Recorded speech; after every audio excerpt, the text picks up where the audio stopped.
anything you display wasn't going to show you. You had to kill that part. Oh, I was talking to you from that. all right. I don't want to get in trouble.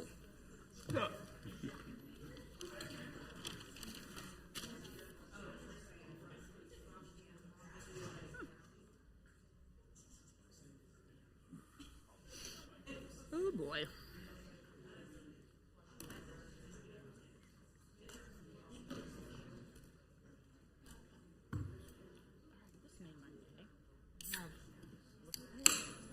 Oh, Now, Chuck, are you as excited about LaCroix as I am? I don't about- think you look that excited. Excited about what? LaCroix, LaCroix? sparkling water. Oh, I didn't know that I was supposed to be excited. I'm still getting over the U.S. Open. Did you watch that? Oh, yes. Yeah. I'm I'm not, expecting you to make a putt like that last one that J.G. Spahn made. Yeah, but the only thing is he got $3.4 million for that putt. Well- I'd probably get $5. I'll give you $5. Well, that was just what a great finish for a Yeah. for a yeoman golfer. Yeah. All right.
entirety of the governing body was present and participated. With that, I'll call the meeting to order and ask the clerk to call the roll, please. Councilmember Phillip. Here. Councilmember Larson. Here. Councilmember Sipple. Here. Councilmember Kane. Here. Councilmember Castor. Here. Councilmember Harrison. Here. Councilmember Guyed. Here. Councilmember Sunkel. Here. And Mayor Mark Elkins is present and presiding. Thank you, Mrs. Stromberg. I find that the entirety of the governing body is present this evening, and we have a quorum, so we may move on to the business of the evening. And with that, I would ask all to rise as they can and join me in the Pledge of Allegiance. I pledge allegiance to the flag of the United States of America and to the republic for which it stands, one nation under God, indivisible, with liberty and justice for all. Thank you. You may be seated.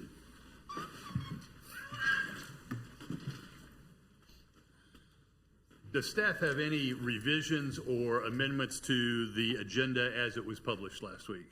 No, Mayor.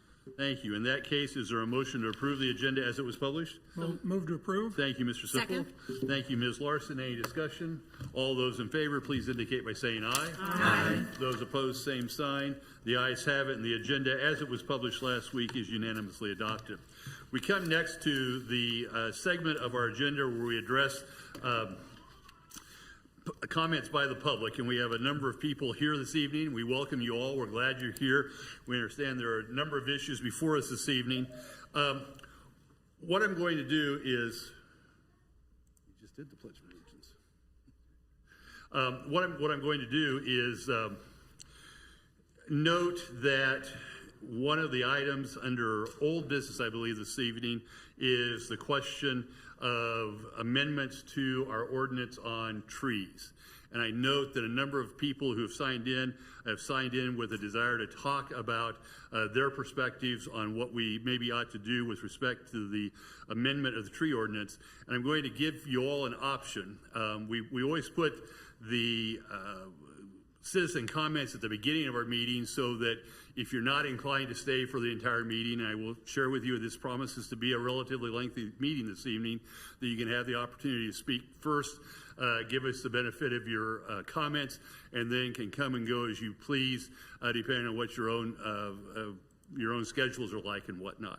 So this evening, we will be taking up the tree ordinance near the end of the docket, and if you would prefer to be heard as we're doing that consideration rather than up front, you're welcome to do so.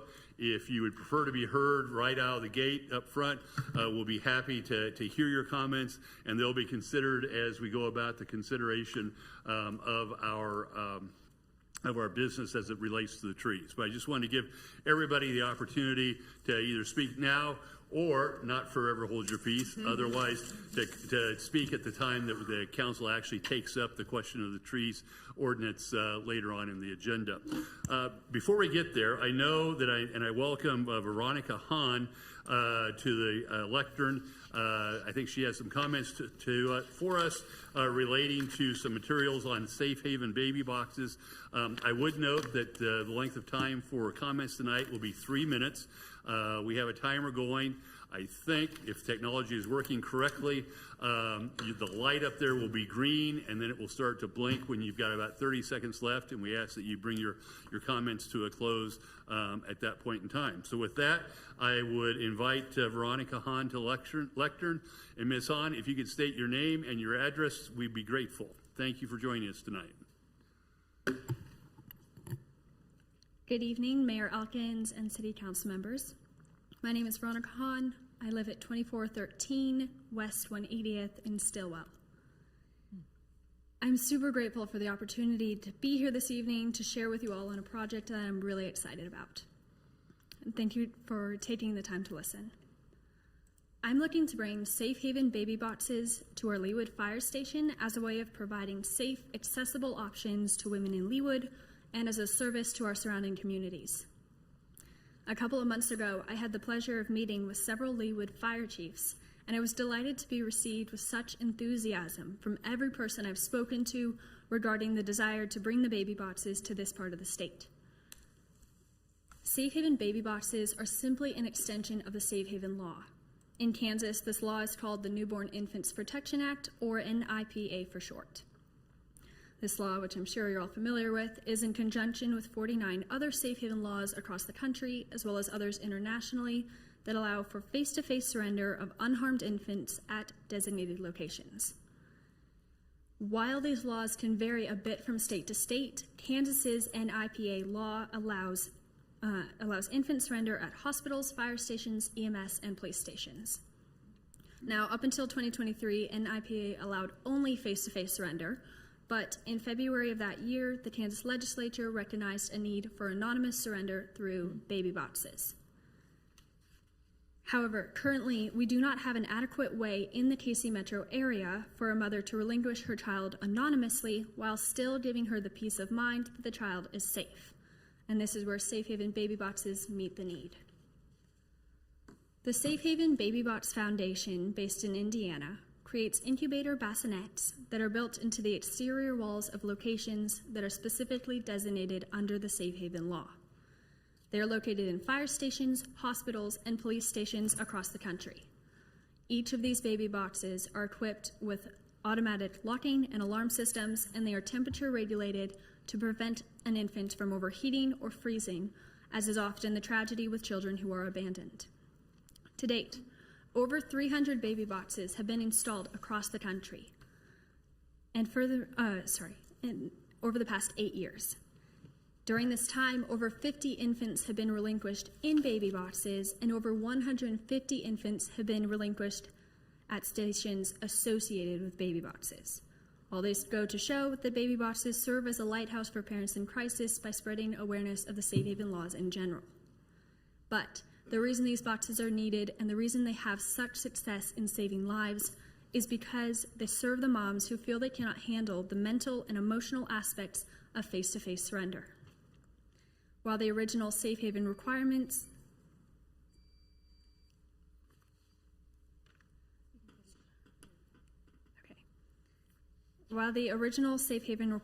do not mandate the relinquishing parent answer questions or verbalize why they're surrendering, it is still required the parent be seen in order to surrender. I have more. Shall I leave it with you?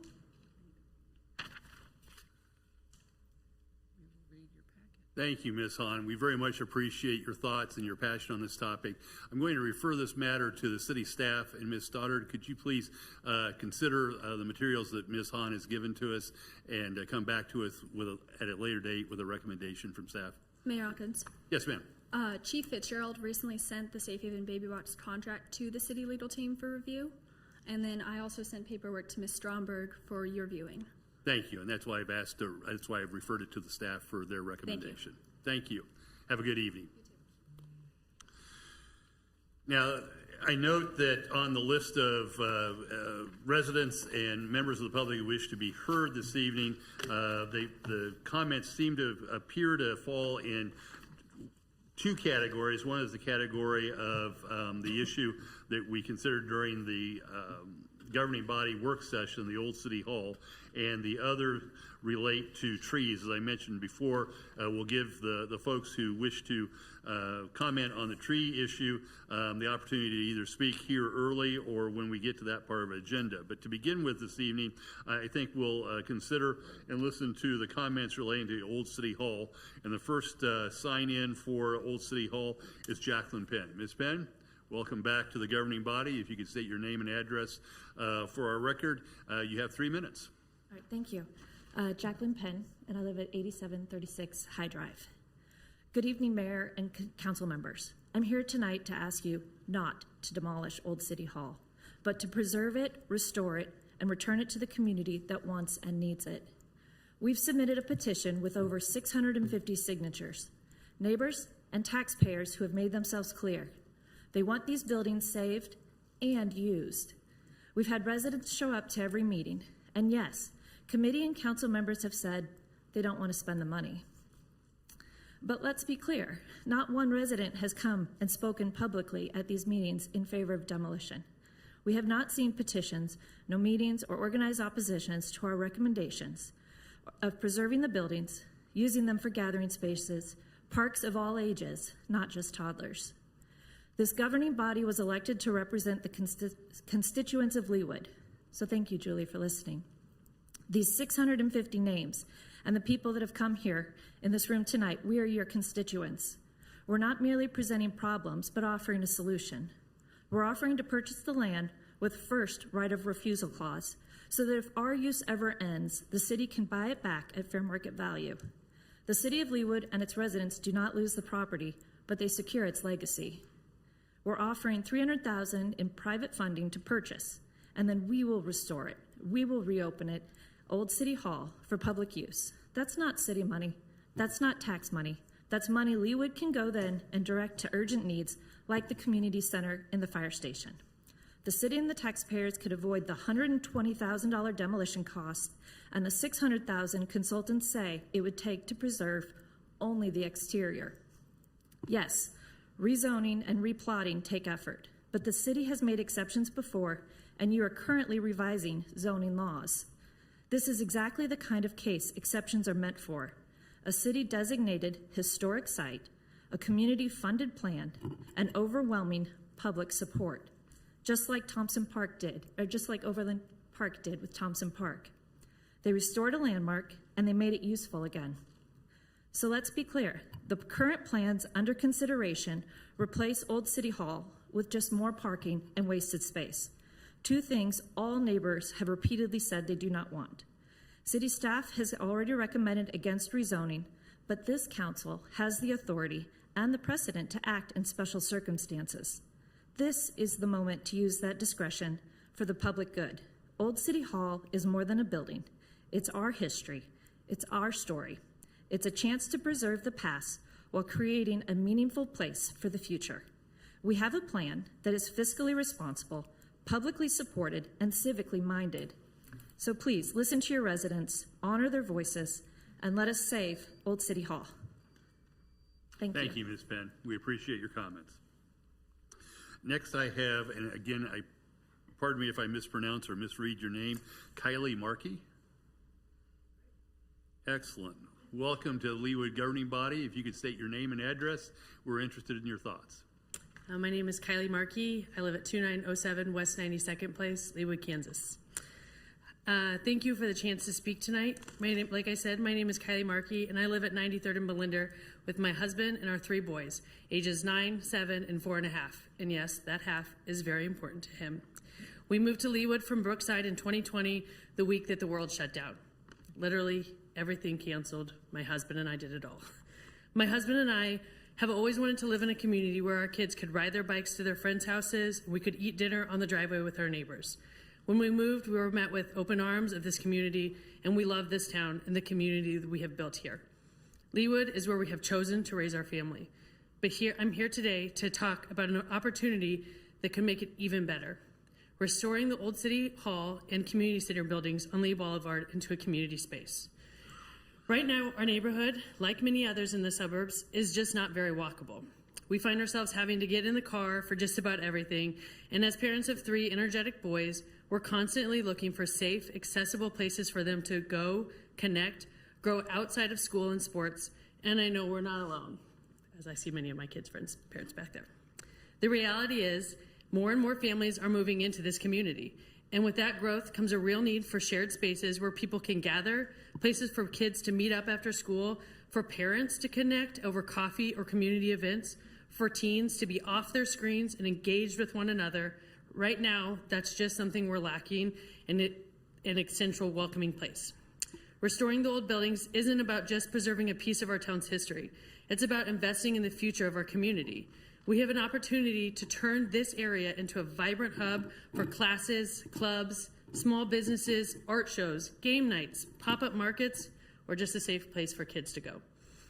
Imagine how many ways we could use it and how many lives it could touch. This isn't just about bricks and mortar, it's about belonging.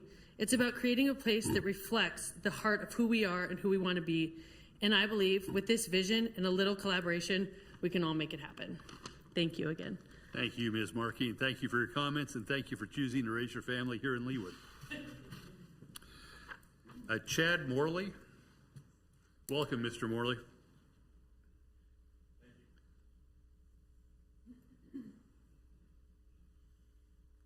All right, Chad Morley, 8619 Overhill Road. Thanks for the opportunity to be here, everybody. I'm here to advocate for the preservation of the historic City Hall on Lee Boulevard to be repurposed into a much-needed park, green space, community space, and coffee shop. To quote from the Leawood Parks and Rec website, "We are committed to beautifying the cityscape and providing progressive leisure opportunities." It's the first sentence on the landing page. So with the opportunity at hand here, we have to ask ourselves, what is the progressive choice? Is it to build another passive park, or is it to build or turn in these buildings into a view-only monument? Or should we turn these historical buildings into something to serve our residents in new and much-needed ways? As a father of 3 young boys, when we go on vacation, my wife and I often look for places to go and caffeinate while the kids can play. And that's very common in other parts of the world, but here in the metro area, that's almost unheard of. Meadowbrook Park might be the closest thing we have to it, but the opportunity we have here to do this is, I think, one that we shouldn't pass up. So when I say this is a unique opportunity, that specifically is what I'm talking about. My wish is for everybody to experience that small joy of drinking a coffee while watching your kids play on a playground a few feet away. The location of these buildings is also a huge opportunity, as it's uniquely situated in an area that's conducive to non-vehicle traffic. So within the neighborhood on Lee Boulevard, you can draw in a lot of local residents by foot and by bike. And that is very appealing to me, because it's all too rare that you can get somewhere without getting into a car these days. So whatever the obstacles, I'm confident they can be overcome. We have willing buyers. We have a city that's leveraged rezoning in the past. So my ask is to preserve these historic buildings and allow them to enter a new chapter of service to our city. If the city is unable to do this, please get the property into the hands of someone that will. Let's make Leawood a more vibrant, better place to live. Thank you. Thank you, Mr. Morley. Again, I apologize if I get this wrong. Kate DeRue. Welcome, Ms. DeRue. Hi, thank you. Kate DeRue, 2918 West 92nd Terrace. So I'm bringing my experience from living in Indianapolis, another similar sized city, where we had the option to walk, bike, get to so many local things. And so I'm going to kind of reiterate some of the things that others have said about preserving the area to make it more of a gathering community place. Right now, being here for almost a decade, living in Leawood, that's the thing that we miss the most. We used to be able to bike and walk. Our local shops knew our names, knew our orders, and we got to support local bakeries, vendors, other people with these little businesses that we could use our money to keep in the community, keep our neighbor in business. And it's such an opportunity then to bring our kids, watch them go play. I know we all have said we've got these kids that we want to get on bikes and walking and not have to drive everywhere to do it. And I think that's the thing we lack significantly in our city right now. So I think if we can continue to support endeavors like this, where we have people who are willing to preserve something, but also then make it a community gatherings place where we can come as a community and we can support each other, I think that's something that can really help Leawood be an area for families as they're growing, kids go through different stages, and we move maybe out of a little bit of the park, but we still need a place for them to go that's safe. So with that, I thank you. Thanks, Mr. Rue. We appreciate your comments. Again, I apologize. Molly Hussa. Did I come close? Excellent. Welcome. Hi, my name is Molly Hussa. I live at 3211 West 82nd Street. My husband and I have been Leawood residents since 2017. We also are raising 3 young boys in this community.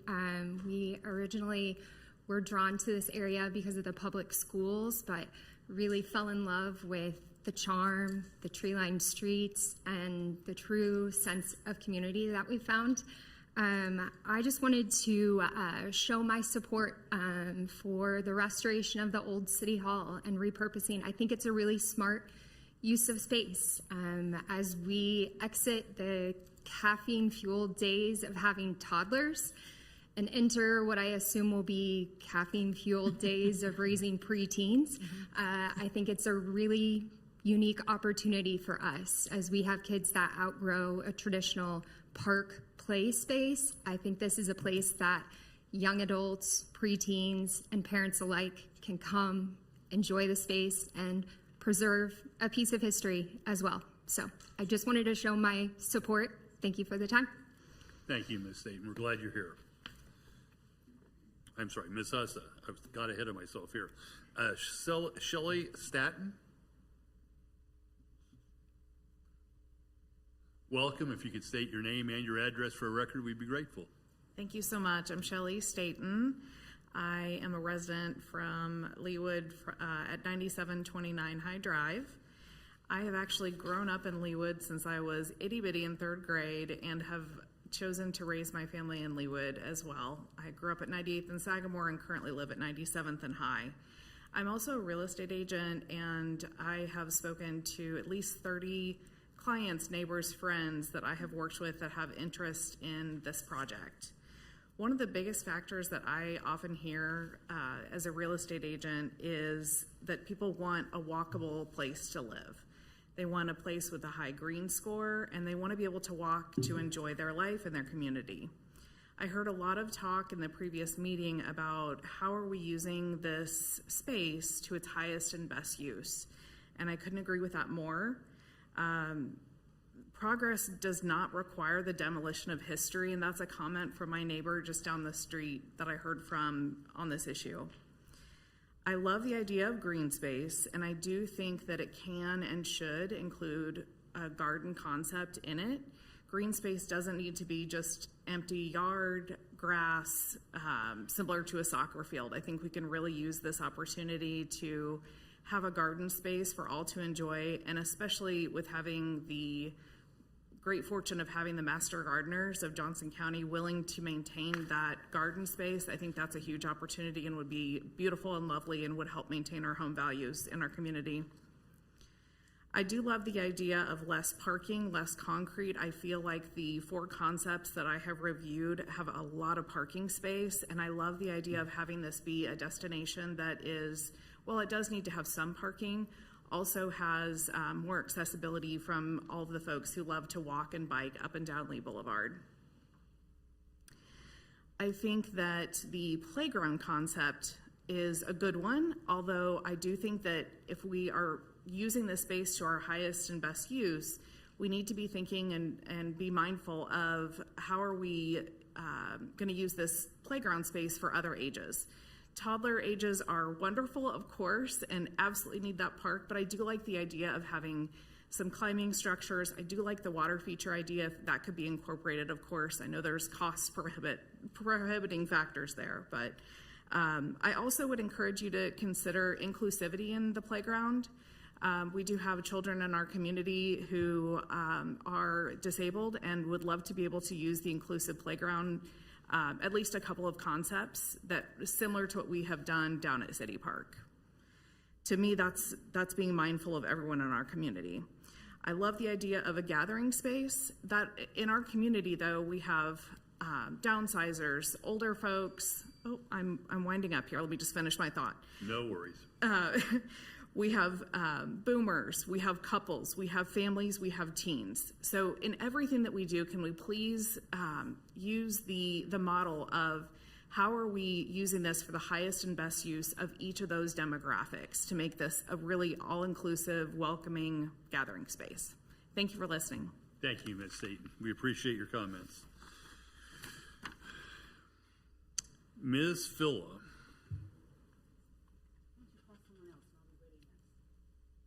I think you're the last.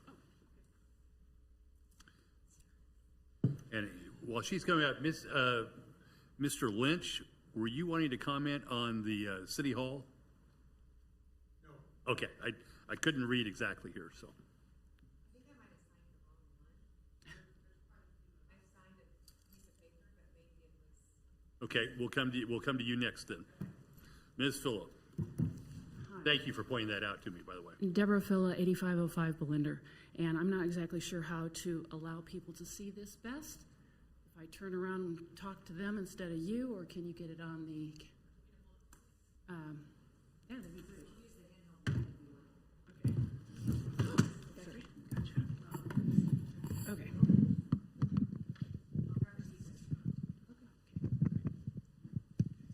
Thank you.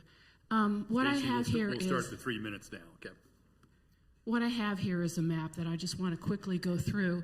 And starting at the top, we have Brook Beatty half-acre park with no facilities. And we have the Village Crossing, which is the trail to nowhere. And then we go down to the Lee Wolf Park and City Park, which are definitely amazing facilities. And then we go to the 8.2 miles we have down in the south of 435, the Tomahawk Park with 4 acres. We don't need that really. Elon with 10 acres of park space, the Gezer Park with another 10 acres of space. We have Ironwoods with 66 acres, Ironwoods Lodge, Nature Center, the one-room schoolhouse, the cabins, and then we have the Ironwoods Golf Club with Vista 154. And then I wanted to give you an imaginary scenario that Hallbrook Country Club would, in fact, have some management problems. They would go into foreclosure. The board of directors would try to find a way to get the country club solvent again, and we're threatened with legal action if they did, and then we lose the Leawood Country Club. And that's kind of the perspective that I guess I wanted you to have, that some of the residents feel is what's happened is we, the city, let 9 acres of property be rezoned from R1 to, from a park to R1, and we lost 9 acres. And yet over that time, over the 20 plus years I've been here, we've continued to spend mega bucks as we go down here. And this is our only time to come spend money. And again, if I were to say, what could we do with $5 million? We never have had that perspective. We're always trying to make it as small as a project as we can. And that to me is, we aren't thinking, how do we give this neighborhood what they're asking for when we have given the neighborhoods down here so much? And that's the only point I wanted to make. Thank you, Ms. Fuller. We appreciate your comments. Ma'am, if you would step forward and state your name and address, welcome. I'm sorry that I missed you, and it may well be I have you on the list, but didn't have the topic, so welcome. Okay. My name is Carrie Frericks, and I live at 3024 West 84th Place. And I'm here to voice my support for a multi-use community space on the land at 96 and Lee Boulevard. As a parent, neighbor, and educator, I see firsthand how much our kids, and honestly all of us, need more safe, welcoming places to gather, connect, and be active. A space where kids can ride bikes, grab a treat, and just be kids, like what Prairie Village has created, would be an incredible asset. We all recognize the growing impact of phones and social media on our youth. This kind of development offers a healthy alternative, real-world interaction, community, and joy. Let's give Leawood families a reason to get outside, explore, and come together. Thank you for your time and consideration. Thank you. I appreciate that. Yes, ma'am. Please step forward. If you could introduce yourself and your address, we'd be grateful. Okay. Leah Moggins, 9320 Lee Court. Okay. Mayor, Council, first I'd like to just take a moment to express my deep gratitude to every single one of you for your time and commitment to serving our community, and also the city staff. Every single one of you, I've seen how hard you guys work, so thank you. So in 2023, the U.S. Surgeon General at the time, Dr. Vivek Murthy, declared an epidemic of loneliness and isolation in the United States. And he provided 6 pillars to advance the social connection that we need in our society. I don't have a lot of time, but I want to just touch on the first pillar. It is to strengthen social infrastructure in local communities by designing the built environment to promote social interaction, establish and scale community connections and programs, and invest in local institutions that bring people together. There is an immense need for social connection at every age, but I want to highlight one particular age that often gets overlooked when we talk about built environments, and that is our preteens. And I'm talking about the ages of 8 to 13 years old. Jonathan Haidt, the author of The Anxious Generation, has highlighted how this epidemic of loneliness has impacted our children in very intense ways with social media and smartphones. In his book, he explains the developmental importance of building a ladder from childhood to adulthood during these preteen years. And a lot of that is through built environments and allowing kids to get out and be kids. Currently, kids in this age range in our community are going to play in busy parking lots. In fact, I saw about 15 kids the other day in the McDonald's parking lot at 95th and Mission throwing helmets at each other, you know, being kids, right? 95th and Mission parking lot's not the best place for that. It's either there or in the Corinth parking lot. So we really do, I would encourage you guys to consider a space to allow for that age range to be kids. And one of the things that kids like to do, for a moment, I like to think about what you like to do when you were kids, and that is you like to go buy soda and pop and candy, right? That's kind of it's like that one magical feeling of that autonomy of being able to be on your own. That's what kids like to do. So when we're creating a community space and we just put a green space there, that's not going to draw the kids where they need somewhere to go. They need somewhere to go and do the things that they want to do. So I support a partnership, and at least considering a partnership. There's challenges, and I understand that, and I respect that, and I respect your hard work and your time and knowledge and wisdom that you guys have gained over the years. And but our society needs this. Our community needs this. Our community wants this. I hear it all the time. I hear it overheard in line at the grocery store. I hear it at our school.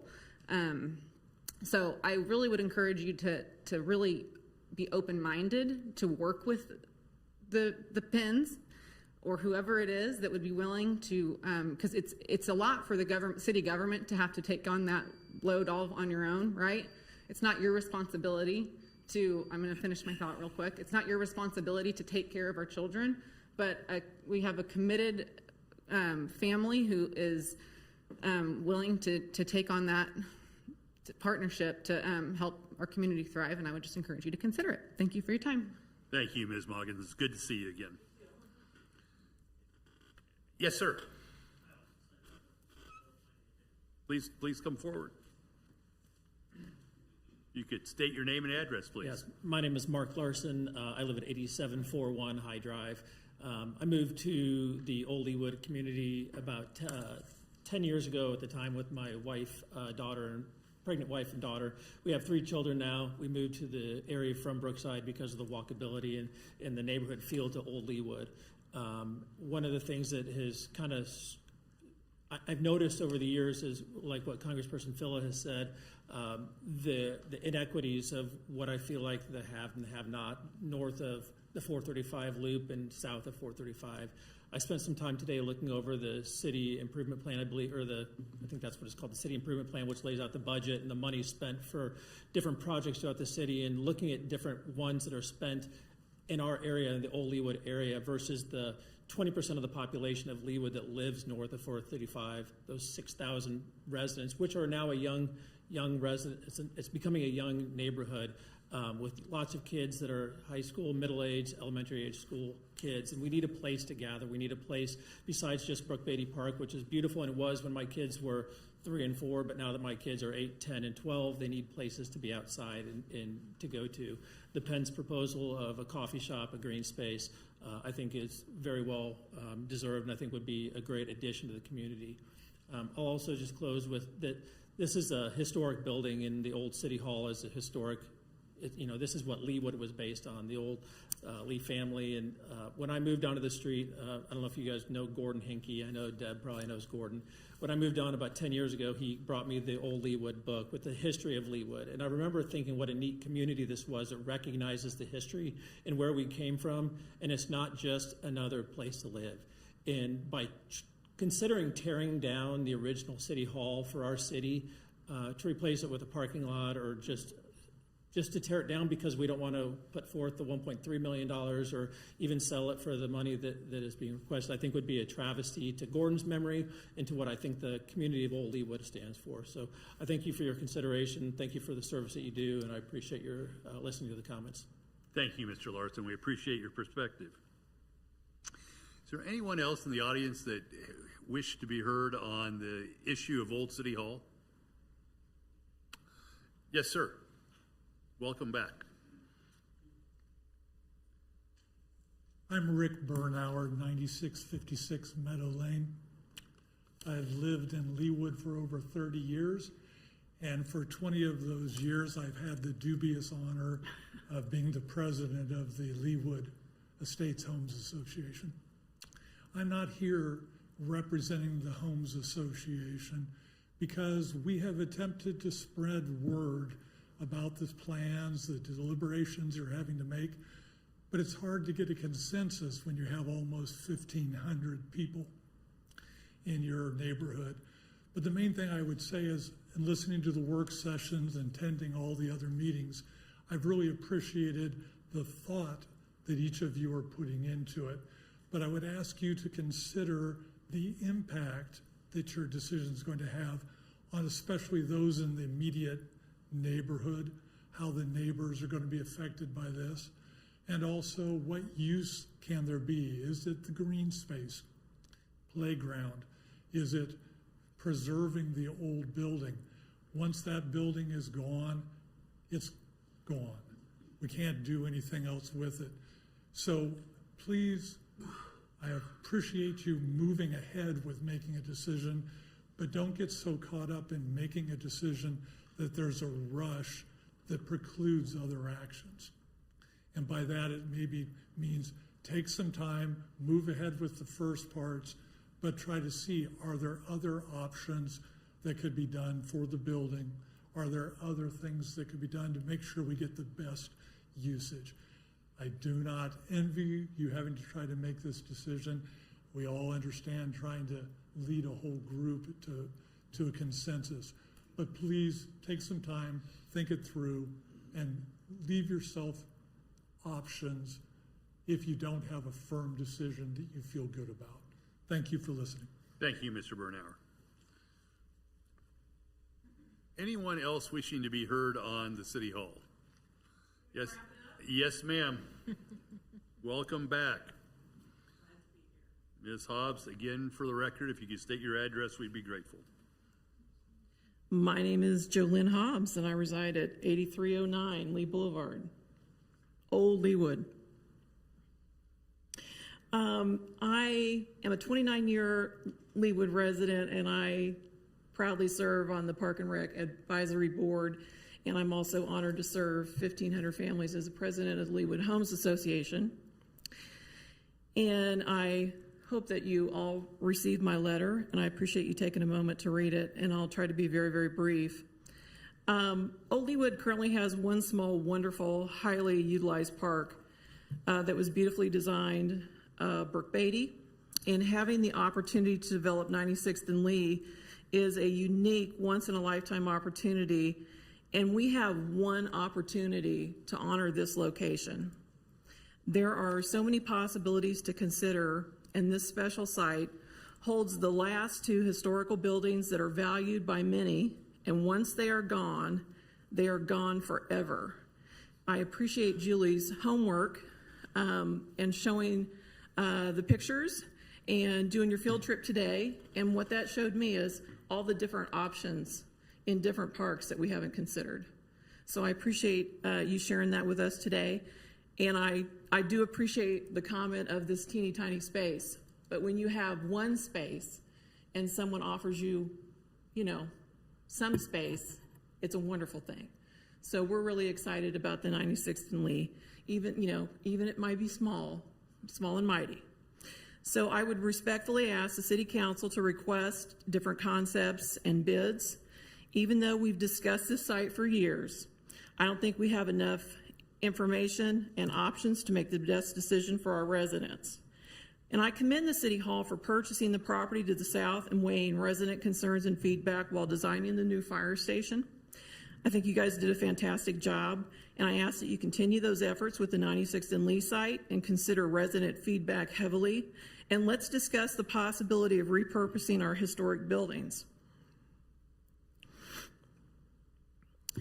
I know that everyone is concerned about the cost, and it is important to be a good steward, but I also know that the city spends significant funds on various services and enhancements, and I think this is a really unique, rare opportunity for us to consider making that investment.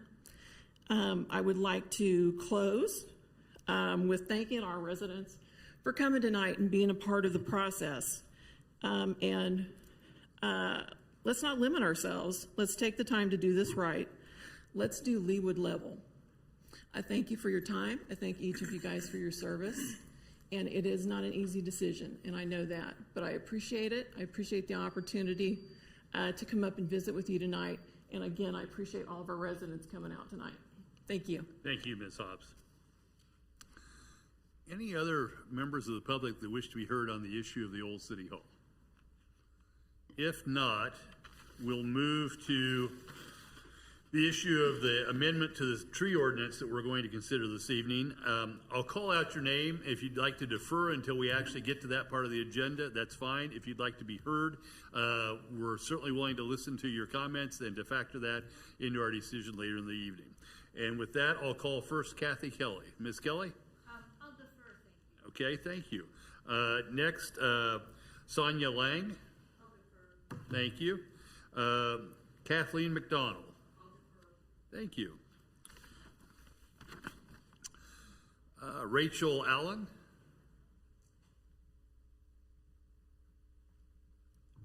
Doug Houston. Thank you, sir. And I think that's all. Is there anybody else here this evening who wishes to be heard on the tree ordinance? All right, well, very good. I'll come back to this list when we get to that part of our agenda. And with that, we'll close the period or the part of the agenda dedicated to citizen comments. And I have one proclamation this evening that I'd like to read into the record. And I note that this is a proclamation from the City of Leawood that whereas on January 1, 1863, President Abraham Lincoln issued the Emancipation Proclamation setting in motion the end of slavery in the United States. And whereas it was not until June 19, 1865, that it was announced to those still enslaved in Texas, the people are informed that in accordance with a proclamation from the Executive of the United States, all slaves are free. And whereas the celebration of the end of slavery, which became known as Juneteenth, is the oldest known public celebration of the end of slavery in the United States.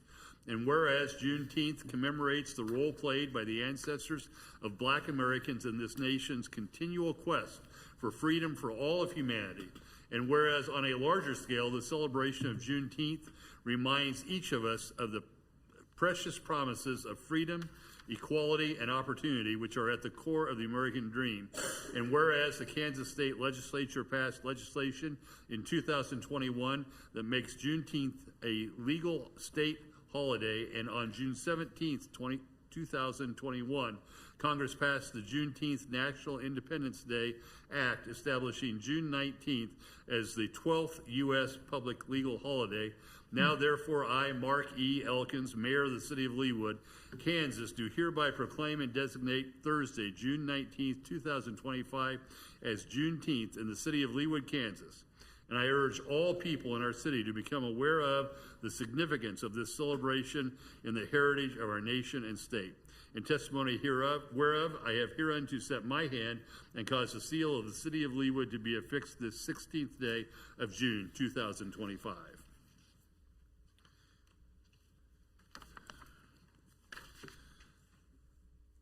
I think we have one presentation or recognition this evening. Chief, you have a new member of your force to introduce us to?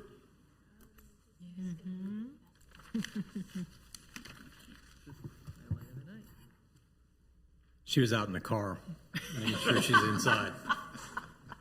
With the air conditioner turned on. Brad Robbins, Police Chief. Yes. I just want to thank the members of the council and present to you Canine Prima. It's our 9th police canine in the City of Leawood. You can see that she is not quite 2 years old yet, and just finished training with Officer Hayes in April out in Pennsylvania. I was going to say, Officer Hayes, it looks like she has a lot of puppy in her yet. I had to put the pacifier in out there. She's made to do one thing, and that's working. If she's not working or running full speed somewhere, then She gets bored. she has a lot of fun. How long she can run for that ball? How long can she run for that ball? I gotta get her at least 2 hours of exercise. Yeah. Oh my gosh. And what breed is she? She's a Dutch Shepherd. Dutch Shepherd. That's new. Look at her sitting like that. Look at her just sitting like that. We're talking about It's you. very social, and so now we're certified. We're still working on the basics and building on advanced skills. She's very, very social. So when it's time to work, she'll work. Well, good luck to you both, and thank you both. Yeah. Welcome. And is Keno enjoying his retirement? You know, I think he has mixed feelings about it. As we all do. He doesn't like to see her getting in the car. Oh. But he's all right. Gets lost streets. And do they get along fairly well? So they just got the fence with each other. She's not spayed yet, so I don't need, litter of puppies running around the house. Yeah, or a maternity leave for your K9, right? Unless that FMLA counts for me too. Well, thank you. We're Thank you very very much. pleased that this has worked out, and congratulations. Thank you. Chief, thank you. Any other comments, Chief? No, thank you.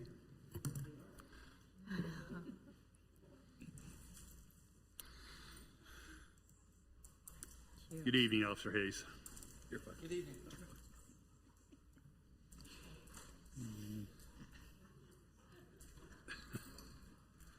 This brings us to the special business section of our agenda, which is a resolution authorizing the offering for sale of general obligation temporary notes of the City of Leawood, Kansas. Ms. Stoddard, are you or Mr. Cobby going to present this evening? I believe Mr. Cobby will be presenting. All right.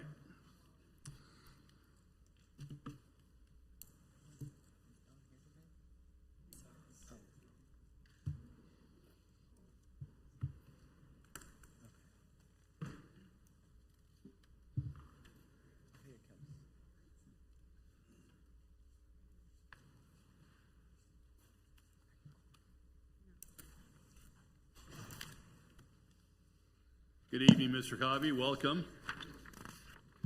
And I understand that you have your financial advisor with you as well this evening.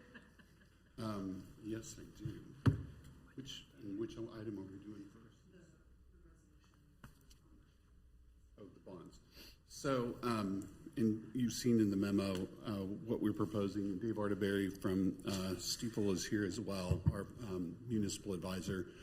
We had talked earlier in the year about the possibility of not doing any bonds or temporary notes this year, with the hopes of paying off with cash. I still think it would be feasible to do that if it didn't create some other issues with the bonds, and I'm happy to have Dave kind of go into that and further if you would like. But essentially, anything that we have currently issued temporary notes for, we have to have a continuation of that debt through the permanent bonds, so we can't pay them off and turn around and issue bonds again, because the second issuance then would not be or would then be subject to tax, and it's the tax exempt portion, obviously, which makes municipal bonds more attractive. So for that reason, we proposed a couple of things. One is paying off a couple of the items with cash that we were going to go ahead and do. They were small enough, we felt like we could pull those out of the bond issue. For the larger projects, all street projects, go ahead and roll those forward. And then the last thing would be to pay some of the issuance cost and the interest, and not capitalize that and pay that off with cash. That will at least get the number down a little bit, but also then it's kind of the least impactful thing that we can do. And then the big one is not do any new temporary notes for all the projects we currently have and make sure we have cash available. In fact, what I've been doing the last hour and a half is making sure we have enough cash available come time to close on these. So, and we're fine. It's just a matter of timing out when investments mature. So, I guess Dave, if you would want to talk about the resolution, but the timing in this resolution is a little different than what you're used to, and I think I'll let Dave speak to that. So, Mr. Cobby, just to validate then, issuing these short-term notes will not further extend or further expand our debt. They're primarily a continuation of debt that we've already incurred. Is that accurate? Actually, would lower. We would be lowering our debt obligations with this, not about $3 million. Thank you. About $3 million. Yeah. Thank you. Mr. Arterbury, welcome. Yeah, thank you and good evening. I've never had to follow a dog before. So, Big shoes. As Don was mentioning, this is a little bit different financing than the city has been doing in the past. Each year, the city has been doing a public offering of long-term bonds and notes, and with the change in the city's borrowing needs as well as the very healthy financial reserves that you have, I think this represents an opportunity to maybe scale back on some of that borrowing, and being able to do that at a time when interest rates as high as they are is actually probably in the long run very nice. The timing of it works out pretty nice too. The resolution that you have in front of you here tonight is the first of two steps that the council will need to take in order to authorize the issuance of renewal temporary notes. And right now we anticipate that the size of the new note would be about $11.2 million. The existing notes are outstanding at about $14.75 million. So that's the reduction that Don was talking about. The other thing that the resolution authorizes is to take a little different approach to trying to sell these notes. Rather than doing a public offering where we do a disclosure document and we do a bid on the bonds and we get a rating on it, we thought before we go down that path, we wanted to give a try to actually doing a private placement of the notes. There's a number of banks in town here that, in addition to provide retail banking services, are also very active in purchasing municipal debt on a private placement basis. They'll buy it without a rating, without a disclosure document. So what we thought we would try to do first is see if these banks and maybe some other area banks were interested in purchasing these notes directly from the city. That could save on issuance costs and disclosure time, and so we would propose that we'd send out bid forms to these different banks and see what response we get. And if the response generates a good, nice low interest rate, then instead of doing the public offering, we could place the notes with the local bank. If that doesn't generate a good response, if the rate comes back and it's a lot higher than a public offering, then we would switch gears and proceed with a public offering like we have traditionally done with the city. But thought we'd give a little different approach to try to save maybe a little time and money. Welcome any questions you might have. The resolution just basically authorizes staff and us and legal counsel to go out and offer the bonds in whatever format necessary. So we thought we'd try this approach first. Thank you, Mr. Arterbury. Questions for either Mr. Cobby or Mr. Arterbury? Ms. Kane. So I like this concept. It's new to us, but are we putting some kind of date certain on the attempt to have private placement? And Yes, good question. We have the temporary notes that are outstanding come due September 1. So in order to, if the private placement doesn't work, we're going to need the better part of a month and a half to organize the sale through the public offering. So I anticipate what we'll probably do is give the private placement method about 2 weeks. We'll send out the bid forms and get the responses, and we should know then, hopefully, by the end of this month, whether or not that will work. And if it doesn't, we've got 2 months then to proceed with the public offering.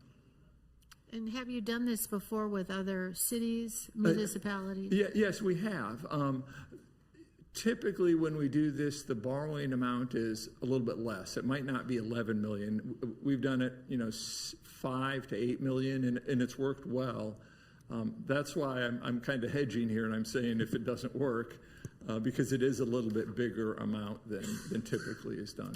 So you kind of know already who to try to reach out to where you've had success in the past. Yeah. Besides the banks that I mentioned that have local offices, there's about 6 or 7 other banks that routinely do this kind of purchase these kind of bonds that will also this kind of notes that we'll also seek bids from too. Right. Thank you. Thank you so much. Thank you, Ms. Kane. Ms. Phillip. I was curious whether you could do a mix and match. What if you only could place half that amount? Would you then do, or is it all or nothing? To simplify things, I'd probably want to do it all or nothing, because then you really duplicate a lot of the paperwork that you'd have to do. Yeah. Dr. Castor. Yep, Mr. Cobby, did I hear right that you think this is the last year we're going to have to do temporary notes, or did I miss here? We are on the last projects that have temporary notes. Okay. We were hoping to try to time most of our bond issuances for next year, and I think there may still be one project that may not be closed on that, but basically instead of doing bonds this year, general obligation bonds for a couple projects, and then next year we'll roll them all and try to get everything we can. If a couple of those longer projects are close to the end, we could still go ahead and do the general obligation bonds, take the notes off, and then just kind of estimate like we did with a couple other projects. But the goal would be to get rid of them. I can't be assured of that because of timing the projects, but I think there might still be one, and I can't remember which one it is. One of the projects might still be hanging out there, but Tomahawk Creek and some others should be issued next year, permanent. So we'll be really close. Very good. Thank you. Thank you, Mr. Castor. Other questions for Mr. Arterbury or Mr. Cobby? If not, is there discussion concerning the proposal to authorize the offering for sale of general obligation temporary notes? If not, is there a motion? Ms. Larson. I just thank you for your creativity in trying to save our city money, and I motion to approve. Thank you, Ms. Larson. Second. Thank you, Mr. Sipple. Any other discussion? All those in favor of adopting the resolution authorizing the offering of general obligation temporary notes, please indicate by saying aye. Aye. Those opposed, same sign. The ayes have it, and the resolution authorizing the offering for sale of general obligation temporary notes is unanimously adopted. We come now to the consent agenda, of actually a relatively light consent agenda. Thank you, Ms. Stoddard. We're grateful. Are there any items that a governing body member would like to pull for additional questions or discussion? Ms. Harrison. Letter E. Letter E, as in Emma. Others? If not, do I hear them? Oh, I'm sorry, Dr. Castor. A, please. A as in Alan? Apple. Okay. Mm-hmm. Any others? If not, is there a motion to approve the consent agenda items B, C, D, F, G, and H? So moved. So Thank moved. you, Ms. Phila. Oh, The second by Mr. Sunkel. Any discussion? All those in favor of adopting and approving the consent agenda with the exceptions of items A and E, please indicate by saying aye. Aye. Those opposed, same sign. The ayes have it, and the consent agenda with the exceptions of items A and E is unanimously approved. We'll take up A first, Dr. Castor. Yes, I just had this kind of a continuation of a topic that we've had before. I just wanted to kind of bring it up for conversation. So this particular item that we're voting on tonight allows the staff to approve change orders that could be up to $50,000. And again, I would prefer something like that come to the governing body if there's that large of a change. But again, that's just my personal opinion of how I'd like that done. Mr. Powell, would you care to comment on the context with which this resolution is coming before us? Absolutely. Since you all adopted the purchasing policy a few months ago, We've noticed a few instances where the council has approved a contract and then a change order has needed to come back for an extremely small amount, and in some cases it's a change order with no financial impact at all. It might just be a change order for quantity changes. And so the sort of the impetus behind making this amendment is twofold. One would be to align the previously approved spending thresholds across all of our purchasing mechanisms. So that would be anything over $50,000 is approved by City Council. Anything up to $50,000 may be approved by the City Administrator. Anything up to $20,000 may be approved by a department director, and then the Finance Director certainly reviews and approves all those expenditures as well. And so that's the way the purchasing manual is currently in effect. Making this change would allow Diane, the City Administrator, to approve a change order up to $50,000 in alignment with her spending threshold, even if it were a contract that the City Council had previously approved. And part of that reasoning is like I said before, it aligns that expenditure threshold across all of our purchasing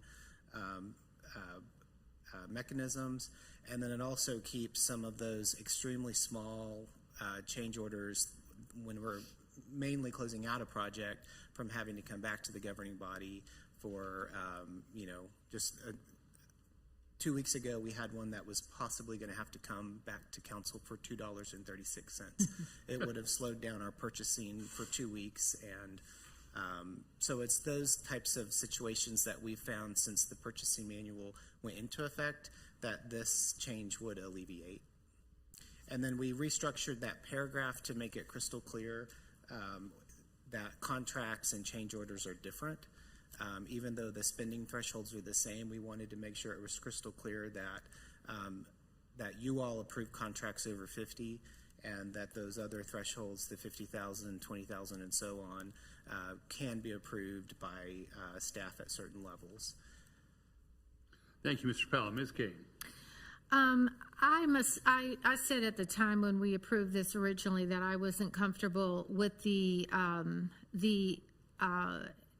additional funds, mostly because, partly one of my rationale was we have so many new people, we have so many new staff, and I think that slowing things down sometimes and taking the time. So the way I read this, if the city administrator may approve change orders up to $50,000, and we said they may approve contracts up to $50,000, I get it when you're saying $2.38. I get that, of course, but there's a whole big difference between your example and $50,000.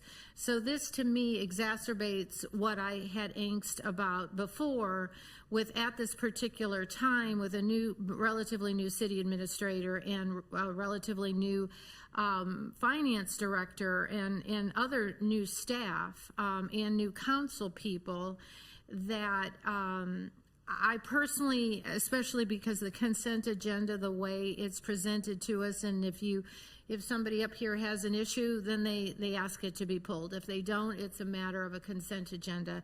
So I don't like this at all. I didn't like the amounts being increased the first time, and I don't like the way this is written, nor will I personally vote for this. For those reasons. Thank you. Thank you, Ms. Kane. Ms. Guyette. I just want to make sure that I am reading this revision correctly. So just because there's a change order that could go to $50,000, if it exceeds any amount over the total project budget, then it still has to come to us. Is that correct? Yes. If it does exceed the project budget or the budgeted amount for a planned expenditure, then it would come back to the governing body. Okay, and then in any change of scope in a change order would come to us as well? Correct. So the project budget is the project budget, no matter how small or how big the change order is. If it exceeds, it still comes to us. Okay. Thank you, Ms. Guyette. Additional questions or comments? If not, is there a motion? Thank you, Ms. Phila. Is there a second? Second. Thank you, Ms. Harrison. So the motion on the floor is to approve a resolution or adopt a resolution approving the City of Leawood's amended purchasing policy. It's been moved and seconded. Is there additional discussion? All those in favor of adopting the resolution, please indicate by saying aye. Aye. Those opposed, same sign. Nay. Nay. The ayes have it on a 6-2 vote with council members Castor and Kane voting in opposition. We come now to item E, which is Planning Commission Case 51-25, a resolution approving a revised final plat for Leawood South, the Havey Residence, I believe it's pronounced, located north of 128th Street and west of State Line Road. Ms. Harrison. Thank you. Julie, do I understand correctly that these folks enclosed a patio, an existing patio, and therefore they've exceeded, they've gone too close to the lot line? Is that? That's correct. Was there a permit pulled for the enclosure of their patio? Not prior to it being constructed, no. So they did work without a permit and therefore caused a situation where they were too close to the lot line. Am I correct, reading that correctly? That's correct. Okay, I have a concern with that, and I'm surprised there wasn't more dissent amongst the Planning Commission because I don't like the precedent that sets at all. Whoops, I didn't know, and so I get forgiveness because I've got neighbors building pools, I've got neighbors putting up fences at any given time, and ignorance has never been in the past forgiveness for doing things properly. You were there for the discussion. Are you concerned about the precedent that we're setting here? At the Planning Commission, it was on the consent agenda at the Planning Commission as well, so it didn't get pulled for discussion at that point. Part of it, they did go to the BZA prior to going to the Planning Commission, and the BZA approved that setback issue, and so then it came through the planning process. And so, yeah, I can't speak to why the planning commissioners did not pull it off and have any discussion. I can tell you that our planning staff has been working with this homeowner for going on 2 years now regarding this issue, trying to get to some sort of resolution. And so this is kind of wrapping up that entire process that our staff and the building code staff has been working with the property owner. So it's dragged out. They've worn us down. Rules were broken, and now they're getting away with it. Okay, I just have a real concern about that. Again, that the press, neighbors talk, and folks are going to find out that this has happened. We had a resident 3 blocks from me that extended their barbecue patio just a few feet, and because of that, they had to spend tens of thousands of dollars putting in drainage amendments because they extended their non-permeable surfaces because they did things the right way. So it doesn't feel fair. I guess what's done is done, but I just want to voice my concern about this sort of thing happening in the future. Not pulling a permit should not be a reason that somebody encroaches on somebody else's property, whether it's a fence, a pool patio, a swing set, whatever the case may be. Ms. Kane. So rewind to what you said, the BZA approved it. Did the BZA approve it after, again, there was an enclosed patio already there? Yes. So I don't, it doesn't include the minutes from the BZA at all in here for us to understand how they got there, the logic there, other than, oh, it's there, we can't, well, so I guess I don't understand either how this came to be, how it got past our BZA and past our planning commission, other than it's a consent agenda and it got lost in the shuffle. But the BZA doesn't have a consent agenda, right. So they heard the case. They did. And I apologize, I wasn't at the BZA meeting, so I wasn't there personally for that discussion. But again, our staff and the building code staff that handles BZA cases had been working with this homeowner for going on 2 years. And I know she had been on Zoom. I don't know if you still have. What's her name? On. Havey. Havey still on? Yes. Okay, yeah. Yes. Bridget Havey is the homeowner for this, who is on and can maybe, if you have any questions for the homeowner as well. And so, since this has been going on for so long, I wasn't here for the first part of this. But once it had been done, I know that she had spoken with staff prior to doing this, and it had been told that it was not allowed. It's my understanding the construction did happen, and then so staff worked with her after it had been done to kind of figure out how do we, rectify what's already been done, and so that's how it's ended up at this point. So it's fair to say she did know. She absolutely knew because staff told her no, and yet she did it anyway.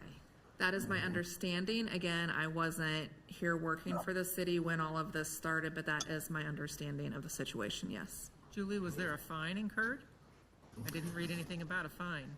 I am not sure. I would have to look into that for you. I'm not sure if there was a fine, if this ever went to municipal court and a fine was assigned. I don't believe so, but I would have to look into that and double check.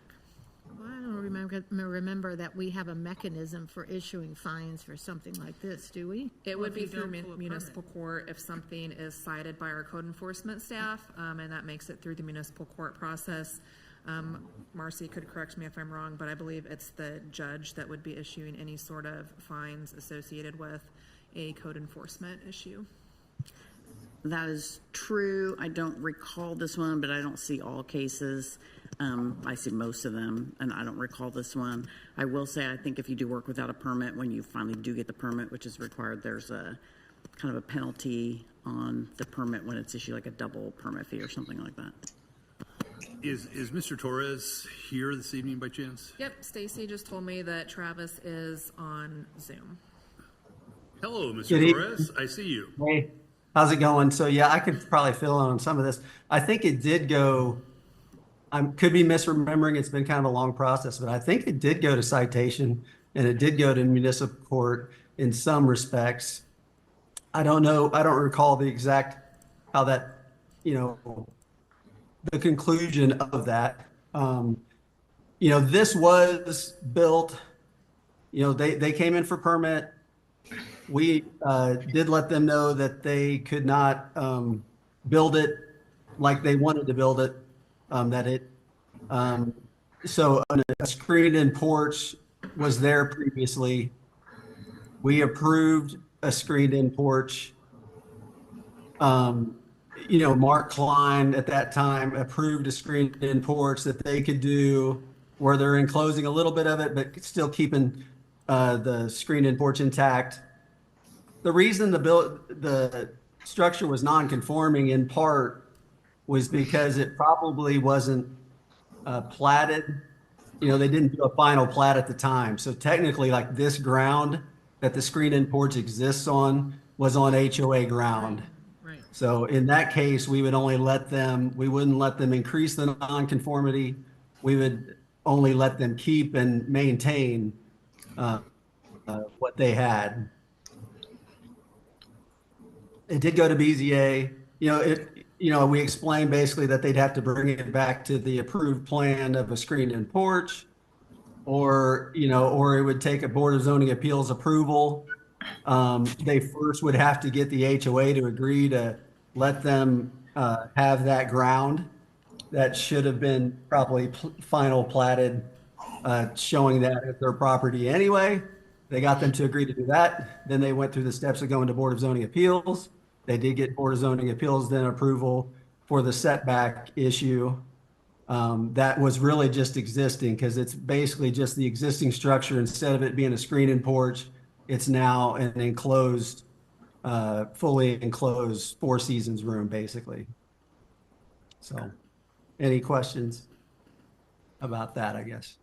So, Ms. Hurley, just to help us understand, if the governing body was to decline the resolution for the revised final plat, what would the implication be for the property owner? Marcy or Travis may need to help me out. I believe that should the governing body decline the resolution for the plat, gosh, I'm not sure. Marcy, do you? If it's not, did they build over the property line? I don't even know what the. So I think they would have so to it's remove it. they're townhome units that are individually condo platted and owned, and then the land around it is commonly owned by the HOA. So there had been a screened-in porch that was it had originally been a patio, then was turned into a screened-in porch on that commonly owned HOA ground, and that was enclosed. So then now part of the enclosed structure was on the HOA ground. I know that the homeowner has gone through the deed process with the county, and so now owns that piece that their enclosed room sits upon, because they couldn't really go through the plat process, platting a piece of ground onto their property that they didn't own. So they've already gone through that ownership transfer process, from my understanding. So now they do own that little square that's the enclosed room, and so I'm not sure what the implications would be in terms of not approving the resolution for the plat now that that's gone through. Ms. Phillip. So I think I heard you say that the real faux pas was that they didn't replat it before it all got started, and that they did that after the fact, and now everything's copacetic. That was one of several issues with this, that, they constructed the enclosed room without having a permit. They constructed it on land that they didn't own. And then so once the BZA had approved the setback issue, so basically it was increasing that nonconformity, then the next step to rectify it would be this plat process. And so the owner had to go through the process of getting actual ownership of that piece in order to move forward with the plat process. So that was part of it. Mr. Torres. I will correct. Yes, I will correct one thing. Just this was the townhome, and the screen-in porch was all built at the same time when the townhome was constructed. But in some respects, I feel like the screen-in porch must have been an afterthought. Maybe they were advertising that as an add-on at the time, because it never got platted as that owner's property. And there's many units out there that have that same condition, so that each of those owners technically has a screen-in porch that is on HOA property. And that's the issue that they're trying to rectify. So, and as Ms. Hurley said, it seems like there are a number of issues here. I guess what triggered all this was enclosing the screened-in porch, correct? Correct, absolutely. I mean, they came in, they wanted to enclose it. We advise them in those situations. It's legal non-conforming. They don't technically own the HOA ground that the screen-in porch exists on. They could go through all these steps and own it and do the project they wanted to do.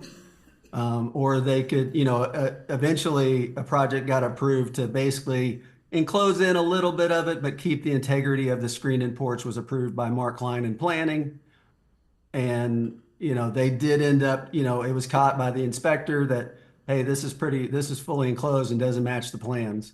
And that's what started basically this series then to try to rectify it after the fact. That's correct. So was there a permit actually pulled by the contractor who did the enclosure? Yes, there was a permit pulled for basically the screened-in porch, that Mark Klein, that went through the planning approval with Mark Klein, not planning commission, but just, that's something we normally would just review. But, since there was this issue with it not being on their property and they were wanting to make some modifications to it, and, we don't want to increase the nonconformity in those situations. So it was going to have to stay a screened-in porch. So plans were approved, a permit was issued for that work, but then they, did scope beyond the scope of the permit. And I guess the comment I would make, it seems to me that there is some fault to be attributed to the contractor there, because the contractor should have known that what the scope of their permit was, shouldn't they? Yeah, certainly there could be fault. There could be fault there, sure. Other questions or comments? Might it be suggested, Travis, that I know these are 50-year-old condo Lee attached villas, whatever we want to call them over there in Leawood South, that maybe we have your team walk the properties to make sure that we haven't stumbled upon 15 other situations that are exactly like this. I've watched so many of these homes because I drive through this neighborhood to get to State Line to leave my house and go to work for years. Folks that have improved their patios one step at a time. One year they might add a pergola, and the next year they might add fans, and the next year they're adding strings of patio lights and a TV set, and the next year suddenly there's screening going up. So I have a feeling there's a lot of this. And again, if one neighbor has done it and worn us down, we might see a rash of this. So I have concerns that we have very easy to follow processes, and somebody decided they didn't want to follow our rules, and we told them no, and they did it anyway. But we're not going to make them tear it down, I'm sure. You know, we're not that group. So, other comments or questions? Is there a motion? Well, I pulled it, so I guess I should move to approve. There's a motion and a second by Ms. Phillip. Any additional discussion?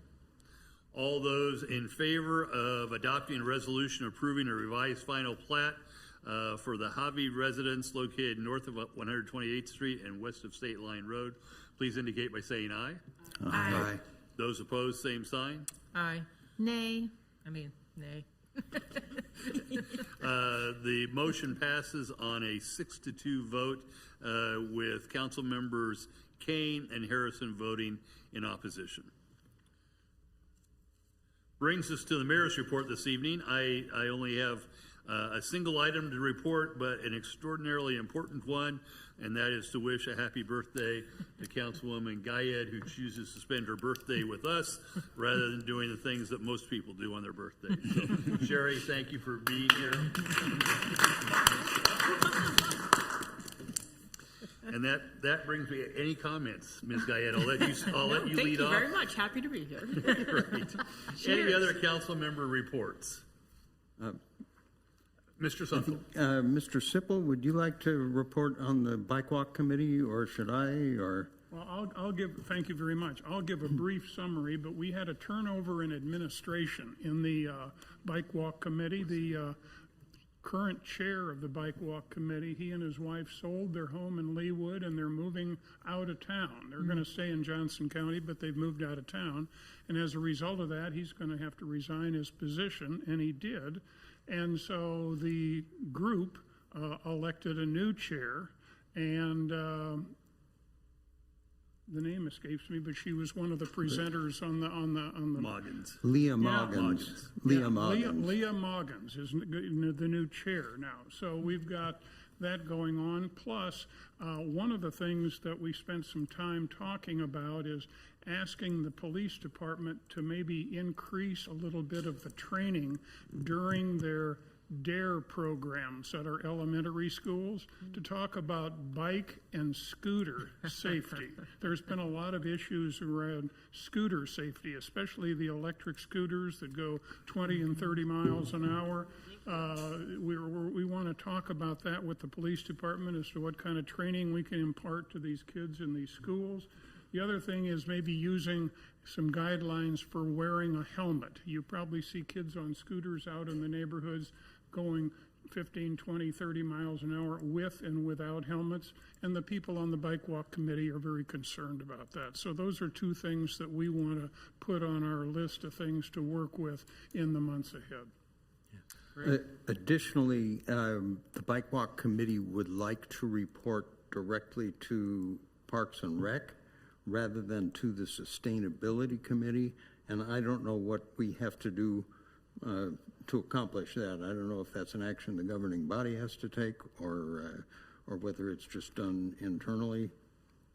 But You might suggest they make an application to the mayor. I shall do that. The chair of the SAB has no concerns. And that will be noted. Sorry.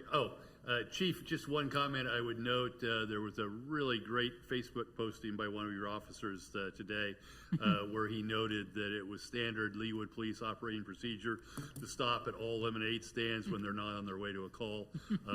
Great public relations and great building a relationship with those young girls that were running that lemonade stand. And we certainly appreciate and endorse that procedure that the police force apparently seems to have. Yes, Ms. Guyette. Just a quick, I can provide a quick update on our last Arts Council meeting. Stay tuned. They've been working on a new logo and a new tagline. So that will be coming, so we'll get to see that.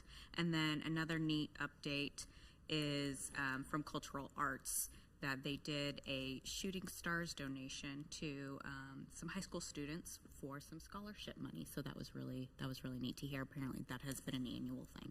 So that's a quick update there. Thank you, Ms. Guyette. Ms. Phillip. I just want to report that I was delighted to do the ribbon cutting for Leawood Village. Got some nice swag. Doug Weltner's project. They've got 12 of their townhomes under construction. And it was a wonderful evening, or wonderful afternoon. I was joined by former Mayor Peggy Dunn and Mary Larson. Thank you, Ms. Phillip, and thank you for substituting for me at that. I appreciate it. Ms. Stoddard, do you wish to be heard this evening? Just very briefly, thank you, Mayor. There's a more detailed report in the packet, but I just wanted to provide you a very brief update with regard to cell service, because I know several of the neighborhoods have a concern about this. So I wanted to let you know that the staff has been working with several of the tower companies, which represent all of the different carriers that provide cellular service. And there's 3 different fronts. One is in the Leawood South area. This is where there is some existing towers in the area that are being looked at to have some increased height. That would help with the service.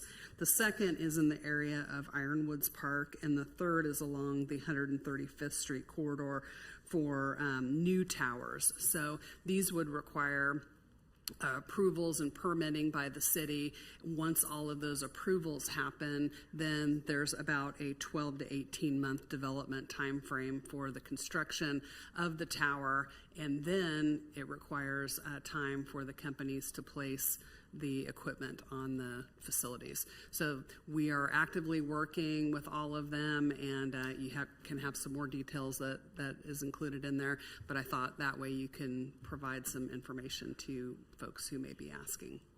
We'll provide more updates as they're available. Would you mind providing us all with a summary of what you just said so that we have it in hand when we get an inquiry? Oh, yes, and in fact, it's in my report online. There's quite a lot more detail than I just stated. Thank you. Does that include a timeline? Yes. It includes the timeline that I mentioned. We don't know exactly when we'll get the requests for the actual permits and documents submitted by the tower companies. So anything that we can do to encourage that to happen sooner than later. I mean, there was just a meeting a couple of weeks ago with one of them, so I know they're working through it as well. The history of this with the Planning Commission is that there's oftentimes expression of interest, and it seems to take forever before there's actually an application made to the Planning Commission. So thank you, Mayor. We'd be grateful for that. Anything else, Ms. Stoddard? Thank you. Question? Yes, Ms. Kay. Is this information available online to our public under is it available somehow? Because you're right, we get a lot of calls and a lot of emails. So having at least this available online might be helpful, and we could refer our citizens someplace. Yes, Councilmember Kane, I can certainly work with Beth, and we could have a little additional information, maybe summarizing some of the prior information that we've included, so that it's available for you all to refer people to. Yeah, I think that would be great, because they often refer to it as a safety issue if they, they can't get through or whatever. So it's a very top of mind issue with a lot of our residents, and we have gotten a whole lot of emails and calls about it. Thank you. And technically, it's available right now online as part of your packet, but what we need to do is find a way to make it more easily accessible. So it's online as we speak. Right, on our landing page, we have other we have other information on our landing page of probably lesser important information than this is, or in my mind anyway. So I would think that we could, so yeah, to your point, it is available if they know where to look, right? But if it was on the landing page, it would be more. Thank you. Exactly. Thank you so much. Thank you, Ms. Kane. Anything else, Ms. Stoddard? Great. Well, with that, we come to item 12 on the agenda this evening, and the first item is to call Planning Commission case number 116-24, which is an ordinance approving the Planning Commission's recommendation of denial of a rezoning from SD to NCR, Planned Neighborhood Commercial Retail, to RP3, Planned Cluster Attached Residential, Preliminary Plan and Preliminary Plat for a reserve of Iron Horse Townhomes located south of 151st Street and east of Mission Road. Ms. Hurley, do you wish to be heard? I do. Please if you will proceed. Give us just a second here.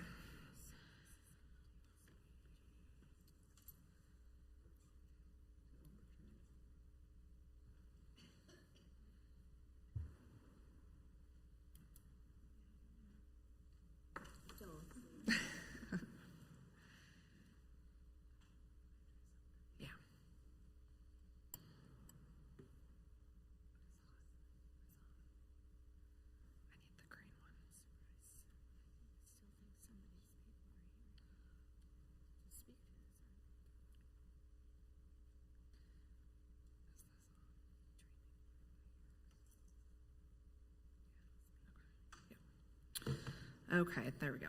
All right, thank you, Mr. Mayor and council members. This is a request for rezoning from SD-NCR, which is Planned Neighborhood Commercial Retail, to RP3, which is Planned Cluster Attached Residential, for the property located at the southeast corner of 151st and Mission Road. It's a rezoning of approximately 4.5 net acres, which is the total site area minus any right-of-way, for the purpose of constructing 18 attached residential units, which includes 4 fourplex units and 1 duplex. The property was previously zoned CP1, which was Planned Neighborhood Retail, prior to the Leawood Development Ordinance being updated and all of our zoning districts changing a number of years ago. So I'm going to skip ahead just a couple, just to give you the location. It is that hard corner there, like I said, of the southeast corner of Mission Road and 151st. Again, it's approximately 4.5 acres. Since the Planning Commission did recommend denial of this, their concerns were outlined in the staff report. A lot of that focused on density, increased traffic with that existing Iron Horse single family neighborhood. So just wanted to give a little bit more context of the relative density and some numbers with this site. So the overall density that is proposed with this development, again, of 18 attached units, is 10,700 square feet per dwelling unit, or just over 4 dwelling units per net acre. That does exceed the RP3 requirement of 6,000 feet required per dwelling unit. In 1992, there was an agreement between the previous landowner and the city. The previous landowner dedicated about 19 acres for the development of the golf course out there. As part of that agreement, the previous landowner when they did dedicate that land to the city, there were some provisions included in that agreement for the development of their retained land, which does include this site. You all do have a copy of that agreement in your staff report that you've had a chance to review.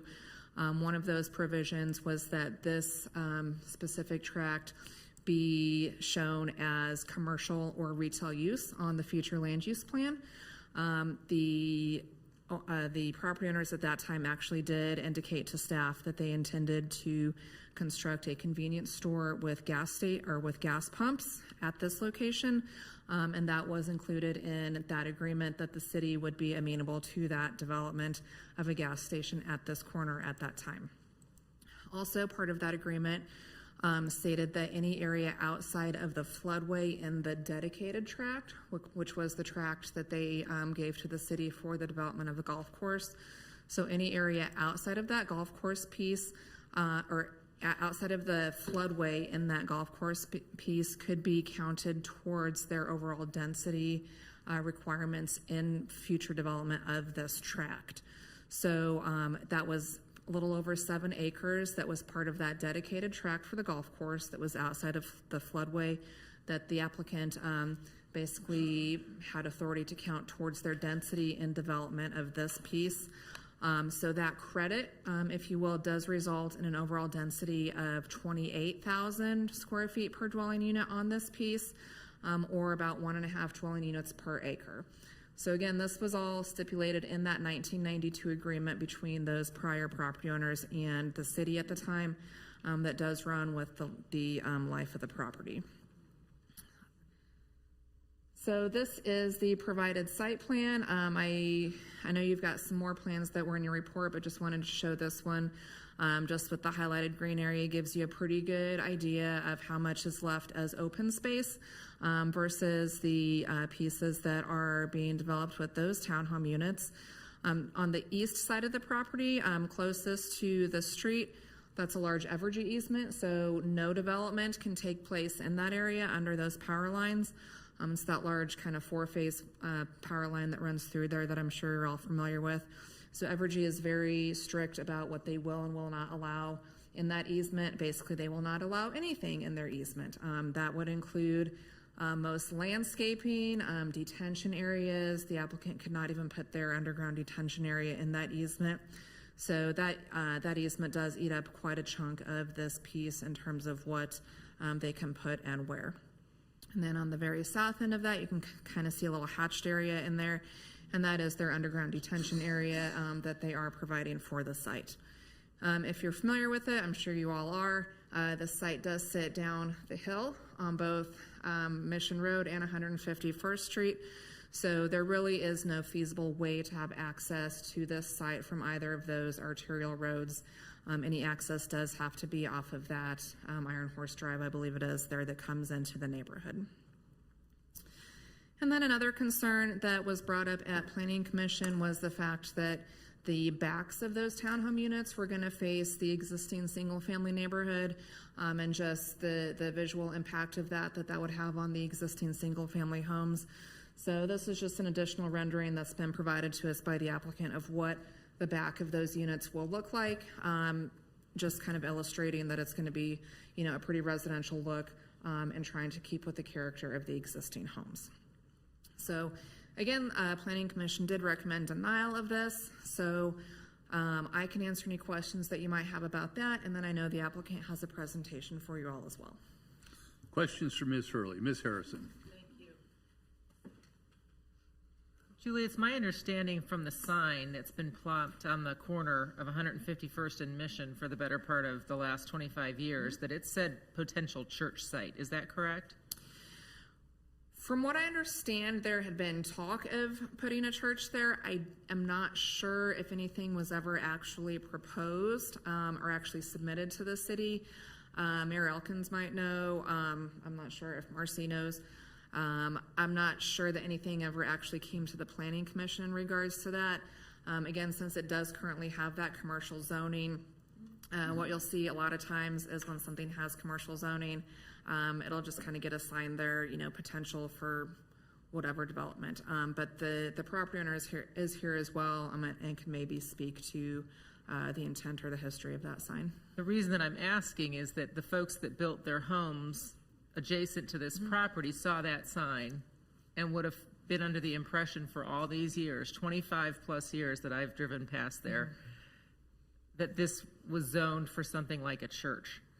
And so I feel like if it was zoned for something like a gas station, then that should have been on the sign, because they only can know what they are told, maybe by the developer who's trying to sell them homes. And so I have concerns because that sign's been there and might still be there, and it's rather misleading. Most folks don't know what R4 and R3 mean, but they understand what potential church site means versus we're thinking about a convenience store. And so, again, I just have a concern. What happens if we need to widen 151st Street east of Mission Road? What's planned for this space in terms of easements? So the required right-of-way is accounted for as part of the plat. That's part of this. With a third lane, a turning lane, if we want to turn. So there's easements on both Mission and 151st to widen if necessary. I mean, that's a busy thoroughfare. It's going to get busier. Yeah, so I know that Public Works has reviewed it. Again, since there's a really steep drop-off on both 151st and Mission here, I know that is going to limit any sort of widening of either of those roads, and Public Works is comfortable with the amount of right-of-way that is available as part of this plat. David, the right-of-way, I think there was a comment in the something that I read about the right-of-way being on the west side of Mission for an expansion, but I don't recall what it said about 159th Street, or 151st Street, sorry. So Public Works requested 60 feet of right-of-way from the section line along 151st, and that is a 4-lane divided roadway is what that can accommodate. So it's the most right-of-way we get, except for 135th Street. Is it equal on the north and south, or is it all to the north? Well, on the north side, that plat is pretty old. I think it's 1970s, maybe 1960s, and we don't have as much right-of-way on the north side, so once we do the roadway widening, we will probably more than likely need some right-of-way from the north. Yep. Ms. Harrison, please proceed. That's all I had. Thank you. Other questions for Ms. Hurley? Ms. Guyette. Couple questions for you, Ms. Hurley. Is this the first project that has been proposed on this site in the 20-something years? Because they didn't come forward with the convenience store gas station project. The church never came to fruition. Is this the first project that's been proposed? I believe it's the first one that's actually come through the Planning Commission stage. Great. And so based on this, where it's at right now, this denial, if we conclude the same as Planning Commission, it will essentially be that same agreement, that 1992 agreement, and a convenience store gas station could go on that site? It will retain the current zoning, which is the SD-NCR, which is the neighborhood commercial retail. And so any uses that are permitted within that zoning district could be brought forward for this site. Okay, thank you. And I could be incorrect on this, but I have a vague recollection that early on in my tenure at the Planning Commission, that there was another proposal that was discussed there, and I don't recall exactly what it was. It was very short-lived because of the topography. The topography, yeah. Yes, Dr. Castor. So can you explain again why the development can't have access off of Mission Road? Due to the topography and the slope from Mission Road on 151st Street, it's too steep, and so the required grade for any road that would go in, it would just not be feasible to have access from either of those two streets. Okay, and then second question real quick, I can't tell in my drawing here, about how much of the Evergy easement, like to say to house number 4 in the reserve of Iron Horse, how far is their front yard from track D, I guess is what. About how far is that, would you say?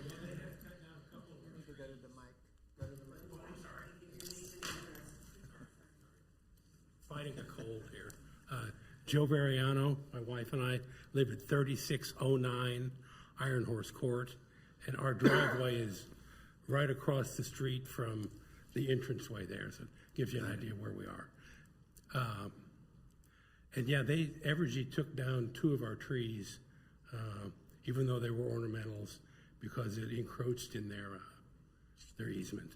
Now, we were compensated for it, but I think my wife would rather have had the trees. Sure. All right, thank you, sir. Appreciate it. That's all I had, Mayor. Thank you. Anything else from Ms. Hurley? Mr. Sipple. Thank you, Mr. Mayor. Julie, has there been any discussion of alternative layouts in this plat? I know a number of the neighbors are concerned about looking at the backside of houses that are on the cul-de-sac. I just wonder if there could be a different alternative to put the backs against 151st Street, against Mission Road, somehow. I don't know. I'm not that creative, but it would seem as though there should be a common ground that can be found on this. Yep, staff worked pretty extensively with the applicant on coming up with some alternative layouts. This is the layout that they wanted to present, and I know that the applicant has some reasoning for that, and they can speak better to that. But yeah, staff did work with the applicant on trying to come to some alternative layouts. And the last question, Julie, has there been any discussion about the water runoff from Mission Road and 151st Street? David commented that we could have a 4-lane up there on 151st Street. That'll require a lot of stormwater management, and that will all run to that low spot at the bottom of this development. And so we have to plan ahead for that, I would imagine. Yep, certainly. So as part of this, there was a stormwater study that was required to be submitted that was reviewed by the Public Works staff. And so that information should be included in the staff report. I'm not sure if David is familiar with it, but we've heard from the neighbors and seen for ourselves, and it was included in the report that there are already some drainage issues on that site in terms of standing water, and just, I'm sure a lot of it coming off of those 2 major roads with the slope. And everything kind of running down and collecting in that low spot. But yeah, the proposed stormwater detention is designed to account for any of that, plus any additional that would be created by the development on the property. Thank you. Thank you. Ms. Harrison. Julie, how could it ever be a convenience store gas station if you can't access it from 151st or Mission? We had that same question. So it sounds like that was just a threat to put in a gas station. I can't speak to what or why was put in that 1992 agreement, but that is what it says in the agreement. And based on reading the agreement, staff assures, part of it is that the city stated that the city would not object to that use. Well, I think the other part, Ms. Hurley, is that it's actually zoned that way right now. So it's not merely a matter of agreement. It is a matter of legislation by this governing body that it was zoned to be commercial. Now, whether that was reasonable or rational, none of us were here 30 years ago, so who knows the whys and wherefores. But I don't know that we can attribute it strictly to the agreement. It is a matter of current zoning. Unaccessible commercial real estate. Well, or accessible the same way that the applicant is proposing right now. You don't have to have access on 151st or on Mission and still have have a gas station there. Ms. Kane? Yes, I'm reading here, of course, that there's 4 fourplexes and 1 duplex. Can you speak, Julie, please, to the density of what is being proposed here versus the villas that are due west, the density as they relate to one another? I know the reserve at Iron Horse is a bunch of beautiful single-family homes, but right across the street is reverse villas for the most part. Yes, so I did look that up. So the reserve, which is just to the west of here, the the zoning map that's on the slideshow doesn't quite get that whole neighborhood. But so that is all zoned RP2, which is the detached cluster family dwellings, single family dwellings, which has the same density requirement, the 6,000 square feet per unit as RP3. There are 40 lots in that subdivision. The subdivision is about 23.5 acres, and it's got a density of 1.7 dwelling units per acre.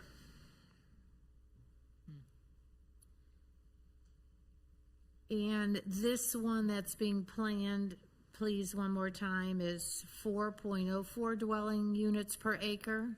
That's correct. So twice the density then? 1.7 to 4.04. So that's 2 to 4 is over twice the density.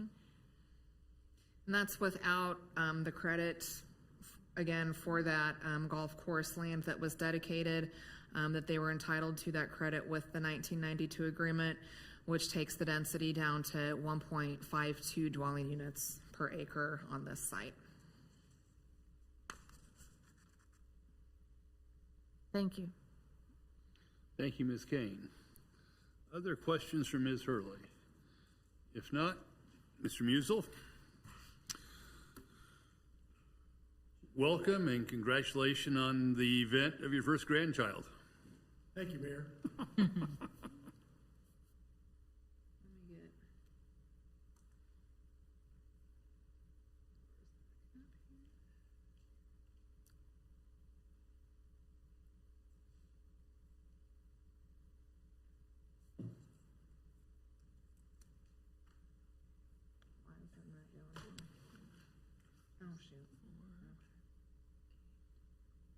We are having problems with that computer tonight. Yeah, we are. Stephen?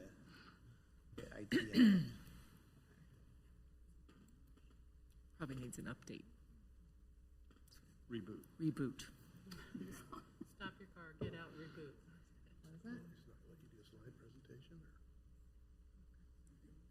or? Yeah. It's user error. There we go.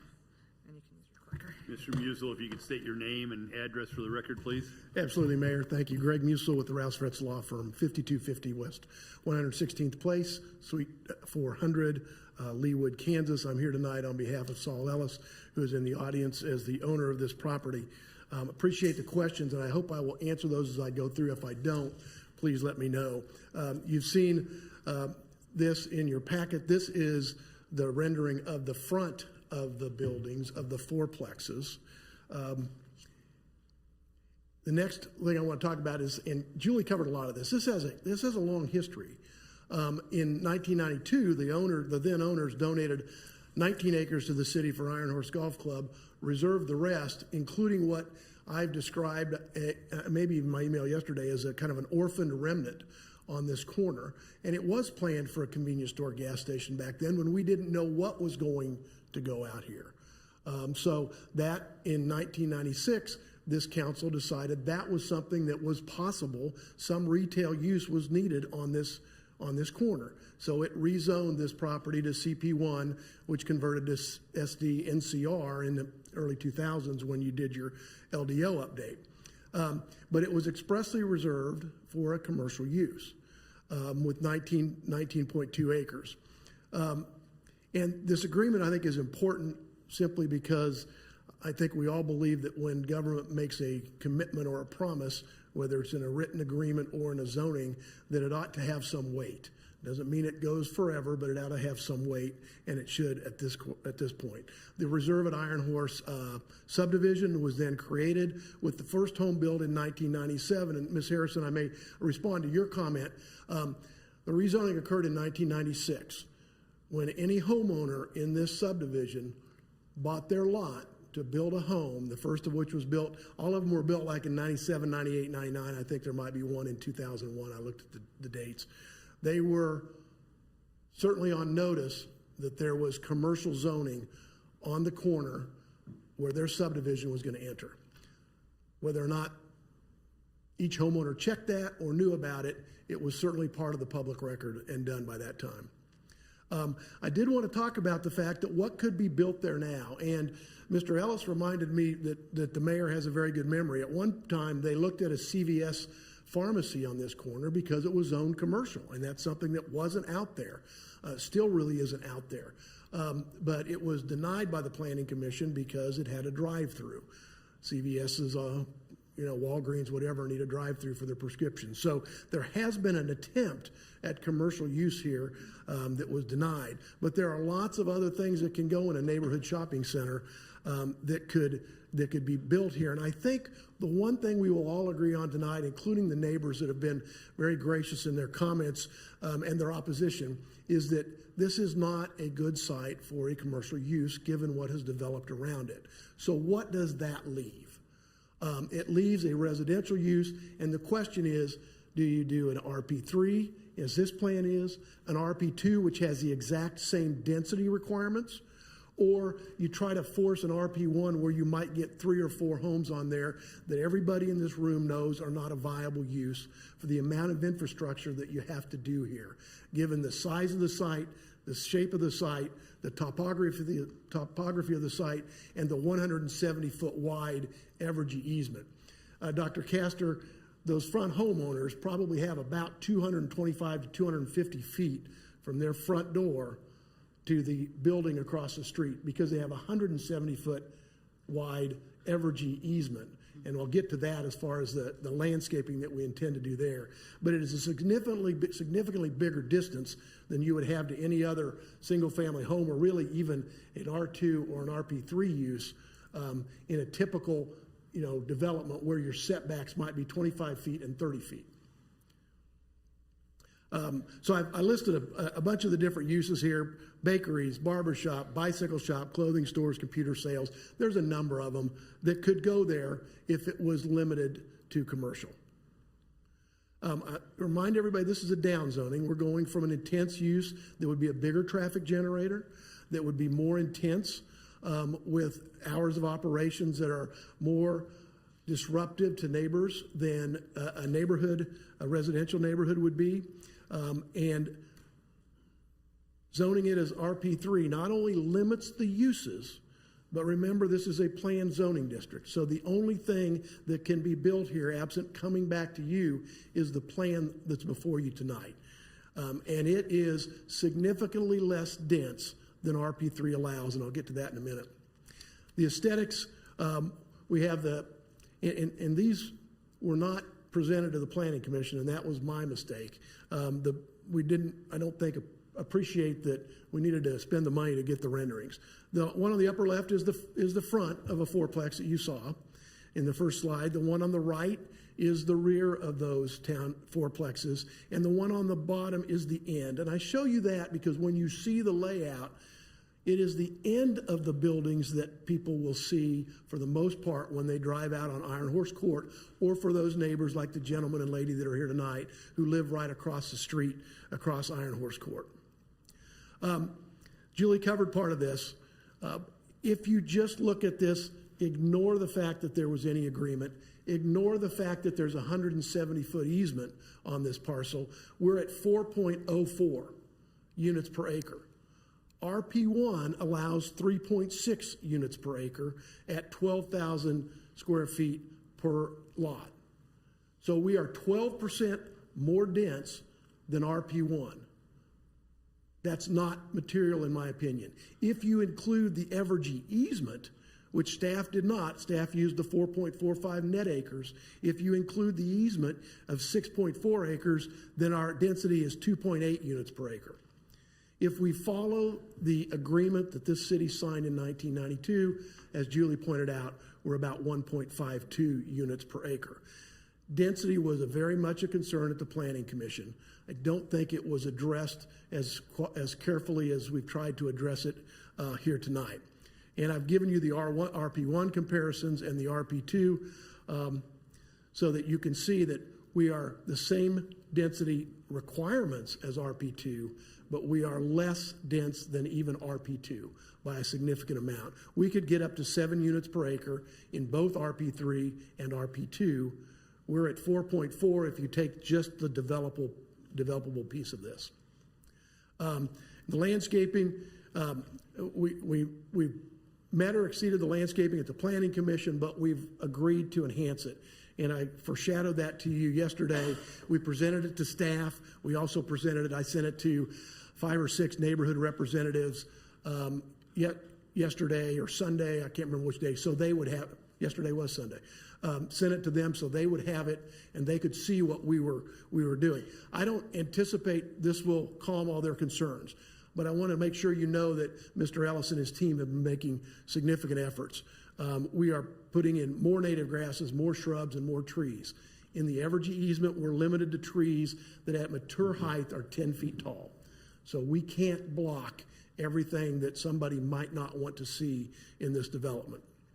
But the landscaping will be over and above city standards. I showed you this, and I don't know, I guess it's big enough for the folks to see. This is the enhanced part that wasn't available to the Planning Commission. The yellow is more native grasses to spruce up this easement. The easement location, the easement site right now is not very pretty. It is maintained by Evergy as, I guess you could call it native grasses. It is not maintained in any way that we would consider it. It is mowed. The dark green is shrubbery that we will have that will grow to some height, at least 5 or 6 feet. And then we have a number of trees in the light green that will grow up to 10 feet. And if they get above 10 feet, Evergy will come in and chop them down. But we've tried to address what the neighbors were concerned about at Planning Commission. I can't change the density, but I can try to do some screening and buffering in addition to the 200 or 250 feet from the roadway and from the homes. This is just a little more of a close-up view of that. So we have some trees that will be alongside the west side of Iron Horse Court as you drive out from the east. If you're driving in from the west to see this development, you're going to have to look back over your left shoulder. So I think the concern would be those houses that are facing it and those folks that are driving out. I might speak to traffic very quickly because you have residential streets of this size all over the city that serve way more than 33 homes. There are 33 homes on this cul-de-sac. They only have one exit, so it's a little different, but this is not an issue of capacity on this street. And we know that someday Mission Road will be improved and that will help traffic flow on that area. As to storm drainage, we also know that right now, where does Mission Road or 151st Street collect its water? It doesn't. It just runs down the hill. When you improve it, there will be curbs and gutters and storm drainage. So the water issue on this area will be improved when you're able to, and the demand requires you to improve Mission Road, or 151st. The same thing is true of Mission Road. Right now, it is just a free flow drain into the easement area, which is the low point of this site. Whoops. The landscape details too hard to read, but there are over 150 trees that will be planted on this site. We're going to get to the tree ordinance later, I know, in your agenda, but this is all the street trees you require, all of the trees within the development, plus more. Now, we did get a variance because we're not allowed to put street trees in the Evergy easement. So on the west side of Iron Horse Court, that street, we are putting trees, but they are not your normal street trees because you want your street trees to grow to 40 or 50 feet and have a large canopy, and we're not allowed to do that. The staff went through the golden factors. I mean, we have RP1, R1, RP1, and RP2 surrounding this. It's all a residential mix, so this downzoning makes sense. We had a question at the Planning Commission about is this spot zoning to put RP3 here? It is not under any definition, but if you tried to put commercial here now, that would be spot zoning because it is inconsistent with what the uses are that have developed in this neighborhood. Suitability of the property is zoned. Commercial uses today would not blend with the residential character. Your judgment, I think, and what you will hear from the neighbors is that there's some dramatic detrimental effect to building 18 homes that will sell in the 700 to $750,000 range that are beautifully designed and landscaped and buffered as well as you can, that they will have to look at when they drive out through their neighborhood. Storm drainage is going to be handled because we have a preliminary storm drainage study, and there will be a final study at final plan. So just as you do with every other zoning thing, you will handle, your staff, your engineering staff will handle the storm drainage issues. Phelps Engineering is on this. Tim Tucker only had 3 other city council meetings he had to be to tonight, from Kearney to Shawnee, so he's not here. But I think David can answer questions if you have those. Length of time this has been vacant and zoned, 29 years. Probably unusually long for the city of Leawood or other cities. Gain to the public health, safety, and welfare if you're denied. I don't know what the gain would be. You've already turned down commercial. Now you've turned down RP3. What's going to go here? What's the gain to the public use if nothing ever goes here? Versus the viable, versus the hardship on the owner, who will be left with, I can't do commercial, I can't do residential. And the notion that you can do 3 or 4 houses I spoke to earlier, the same type of infrastructure will have to be built for those 3 or 4 houses. All the storm drainage, the street connection, and building those, retaining wall along 151st Street, you can't do that for 3 or 4 homes. Comprehensive plan, as the staff pointed out, it's shown still as commercial retail on your comprehensive plan. We know that's not what it should be and what it would not be planned as today. You have a goal in this city, and I've been here sometimes when you've talked about it, and at the Chamber and Economic Development, of finding gaps in your housing stock. This is a gap. The villas out at 135th and Row are not affordable housing. This is not affordable the way most people would define it, but if you can get in a fourplex of 1,500 to 1,800 square feet with 3 or 4 bedrooms or rooms that could be used as an office for $700,000 or $750,000, that is an affordable niche that is not really available in Leawood right now. And I thought it was interesting that in the comprehensive plan, you're looking for a variety of housing options that are, quote, are alternatives to, quote, standard large lot subdivisions. You don't have very much of that south of 135th. This is an opportunity. I talked about storm drainage, talked about traffic, access. The fire department has reviewed this and has no concerns. And then the view from Iron Horse Course Street. I'm going to go back for a minute. Not that far back. See this enhanced landscape plan.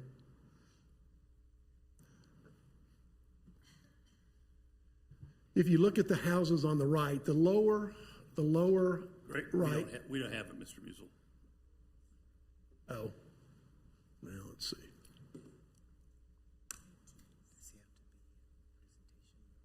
This is very dangerous for me to be running this. How about that? Okay, we have a landscape plan now. Okay, I'm going to sit down. I found it. If you look at the lower right is the first lot. I'm going to call that house number 1.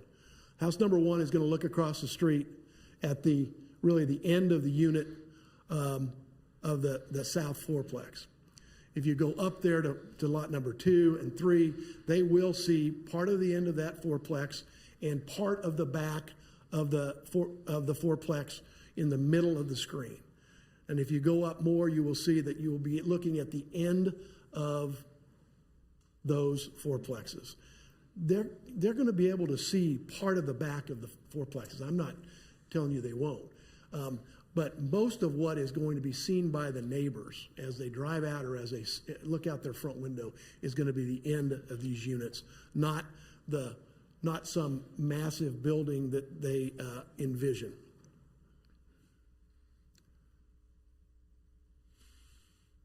Staff recommendation is to approve. Planning Commission didn't have quite as much information, which is unfortunate, and I take the blame for that. But this is something that fits the golden factors. It fits your comprehensive plan. Staff has identified it. The owner has no alternatives really that are viable other than to go to a residential use, and it has to be a residential use that actually makes sense. That's all I have, Mayor. Thank you, Mr. Musil. Questions for Mr. Musil? I'll go with Ms. Kane first. Yes, Mr. Musil. Is this maintenance provided. Yes, So will it be its own HOA? that would be the intent. I know there was some discussion at Planning Commission about sharing of costs for the median that the homeowners association at Iron Horse Reserve now maintains and irrigates, and we would certainly be willing to work with them to do that. It's not, I mean, but this, everything on this parcel would be maintained separately. And the reason I ask is, you said that the intention was these were going to be for sale and personally owned. Yes. So these are not rentals. Is it going, is it somehow there's a stipulation that will say there are no rentals, no Airbnbs allowed in this HOA? Can we somehow guarantee that going forward for the residents? Because we hear over and over and over and over that our residents want ownership and they want more affordability, but like you said, 750 to 800, that's you know, that in Leawood is affordable, but it's kind of a laugh. But I think personally I would feel more comfortable if I knew that rentals and or Airbnbs would just categorically, with a stipulation, never be allowed in there. I don't think it's lawful for you to stipulate that it be owner occupied. That is the intent of the developer. I know there's not any intent to have Airbnbs. The design of this is to sell it to those people that are downsizing in Leawood that want to stay in town and have this opportunity. Thank you for clarifying that. If that's not lawful, then shame on me. But you see my point of my conversation. So the topography, and I'm very well aware of this corner and have been for a long time. So the topography is, like you said, it goes low. It goes low in there. So what is the height of these units compared to, because we just had this with another Whopper development along 135th Street. A lot of talk about the topography and where's the top of the buildings going to be in relationship to the homes across the street. So I don't know, you'd have to clarify that for me, but one would think that this falls off, you know, that's a low spot on that corner. So the height of the buildings, I would think, would be no higher than what's across the street, if not a lot lower. I wish Tim were here because I don't know the elevations, but we're limited to 40 feet in the zoning category.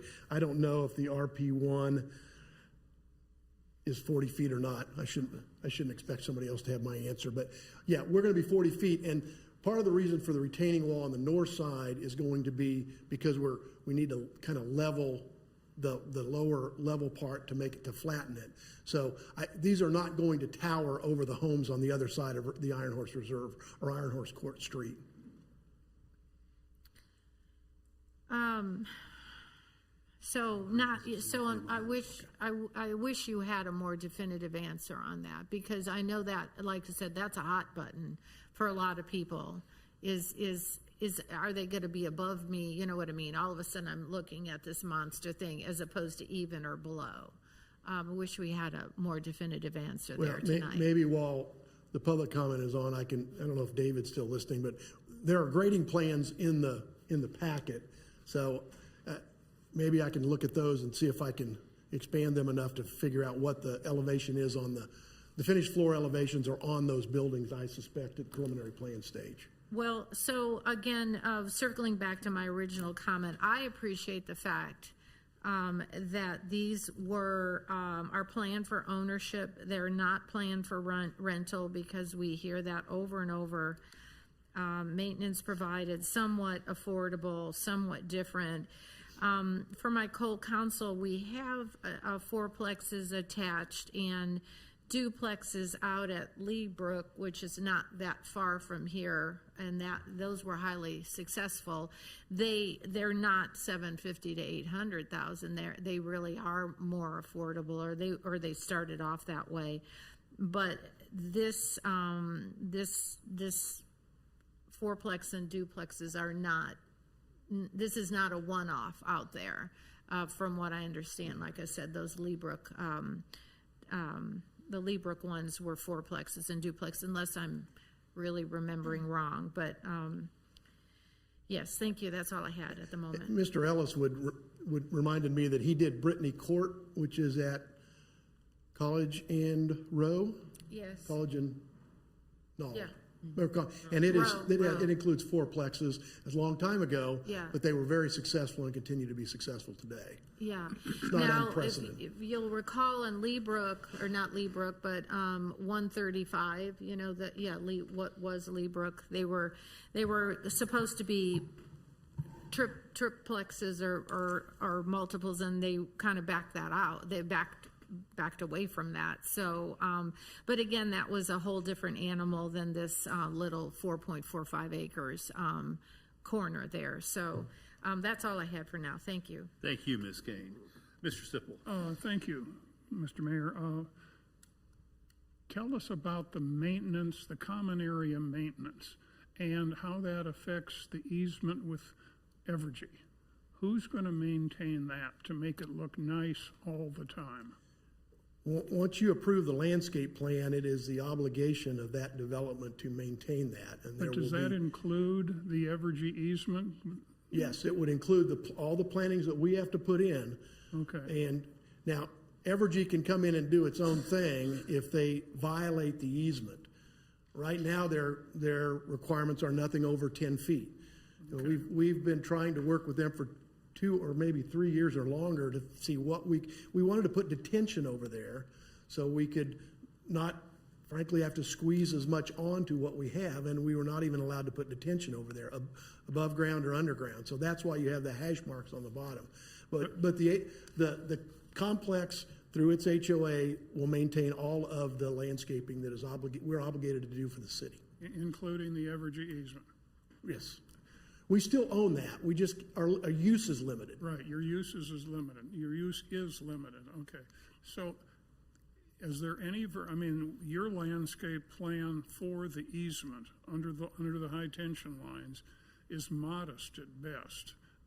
Could you do anything else in there? Well, we could, I'm sure you can plant more. You can almost always plant more if you put some more small trees or some more shrubs. I think what we tried to do, and Brick Owens did the landscape plan, and who's done a lot in Leawood, is trying to do pieces and parts so it doesn't look like a wall of shrubbery or trees, because it frankly doesn't need to. These buildings will also be shielded, buffered by the trees around the building, right, which you see on the landscape plan. So I guess if you want to completely hide something, you can always do it with plantings eventually. Mm-hmm. That's not within the city's requirements, and I don't think it's needed on this site, given the renderings you've seen and the quality of the buildings. Thank you. Thank you, Mr. Sipple. Ms. Larson? Yes, Mr. Musil, you are really good at your job. You have overcome every objection that I might even have contemplated. I should sit down, council member. I think that these fourplexes are very attractive. Kudos to the architect. It fits with the golden factors. It checks every box there. It's an improvement over commercial zoning. I can see like a daycare center or something going in there. This is an improvement over that, and will be lower traffic. I understand that the homeowners of Iron Horse Reserve would like for it to remain green space or be, single family homes, but this is as your words, orphaned piece of property. I think that this is a good use. It provides the diversified housing that we talk about, that we're looking for, and ownership of that diversified housing. And I support your proposal and your plans. Thank you, Ms. Larson. Dr. Castor. One of the items that the Planning Commission had problems with was the traffic volume. So again, to your earlier point, if you're selling these to empty nesters, you have 18 units, 36 cars in the whole subdivision. I'm imagining would be coming at different times of day, and according to the site plan, it looks like they would always go south to get on Mission Road. They likely would not travel through the neighborhood to the north. There's nothing to go east to except the end of the cul-de-sac. So they will travel west, and I think the traffic memo indicates that your staff believes it would have negligible impact, I think was the word. And that's what I was trying to get to. I don't even know if it's truly empty nesters, whether you'll have 36 cars. But they're not, one of the things they won't do likely is adding to your AM and PM peak, going to work and coming home at the exact same time, which is what we usually measure. Right. And if there was a health club on this site, obviously the traffic would be quite a bit different. Any commercial use would be more traffic and more I did drive the site today, and to echo what you said earlier, it's very, very unsightly underneath those electrical lines. So your landscaping plan, I'm sure, would be a much better visual than what's currently there. So that's all I had, Mayor. Thank you. Thank you, Dr. Castor. Ms. Harrison. Thank you. Pardon me. How many bedrooms per unit, Greg? 3 to 4 rooms that could be used as bedrooms. We anticipate that the last one in each of those scenarios would probably be an office or a den, but these will be 2 stories. They will also have elevators. So I should have mentioned that earlier, because that opens us up to another population of some of us who are aging and want to stay someplace where we can get to the second floor in an easy manner. So they'll be elevatored units. So theoretically, you used the empty nester, which of course is very appealing, but you're going to get families who live in here if there are 3 and 4 bedrooms. They're You not, could. I mean, let's just be realistic. So does everybody get 2-car garage? Yes. And there's okay, so I'm looking at your front elevation in the packet. I asked Saul about that. The far right-hand thing is an end garage, so you don't see it on the front rendering, front elevation. So I drive into my garage, and then I open a door and I go right into my home, or Yes. do I need to go up a common hallway that other people share? No, you go into your unit. You're in your unit, but I also have a front door somewhere in that mix that Right. is like a front door. Everybody has a 2-car garage, Yes. but it looks like some of these are 3 stories. I mean, that's just a lot of peaked roof, that's all. 40 feet is usually quite a bit. I mean, that was 40 feet. 40, That's a these will be 3-story building. the same height as a 2-story single-family home is allowed, but there are a lot of peaks. And if we take out the peaks, then we're accused of not looking like residential. I So get we're trying to find that balance. Okay. I And just we wanted know to we're make limited sure- to 40 feet. Just wanted to make sure there wasn't some hidden 3rd floor somewhere in there. No. Okay, because you said elevators. Okay. Everybody has 2-car garage. I like the diversification of the housing stock. You nailed that. I think that if the Planning Commission had seen these drawings, you'd have had a couple of votes. But I do understand the concern about the density. I feel like if the density was just a little bit lower, instead of 18 homes being built in this cul-de-sac, which is kind of what it is, they just have shared walls, 18 homes coming out one entrance of a cul-de-sac that just 2 or 3 houses are going to be looking at every time somebody pulls out. That these folks live on the folks that live in this neighborhood essentially live on a giant cul-de-sac. The only people coming in here live in the neighborhood. So they're probably really respectful of the speed limit. Everybody knows everybody's cars. Now you're almost doubling the number of homes in this neighborhood with the addition of this one cul-de-sac.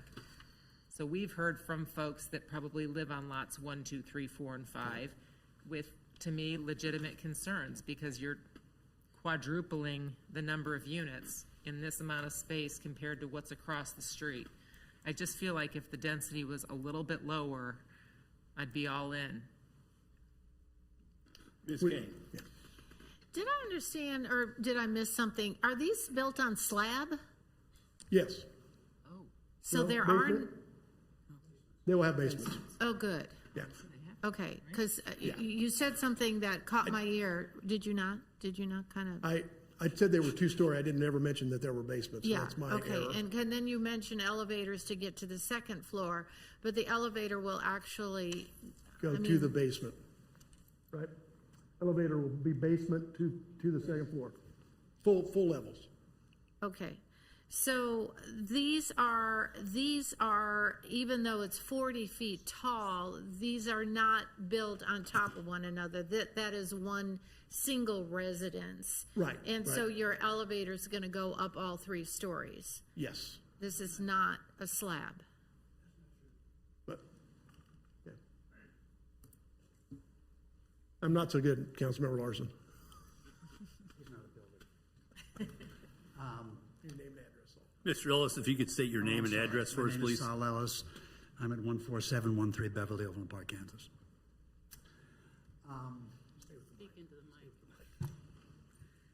The units are no higher than a single-family house. Okay, That's a requirement. Okay. When you walk into a unit, one unit is on the first floor and one unit is on the second floor. oh, Okay? So you walk into a unit and 2-car garage, and then you walk into a hall which has a staircase up to the second unit or an elevator to the second unit. Okay? So Okay. the reason for that is because I felt that the marketplace is really empty nesters. And a lot of people, and I've had, and you know, as a developer, I'm also a marketer.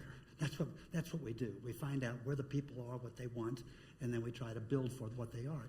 This is a tremendous product that the city of Leawood needs, because there's an awful lot of people that have grown out of their house, the big house. They want to sell their house and they want something smaller. And so I decided, and they don't want to spend $1.1 million, $1.2 million for a villa, or $1.8 million, $1.9 million for a duplex down the road. They want something that they can move out of their house, sell their house, and maybe save some money and build in something that's smaller, and maybe have a place in Arizona or wherever else. So that's really what the marketplace is for. It's not for kids.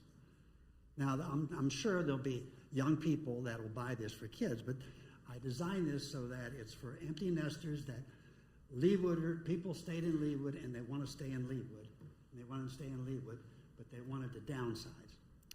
Okay? So thank you, Ms. Yes. Now the elevator also goes up to the second floor, which has 2 bedrooms, but the elevator also goes down to the basement. So if they want to finish a basement in the lower level, they can do that. And that's where the 3-bedroom or 4-bedroom come in. But now I must just say now I'm a little bit confused. So you are calling these reserve at Iron Horse townhomes, and again, being a realtor, in my mind, townhomes means somebody can be living above you. Yes. Okay. So with the elevator, so the person that lives up top doesn't, or does it have access to the basement, like in inclement weather or something like that? Yes, he has his portion of the basement. The basement is divided. The basement is divided into his portion and the first floor's portion. Oh, okay. They each have a part of the basement which they can use. They each have part of the basement. So some are going to be 3 stories tall. No. I mean basement, counting basement and first floor and second floor, and some The are building is no higher than 40 feet, just like a house, just Yeah. like a reverse story and a half that we have all over the place. A 2-story that you can use the basement, that's what this is. It's a 2-story, but you can use the basement. 2-story where Got you it? can use the basement. 2-story where you can use the basement. 2-story is 2 stories plus the basement. That means 3 floors. But somebody lives upstairs and somebody lives downstairs. That's correct. So for the downstairs, it's But a the building is one-story. 2-story. Yes. The building is no higher than any other single-family house. Okay? The whole building is no higher than any single-family house. Okay. It's just someone lives on the first floor and someone lives on the second floor.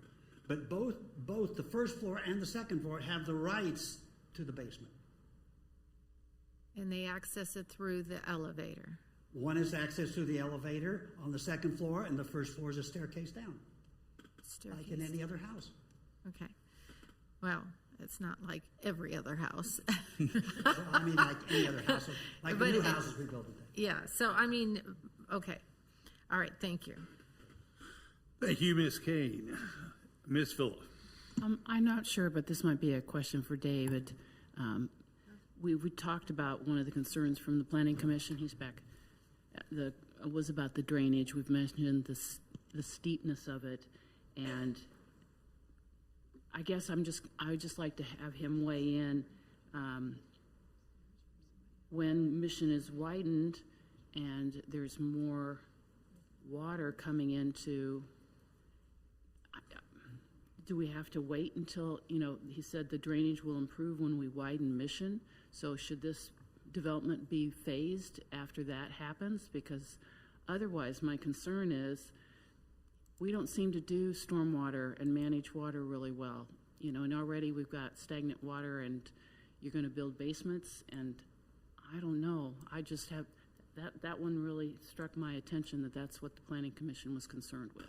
So on the stormwater, so currently the water from 151st Street just sheet flows to the south. So from the center of 151st, it flows to the south, and there's no roadside ditch because it's such a steep grade. They will address that on their original plan with this plan. When we come in and do any road work, we install storm sewers along the roadway and take the water along the roadway. We would not bring water from Mission or from 151st down through the subdivision. It's going to be wrapped around the subdivision along the roadway. Well, I guess I didn't approach that question right. So if in fact that is going to take water away from this, and yet we're going to be digging basements where there's water collecting, until we get that water, captured by curbs and storm inlets, are we putting this development in a flood or flooding scenario? Maybe this ought to be deferred until there is the proper drainage off the road. Well, they'll address that with their grading plan. So they'll be able to put swales along 151st Street to move the water east or west around those buildings. So that would be all reviewed during their design process. Do you think it can happen? They have quite a few storm sewers that wrap around on the north side of those buildings. So they're taking storm sewer, they're collecting it on the north side of the buildings and taking it east and then to the south.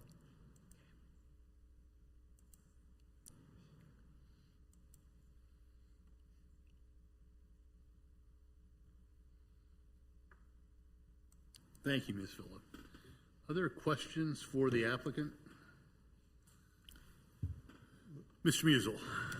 I saw a couple hands, Mayor, that you may not have seen. Ms. King or Ms. Harrison? So there's 18 elevators in this? No, there would, I apologize, I confused everybody. There would be 2 elevators in each fourplex for the access on the second floor unit to get all the way to the basement. So 4 fourplexes, 2 elevators in each fourplex. My math tells me that would be 8 total. A first floor unit will not have an elevator. They will have a basement and access to the basement, but not an Stairs to elevator. the basement.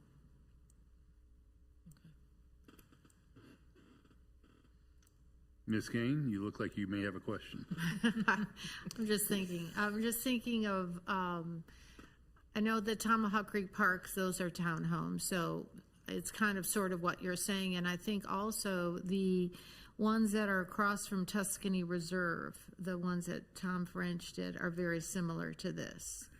So again, it's not, I don't think there's a ton of them in the city of Leawood, but they do exist. And that is almost by definition what a townhome is. Somebody can potentially be up. So, and I also think that the ones outside, I can't remember what they call that, across from Tuscany Reserve. Anybody? Okay, whatever they call those, I think that they were in this price point as well, seems to me, or still are. So I trust your opinion on that. yeah, as a real estate person. I think so. But anyway, I was just thinking more. But as long as, again, we always talked about tornadoes, right, and in safe rooms, and I mean, it's been a big conversation up here. So you've satisfied that requirement as well. So thank you. Thank you. Mayor, we accept all the stipulations, and I appreciate the opportunity to respond to public comments if appropriate. Thank you, Ms. Kane. Thank you all for your time. Thank you, Mr. Musel. Mr. Powell, Ms. Knight, help me here. I'm having a brain cramp. In a situation like this, do we typically open the floor to the public?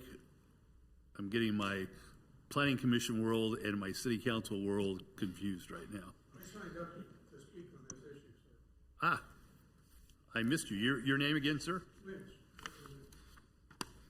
All right, Mr. Lynch, if you want to come forward, we would be happy to hear from you.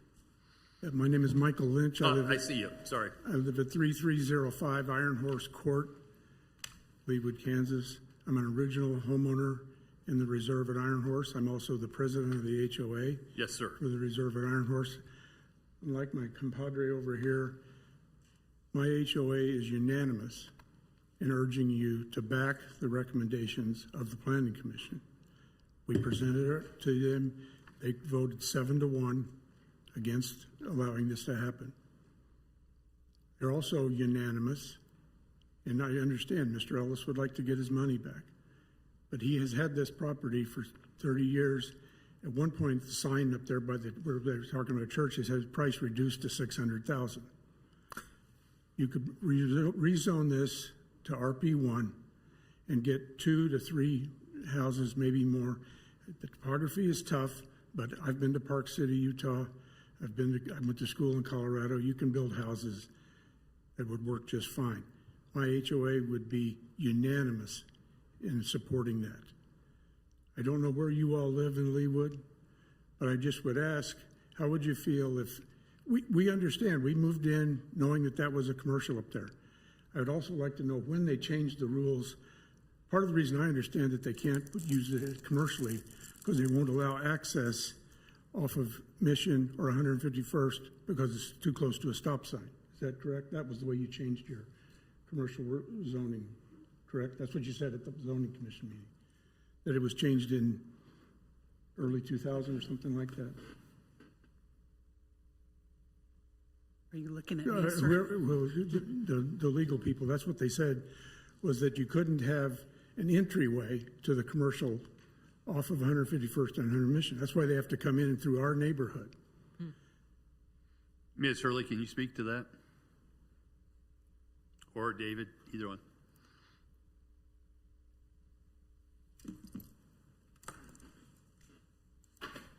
So any access off 151st or off Mission would be a right in, right out in the future, because we do plan on putting islands down Mission and also down 151st Street. And so with those medians, it's going to block access. Also, there are minimum requirements you have to have from an intersection for driveways, and that's to keep the functional area of the intersection. So when people are driving through the intersection, they're more observant looking at cars that are in the intersection or pedestrians that are nearby. Thank you, Mr. Lynch. Mr. Lynch, please proceed. So I understand the problem. It's zoned commercial, but it can't be used commercial. Okay. The question is, do you want to put multifamily in an area that's totally surrounded by single family? And I would ask you, I don't know where you live, I know where Mr. Simple lives in Leawood, but how would you feel if people came into an area and started using your entryway that we pay and maintain and add 36 at least cars? And I know what the traffic people have said, that it's not going to be a problem, but I can guarantee you certain times of the day you can't get onto Mission from our entry because of all the traffic north and southbound right now. And that's just the way it is. I would be happy to entertain any questions, but I just would like to reiterate, we're not opposed to something going in there. We're opposed to something, and it's nice presentations, and I know they're going to try to do it very nicely, but still people in our neighborhood are going to be looking at the backs of houses. And I don't know any other neighborhoods in Leawood that are that way. We would welcome single family houses. They would have long driveways, but they could be nice houses. Again, I would urge you to support the recommendation of your zoning commission, which voted 7-1 denying this request. And I'll be happy to entertain any questions if anybody has for me. Thank you, Mr. Lynch. Appreciate your comments. Mr. Musil. Oh, I guess, is there anyone else who wishes to be heard? Yes, ma'am. You could state your name and address for us, please. Joan Variano, 3609 Iron Horse Court. My thought is my best friend lives in Houston, and it's concrete jungle. and the flooding was incredible.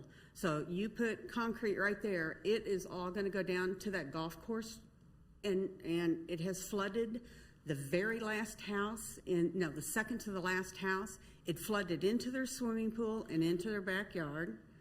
It also, the first house is Allen South, and his has been flooded by that creek in the backyard. You put in more concrete, you're going to force more water down into that creek that's going to rise up and cause flooding into at least 2 homes in that area.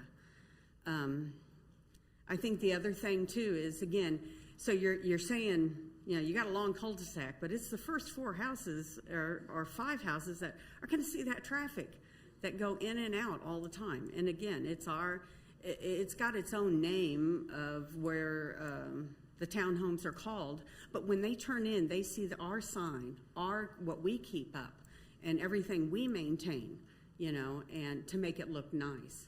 Also, if you look at the value of our home, those homes aren't really going to be that less expensive than ours, and that's why I was really surprised. He thought he could, sell them for exactly that amount, because, we have a single-family home and a lot more room, and ours is only $100,000 more than what they're saying, if you look on Zillow today. So, thank you. Thank you, ma'am. We appreciate your comments. Anyone else? Mr. Musil?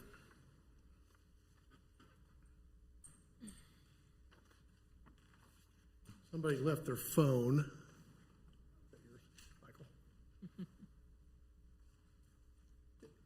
Let me just mention this back of house thing.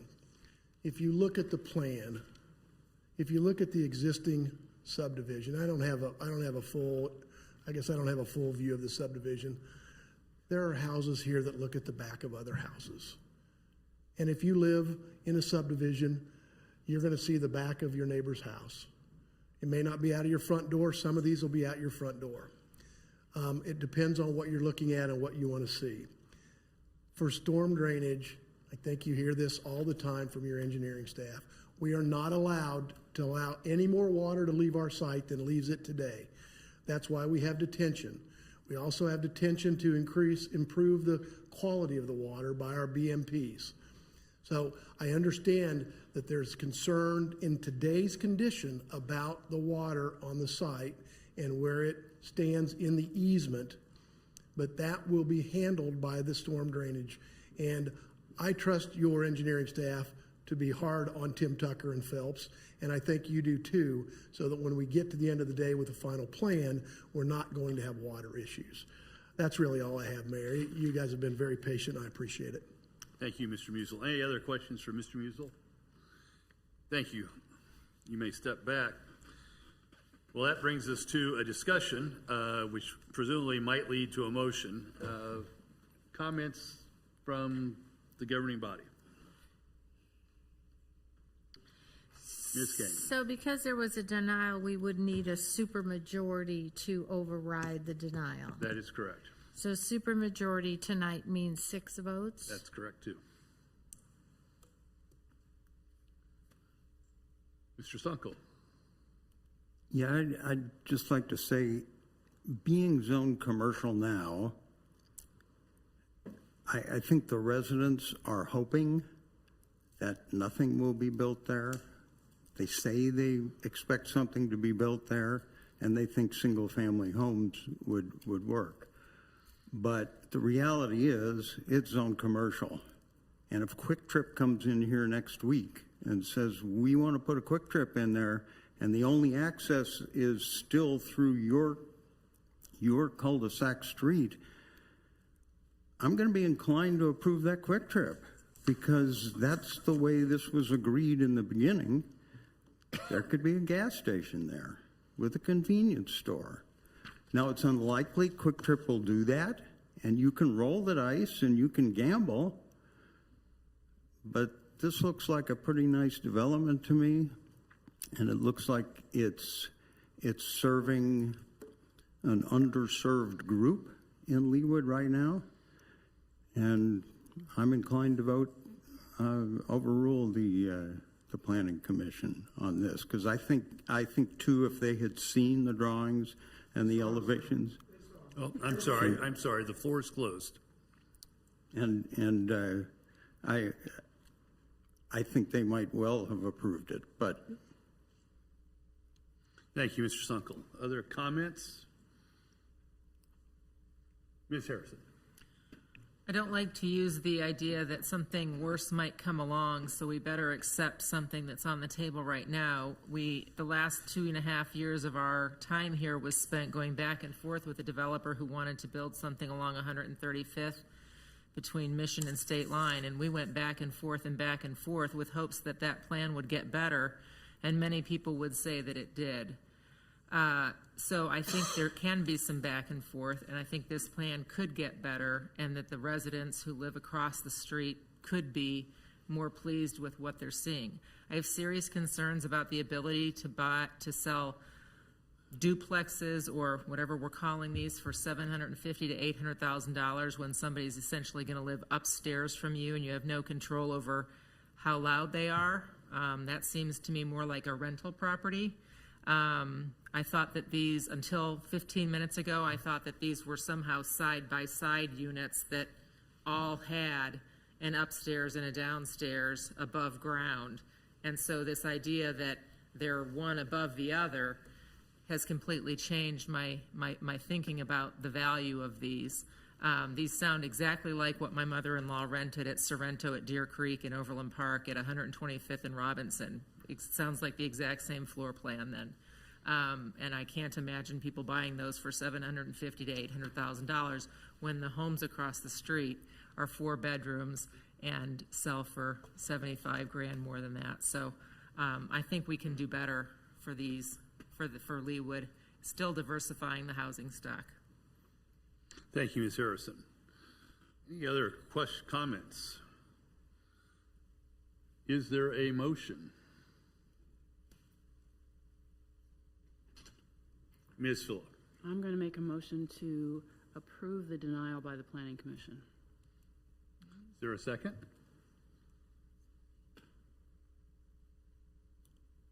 Second. Thank you, Mr. Sippel. So it's been moved and seconded that the governing body approve the Planning Commission's denial of a rezoning from SD-NCR to RP3. And I believe that in that event, that requires a majority approval by the City Council. So, with that, I would ask for the clerk to please call the roll. Mrs. Phillip? Aye. Mrs. Harrison? Aye. Mrs. Kane? Nay. Mr. Sippel? Aye. Ms. Gayed? Nay. Mr. Sunkel? nay. Mrs. Larson? Nay. Dr. Castor? Nay.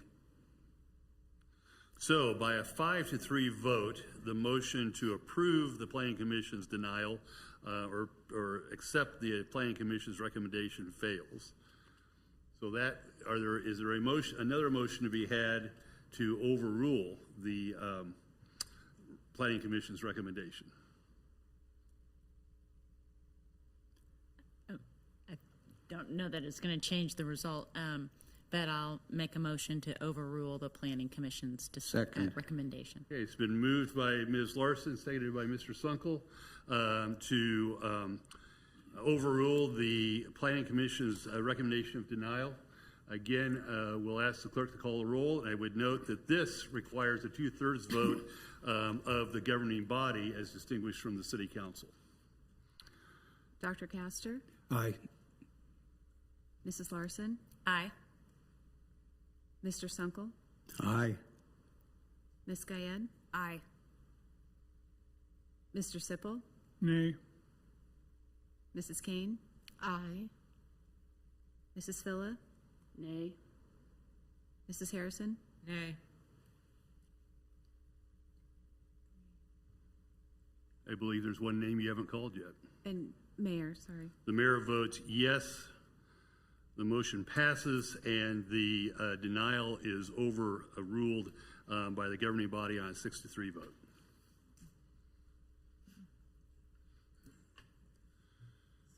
So we have been at it for about 4 hours now. I would accept a motion to adjourn for a period of 5 minutes, and we'll return to the business of the evening. So moved. Thank you, Dr. Castor. Thank you, Ms. Phila. All those in favor of recessing, please indicate by saying aye. Aye. Those opposed, same sign. The ayes have it, and we'll recess, come back here at 10:30.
the governing body will please come back into order.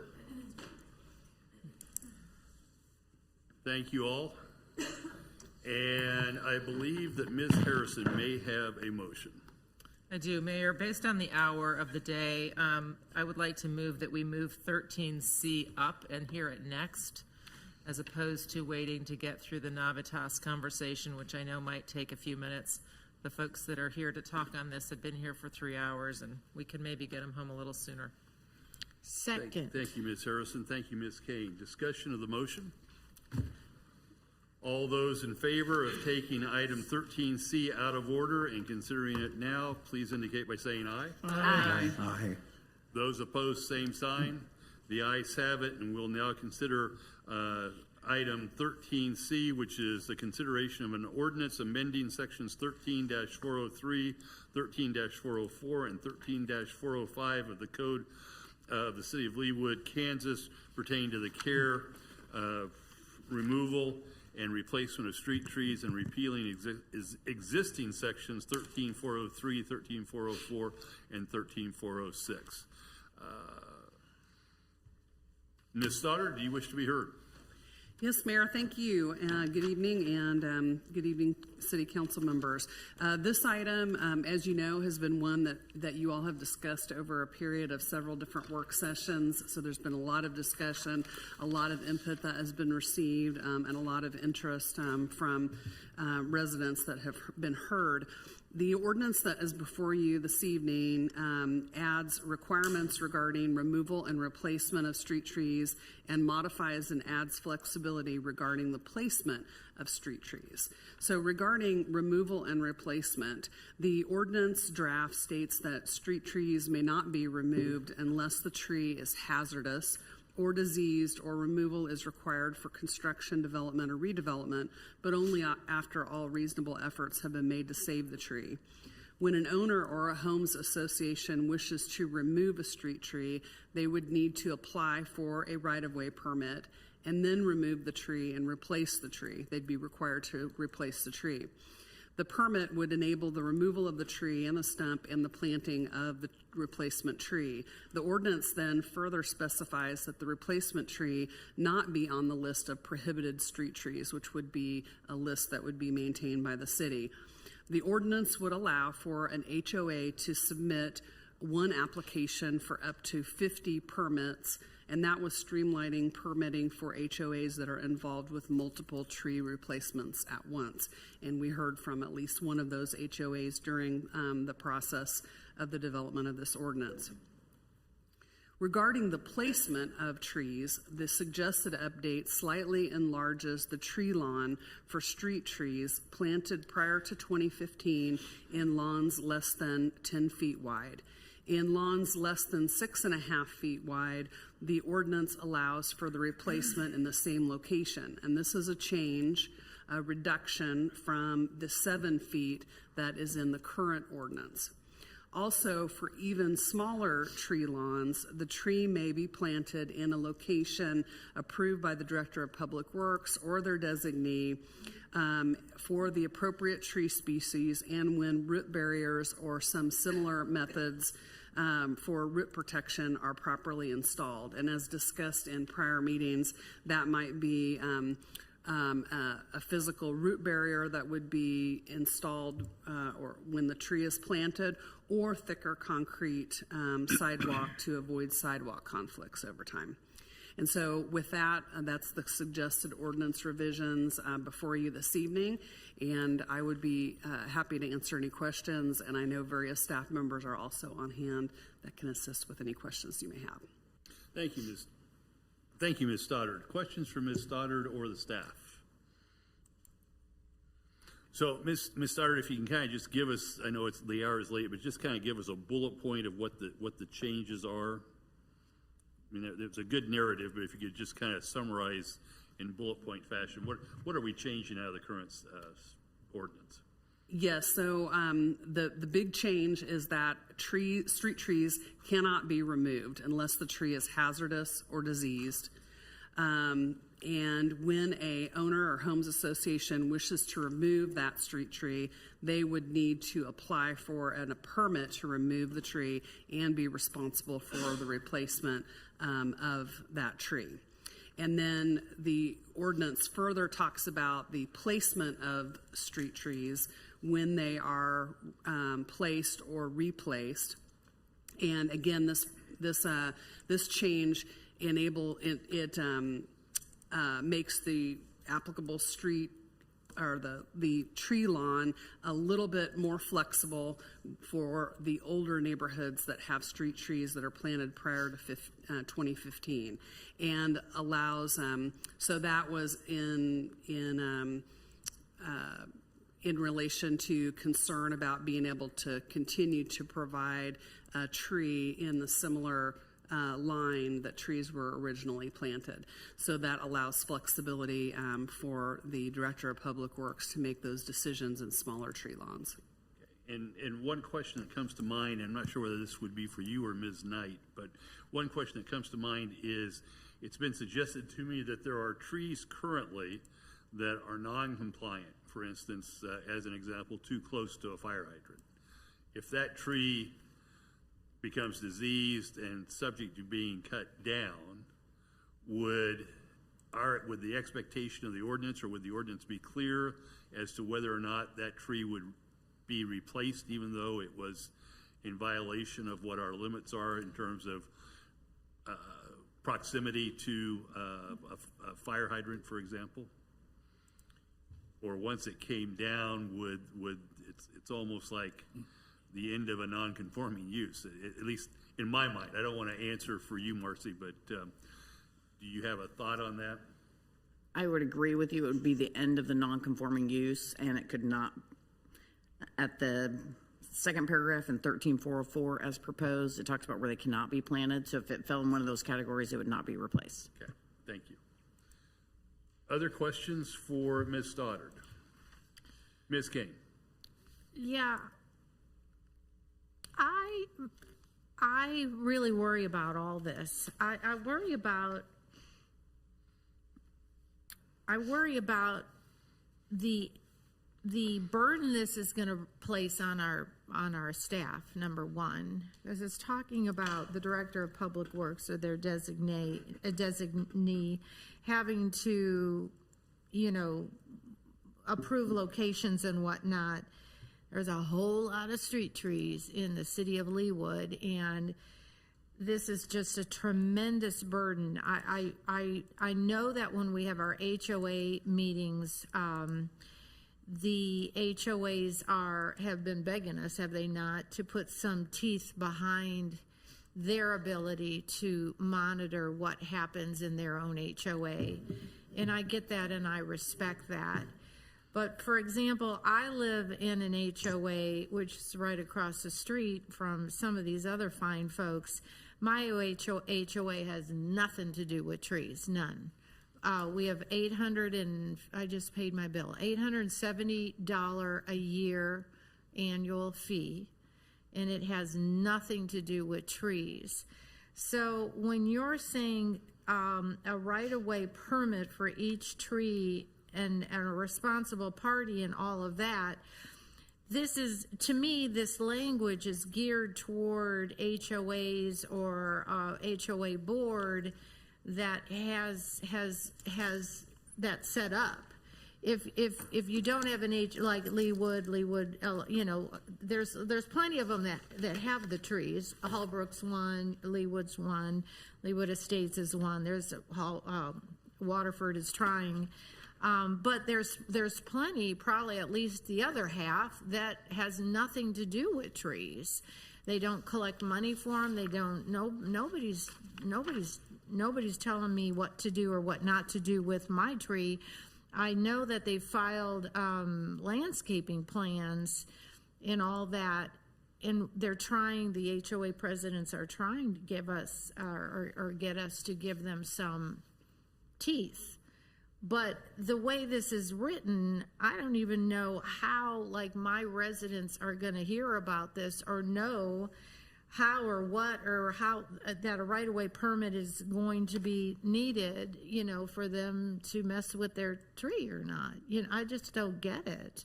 Like I said, the way it's written to me makes sense if you have a HOA that deals with the trees, but it's very burdensome on individual HOAs that have nothing to do with trees. That's the way it sounds to me. Mr. Lay, can you comment about the current state in terms of when a right-of-way permit is required? Because I have a vague recollection of one of our very early work sessions that came as a surprise to many homeowners and homeowner associations that there's already a requirement for a right-of-way permit on the books. Am I mistaken by that? No, you are correct. And so we are adding a lot of language in here about getting right-of-way permits and making it very specific that it's the Public Works Director or their designee, but that's already how we operate. So we're already doing this. It's required to get a right-of-way permit if you do any excavation in the right-of-way. So if you remove a tree, you can go ahead and cut a tree down, but when you go to grind that stump, which is required, you have to get a right-of-way permit. And so that's current state. And that's currently required. And we work with parks. So if somebody wants to replace a tree, that's kind of my designee is to reach out to Dustin, and either Dustin or one of his employees will go out and look at the area to make sure everything meets the requirements before we issue that right-of-way permit. And as far as burdensome on the property owners, it's really more if somebody's hiring a landscaper, it's the landscape company is the one that gets the permit. So thank you for that. So I just think it's not common knowledge. I mean, we're going to have to do a whole lot. Okay, so that's great. Thank you. Even I didn't know it. I'm sitting here, right? I didn't know a right-of-way permit was needed to grind a stump. I can go up and down my street after that last big storm, and several of the street trees were damaged to the point they were cut down. And then there's lots of stumps that aren't ground. You know, there's missing gaps. I just think the general public isn't aware of what's on the books, obviously including me, because I didn't even know. I didn't know that I don't think the general public understands to grind their own stump, they need to hire a company that needs to pull a permit. And then I don't know, like I said, how much, if they pull a permit, then I get that you're involved then. But again, I just think it's kind of like that lady earlier today with the, screened in porch. You know what I mean? I just don't know, how often you are actually being contacted. It might be happening, but I don't know how often people are either knowledgeable about this requirement or actually doing it. I do like that we changed the tree lawn, or we limited it, because I don't think the HOAs, where they've been around for 35 years, including mine, I've been in my house since 1990, I don't have the sidewalk on my side, but I do like that we're not, I don't want to use the word penalizing, but that's the word that comes to mind. Penalizing because they had nothing to do with how the distance between the curb and the sidewalk. They just live there, right? And the houses have turned over multiple times in the 30 years or 35 years, right? So people don't have a clue, So I am glad that we modified the definition of a tree lawn, and we're trying to help the HOAs, and we're trying to, navigate this. As we know, I mean, these fine folks from Waterford are fighting like cats and dogs in their own HOA. I rarely see 8 million emails in one subdivision that they can't even begin to agree with one another, and it's caused a big rift, right? So I don't know that. I don't know if we've, unfortunately, I'm afraid the burden on the city, even among this one subdivision that is gone nuts about this subject, the burden it's going to place on the city to moderate this contentious, very contentious subject. in this one subdivision. You know, I don't know where the rest of Leawood is, but Waterford's all up about it, right? And I'm just afraid that we're going to get we are in the middle of a cat fight, whether we like it or not. And the burden it places on our city is you know, burden it's placed on us reading 800 emails because they can't agree. It in itself is, you know, it's just been a lot, you know. So I get that there's a problem, and I get that everybody's trying to come to some sort of resolution.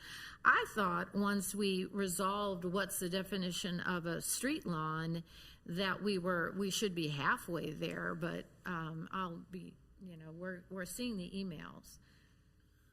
Thank you, Ms. Kane. So just to give everybody a sense of how I would like to proceed on this, my thought is very similar to what we did here a few minutes ago, is to pose questions to the staff that you may have about the proposal or the implications of the proposal, then invite the public to these people that have waited so long to have their opportunity to share their thoughts with us, and then get into a discussion of what our thoughts are about what's proposed here. So for right now, let's try to focus our questions on staff, and then we'll hear from the residents. With that, well, I'll hold off and see if anybody has questions for staff. Mr. Sipple? Thank you, Mr. Mayor. I had a question for staff, Diane or David. How manageable is this with regard to the requests that you're going to be getting for my tree lawn is special? I can't plant a big tree because it'll upset the roots. The roots will upset my sidewalk and so forth and so on. I mean, are you getting those kind of calls now, or have you got them in the past?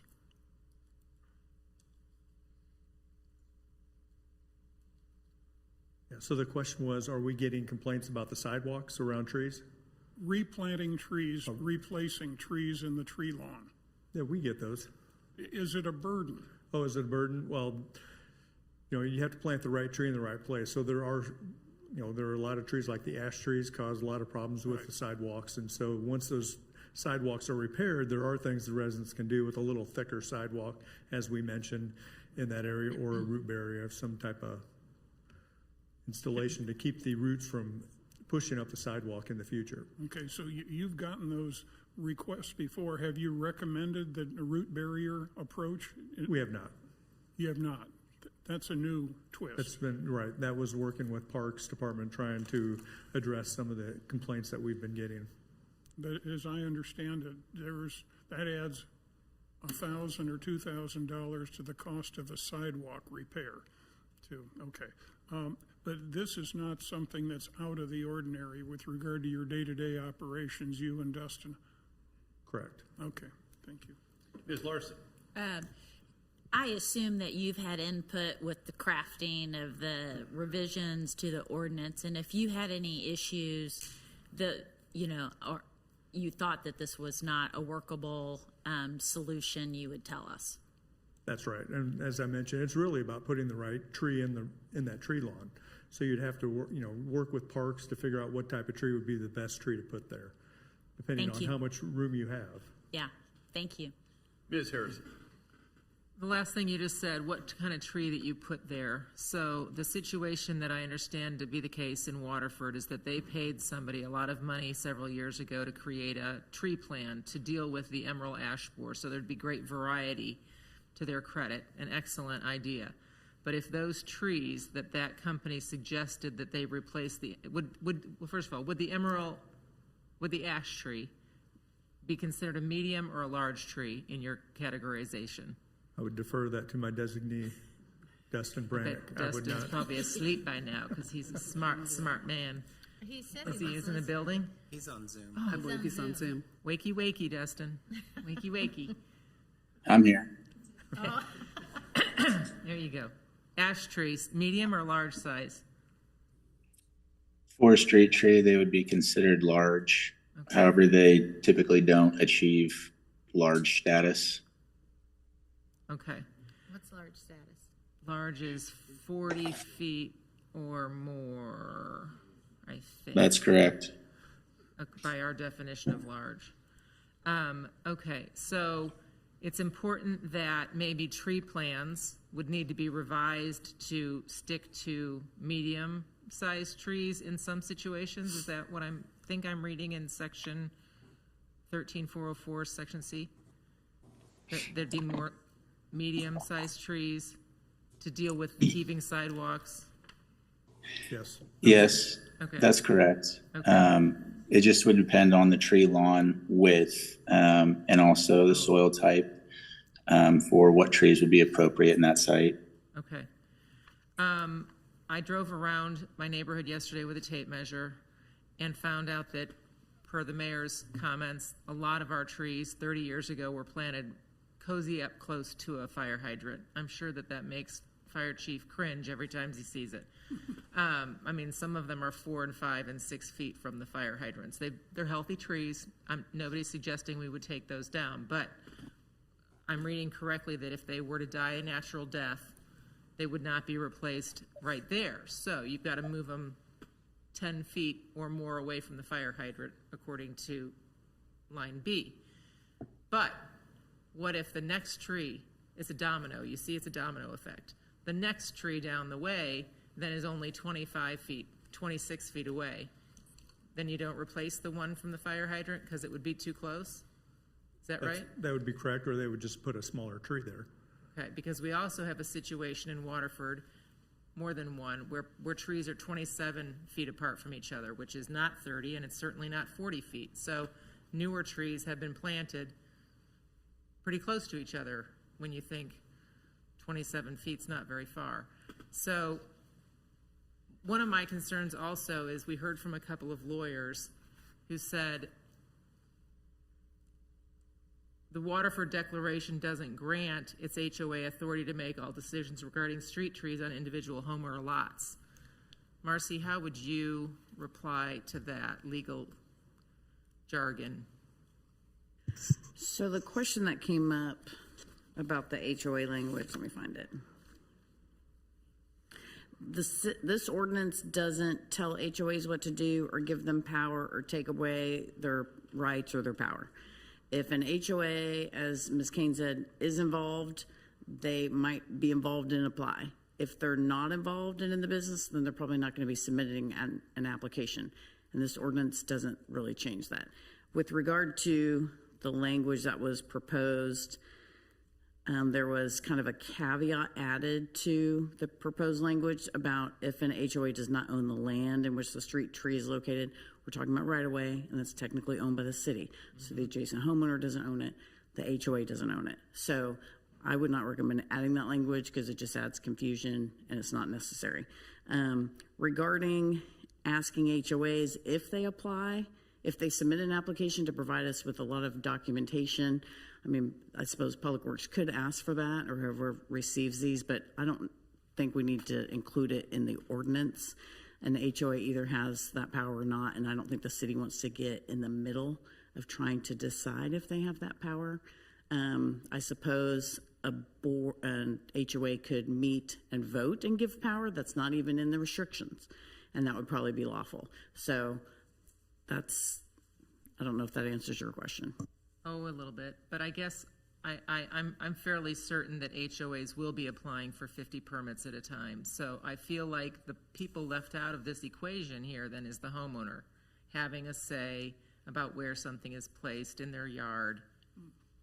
And I don't feel like we've got that here yet. Am I missing it? Is it here and I'm just missing it? My understanding was that was a request of the HOAs who are involved, that they, rather than the HOA applying 50 times or 10 times or however many number of trees they're working on, that they could just do it all at one time.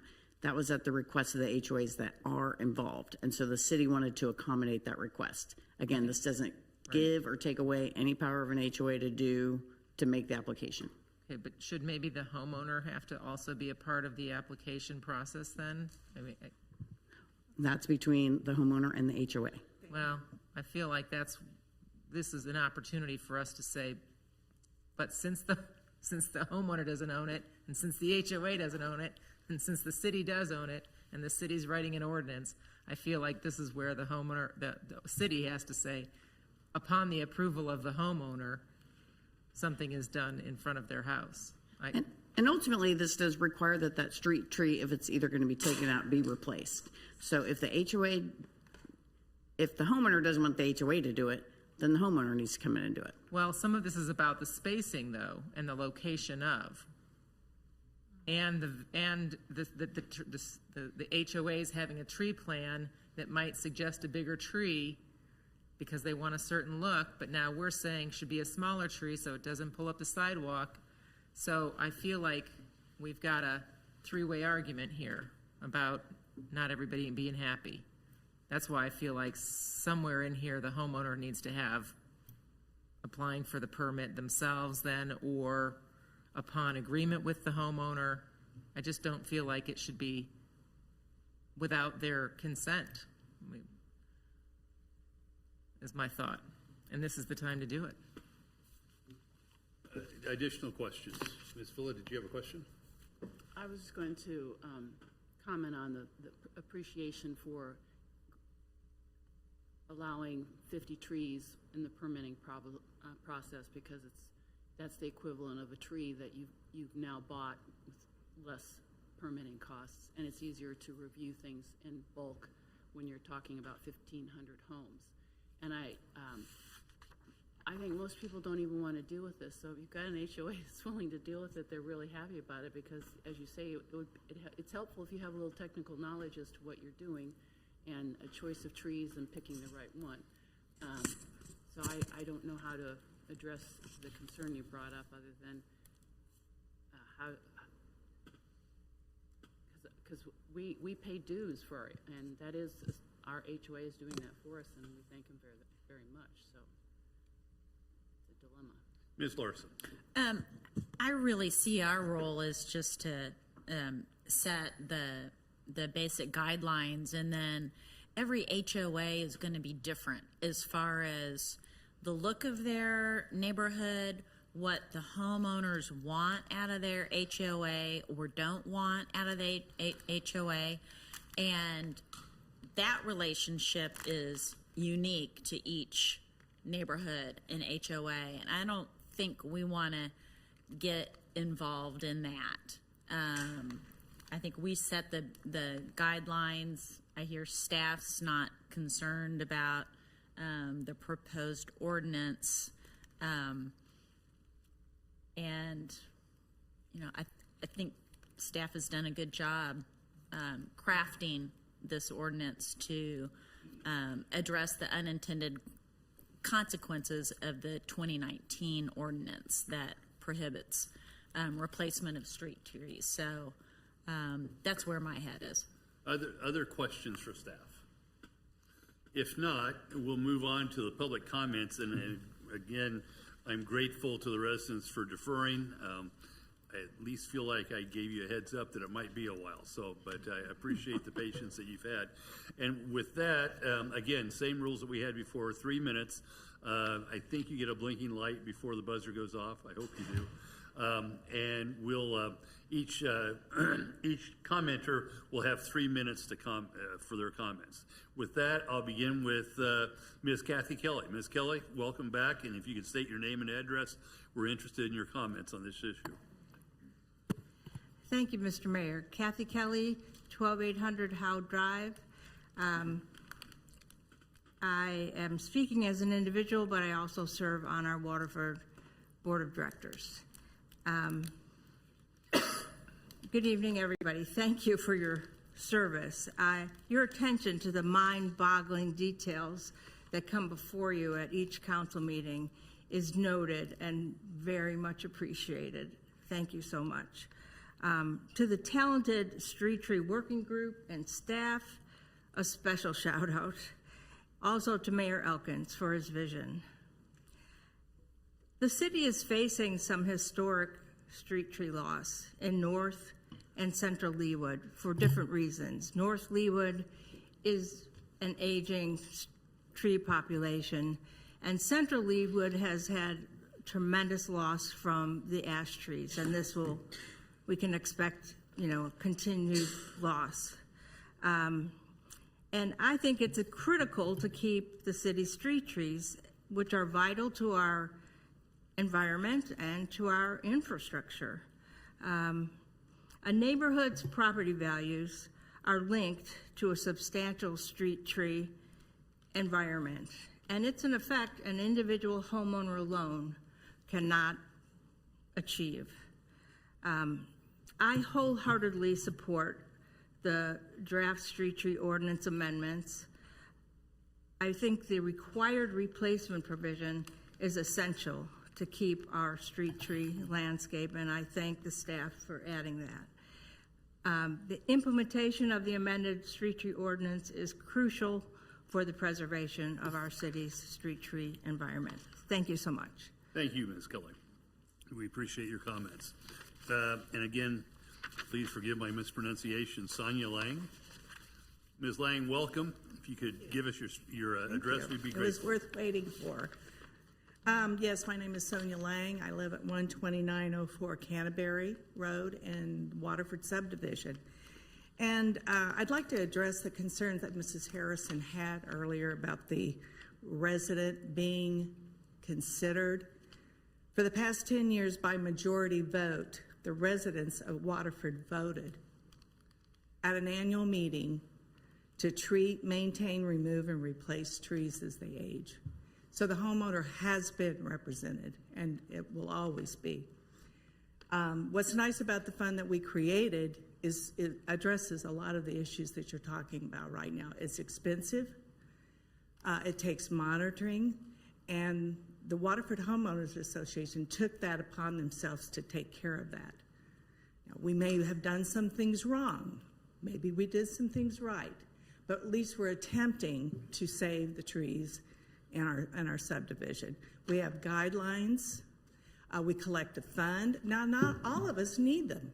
I don't need a tree law. I don't need trees replaced, but we're contributing. There's a lot of people that are contributing that don't take part of that fund. But what we're doing is trying to help cut the cost to a homeowner when it does need to be done, which is an advantage, because that one homeowner isn't going to be hit with a $1,200 removal and then another $800 to plant anew. We're working on that, and we're also working on trying to address the sidewalks that we have. So it's really up to the HOA. I don't think we need to be complaining to the city about it. Thank you for your comments, Ms. Lang. Kathleen McDonald. Welcome, Ms. McDonald. Kathleen McDonald, 12908 Canterbury.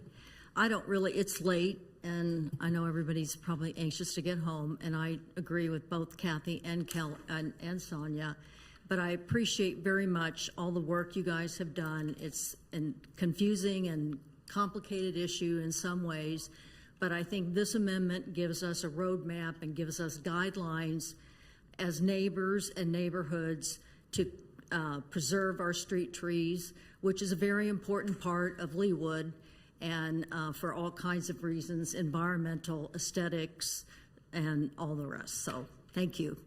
Thank you, ma'am. And again, thank you for your patience. Rachel Allen. Rachel Allen. She went home to go to bed. Okay. And Doug Houston. She's in bed. Welcome, Mr. Houston. Thank you for your patience tonight. Thank you, Mr. Mayor. My name is Doug Houston. I live at 3413 West 132nd Street. I'm here also in support of the changes to the ordinance, which I'm wholly in favor of, and I think you've all done a great job in addressing this. I think that also, Dustin has provided some great answers to some of the concerns. The root barriers, will eliminate, and prevent a lot of the sidewalk damage. The deeper root trees, in smaller trees. I mean, those are all things that are going to solve the problems that have probably been the biggest concerns. It seems awfully complicated here. I'm having a little trouble, honestly, because I really wonder if there's any city in the entire country that prevents, in their ordinances that trees cannot be planted in their parkways. This has certainly, I think, been an unintended consequences from a good ordinance, and so I think, your ability to adjust that, and help the cause of keeping trees, in the, in our, on our tree lawns is, will solve this problem, and I really appreciate all that's been done. It does add value to homes. I don't know if there's any proof to that, but developers wouldn't build huge subdivisions and plant trees if it didn't sell houses. So they wouldn't do it, all right? They want to make money and sell them as high price as they can, and so they're only planting trees because it helps sell houses. So thank you again for all your support on it, and hopefully this will pass and keep all our streets looking beautiful. Thank you. Thank you, Mr. Houston. Is there anyone else in the audience that wishes to be heard on the issue of street trees? I would note for the record that as I think it was Ms. Kane or Ms. Harrison, I can't remember which it was, but noted that this governing body has received literally dozens of letters and emails from residents on both sides of this issue. They have all been read and considered by our governing body, and they've been added to the record of our considerations. So I hope that no one walks away feeling that they were ignored by the governing body or by the city council or by staff, because we've all spent a great deal of time considering and looking into it. I also would note for the record that it's been suggested to me that perhaps we haven't given all of the subdivisions, that this has been a Waterford issue, and that we haven't given all the subdivisions notice of this. In fairness, this is an issue that the governing body had actually taken under consideration and had work sessions on before the concerns of the Waterford Homeowner Association, the Waterford residents ever came to us. And we've had numerous work sessions that have all been noticed out. We've had many people come and attend and listen and watch those. So I would just note that I feel comfortable that we have, you can always, if you wanted to, you could send out an email or you could send out a letter to 34,000 residents. That doesn't seem to me to be very practical either. So I think that we've hit the right middle ground in terms of getting the word out to our residents about what we're concerned about. This is one of those great issues. We had an issue earlier tonight that seemed to be a little bit of an old Leawood versus new Leawood issue. This issue is an issue that affects all of Leawood. As maybe Ms. Kelly noted, maybe for different reasons, the emerald ash borer versus just pure age, but this is truly an issue that relates to what I think is a critical element of what makes Leawood Leawood, and even down to the logos that we wear on our pins and whatnot. So I'm sorry, I'm up on my soapbox now, so my filters have not gone up, but I wanted to make that record. With that, I would open the floor to additional conversation and comment by my fellow governing body members. Ms. King. I would like to know how we're going to communicate this to our residents. Because like I said, with the HOAs that are all about the trees, that's one thing. But the ones that, and there's lots of them, that don't have anything to do with the trees. So how are we going to let people know? Ms. Stoddard. We can certainly utilize the communications division and get that out through the newsletter, through all of the different sources that we have and social media, et cetera. I think this is going to be an item that will require continuing education, so something that'll need to be really on our list to let residents know regularly. So not just once if this is passed this evening, but on an ongoing rotation. So that would be certainly part of our plan. Thank you for that. Because when we were at the HOA meeting, I can speak, Dr. Castor and I, for Ward 4, we heard a lot about this, right? And again, some of the HOA people wanting us to put teeth behind their spots. But the fact that, okay, so remind me again, if you lose a tree in a storm, is it required in this language here? It's late. I'm cross-eyed right now. Is it required that the stump be ground down? Yes. So that, it says it's required to be, because I can go up and down these streets and show you a whole bunch of stumps that are not ground down, number one. Like the house next door to mine, for example. Julie, are you talking about current state or what's proposed in this revision? Yeah, well, yeah, exactly. Again, yes, thank you, current state, but it goes hand in hand with the idea that we have to educate our people. So if the stump what we're saying is the stump has to be ground down, and we're saying that the tree has to be replaced. In the new. Well, we don't say that. It does say it's the replacement's required. So we are requiring that we're grinding the stump and you have to replace the street tree. The permit will cover removal of the tree. And I think the specific language is it requires a replacement, and an implication of that is you can't replace it unless you remove the stump. Well, not in the same spot, right? I know the permit covers both the removal of the tree and the stump. And in many cases, you may be wanting to replant the tree in the similar area as the stump is, so that would require the grinding of the stump to be able to accommodate that. Yeah, that part I get, but If I can't, the removal of the stump is in 13-410. And it stumps the street trees must be removed within 60 days of tree removal. So it's just in a different section. Oh, okay. And it's not in this ordinance because we're not revising that section, but stumps are required to be removed. So current state. Current, yes. Ms. Harrison. Okay, and just Right, to street trees. Just to be clear, David, don't leave. You're almost out the door. If spacing, let's say I have a neighbor who has 7 street trees because he's on a curve, a corner lot, and he'd like not to have that many street trees because, 700 bags of leaves, and he's 80, and that's a lot of leaf raking. So and many of them have died off in the last few years, to the spacing issue, if the HOA board and the tree committee wants to plant a 1-for-1, one dies, one must get replaced. One dies, one must get replaced, very close to the one that died.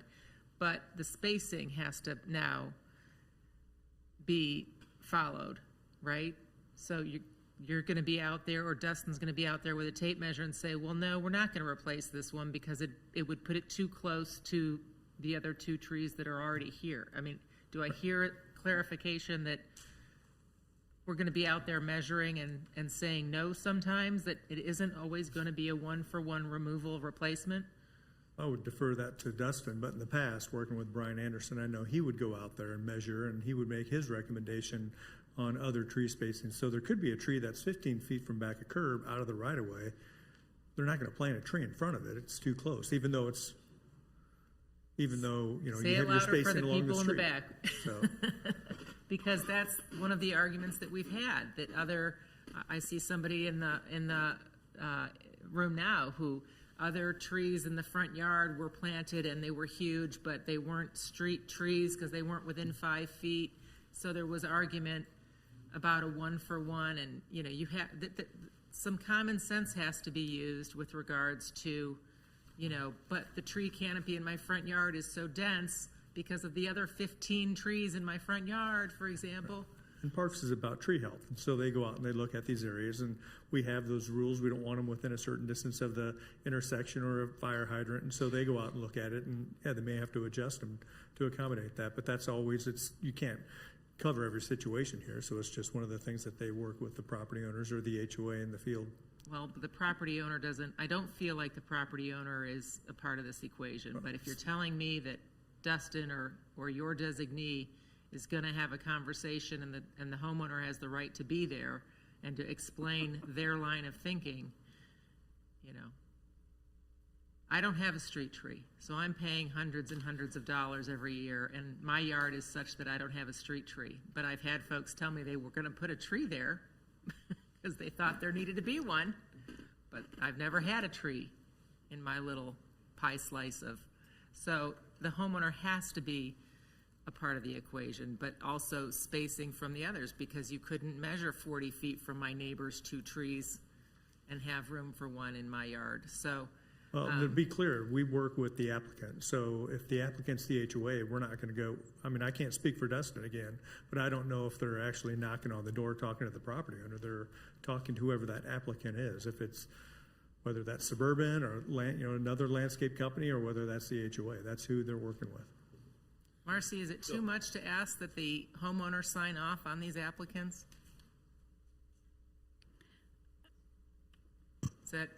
Does that seem? If the HOA has authority, but then. Do they?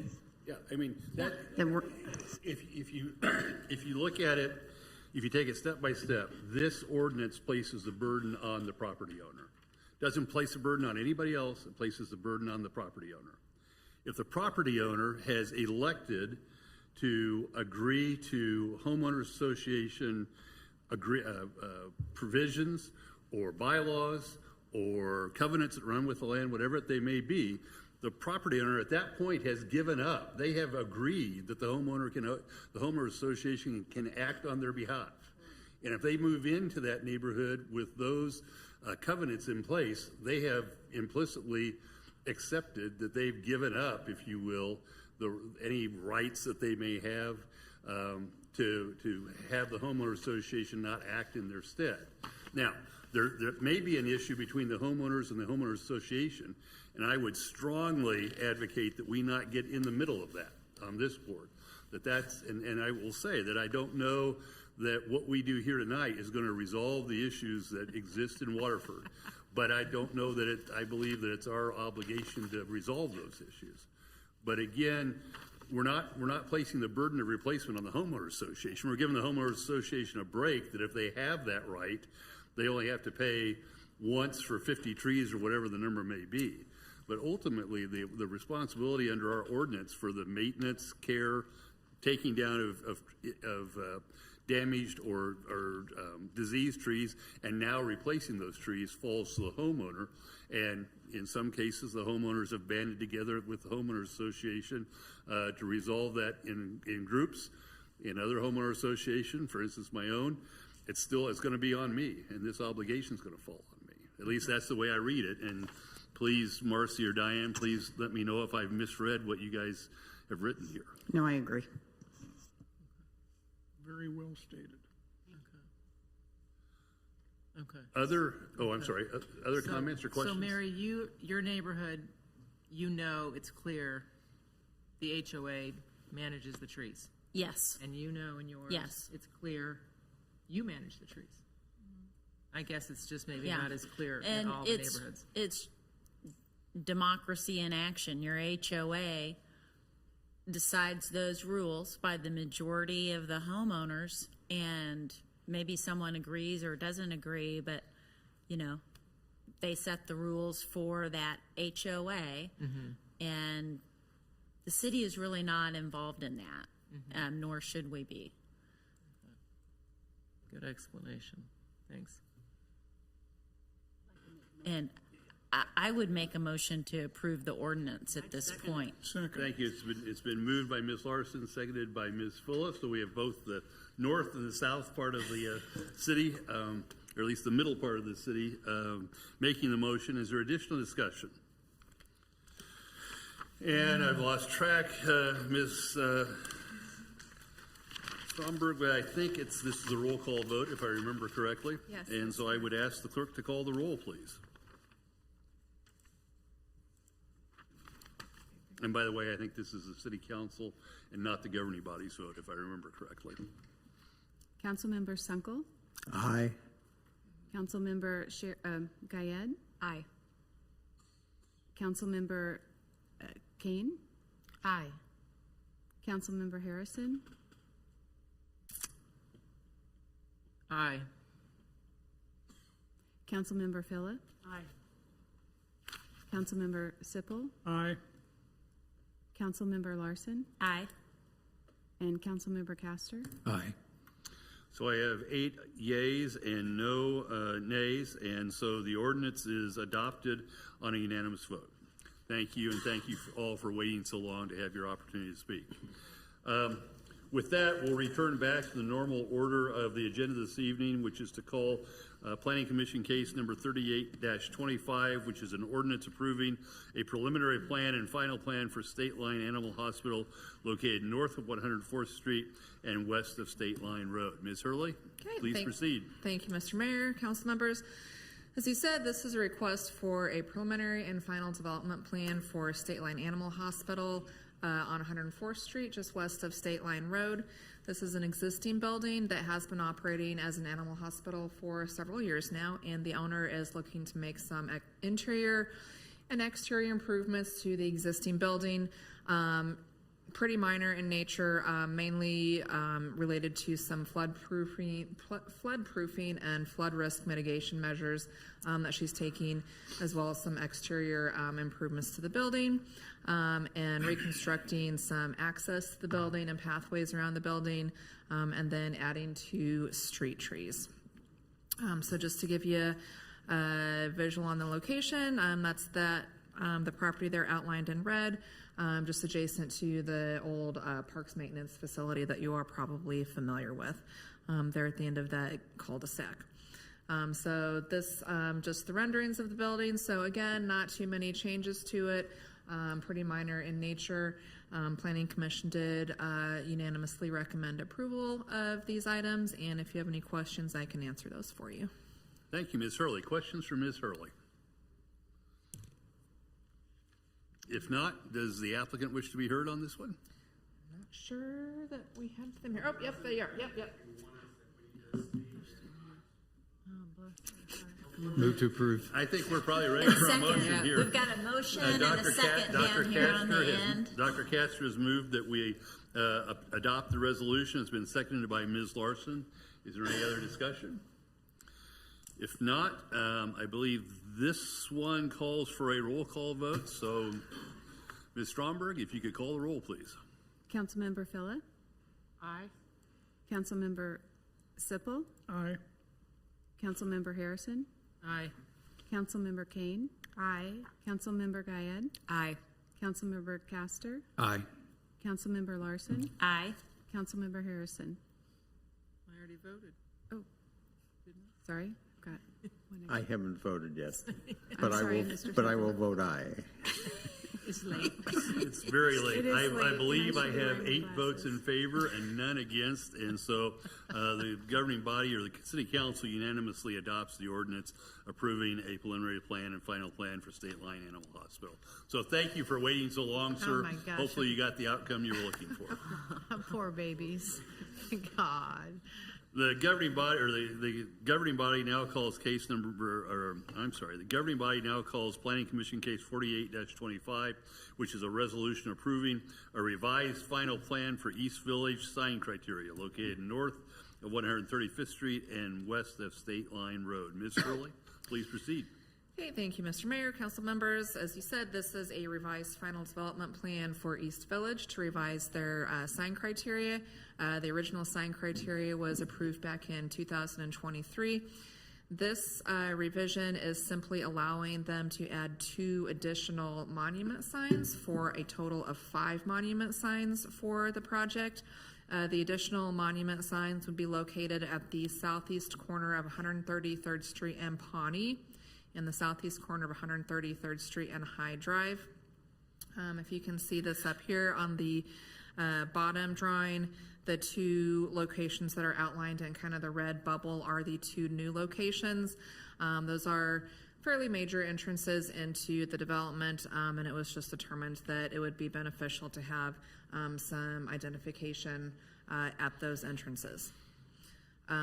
So the sign criteria as proposed to be revised does meet all the requirements of the LDO. And This sign example that you can see there is the monument sign type that was approved with the original sign criteria back in 2023. And this would be the type that would be allowed at these two additional entrances to match other locations that have already been approved as part of the sign criteria for the site. So I can answer any questions you might have, and there is a representative for the applicant here as well. So the type of sign is not changed at all, it's just Correct. adding two locations, correct? That's correct. Other questions for Ms. Hurley? Anyone need for comments from the applicant? If not, do I hear a motion? Move to approve. Thank you, Mr. Sunkel. Second from Ms. Second. Villa. Thank you. Any discussion? All those in favor of adopting the resolution approving a revised final plan for East Village on sign criteria, please indicate by saying aye. Aye. Those opposed, same sign. The ayes have it, and the resolution is unanimously adopted. We now call Planning Commission Case 28-25, which is an ordinance amending Section 16-4-7.3 of the Leawood Development Ordinance entitled Landscaping Requirements, Other Districts, and repealing the existing Section 16-4-7.3 and other sections in conflict. Ms. Hurley. Okay, thank you again. So as you said, this is an ordinance amending Section 16-4-7.3 of the LDO, dealing with landscaping requirements for non-residential districts. So this revision addresses three primary issues. The first is just cleaning up minor inaccuracies in the section, just basically spelling, grammar, that type of thing, no actual substantial changes. The second is to include exceptions to the street tree regulations to align with currently adopted city code, basically dealing with not requiring them in utility easements within a certain distance of intersections. And again, that is already adopted in city code, just making sure that we are cross-referencing that to make sure that we stay consistent. And then the third, in keeping with our theme of trees for tonight, is dealing with the tree replacement provision. So we do require that trees larger than 12-inch caliper for multifamily and non-residential projects be replaced on a 1-to-1 caliper basis. And so when that was added, it created a few unintended consequences in terms of requiring replacement of trees on sites that may not be able to bear the number of trees that we are requiring to be replaced. So what we have landed on in terms of our revisions are pretty minor in scope, and actually the major change that we are making is to allow our other required landscaping trees to count towards those replaced trees. So the way the code was written before, we're pretty robust in what we require folks to plant on their sites. And the way the code was written, you could not count those required landscaping trees against what you had to replace. So if you had to plant 100 trees based on other requirements of the LDO, you couldn't count that towards what you were needing to replace from what you had to take out. So if you had to cut down a few trees, you couldn't count any of those trees that we were already making you plant towards that replacement. So we are adding a provision that you can count those towards your replacement, except for street trees. Street trees will not count towards your replacement, but any of your other landscaping trees can count towards that replacement. And then just clarifying the language, again, that was already in there in terms of some flexibility that the governing body has in terms of working with applicants on those sites where they may be pretty heavily wooded, and it allowing this body to give some deviations from what would be required for that replacement. So that's really the main change in there. If you have any questions, I can answer those for you, and our legal department helps a lot with this too, and Marcy could help clarify if you have any questions too. Thank you, Ms. Hurley. Questions for Ms. Hurley? Ms. Harrison.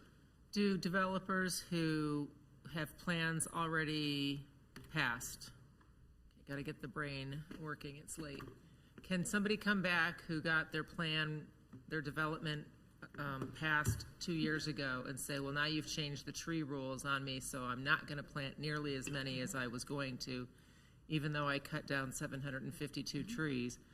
I want the new rules to play by. Does that happen, or do they are they bound by what was the case when they passed their plan? Yep. So it would be like any other change you wanted to make to an approved plan. If you wanted to change what is currently approved, you could come back through with a revised plan to come back through staff review, planning commission, and governing body.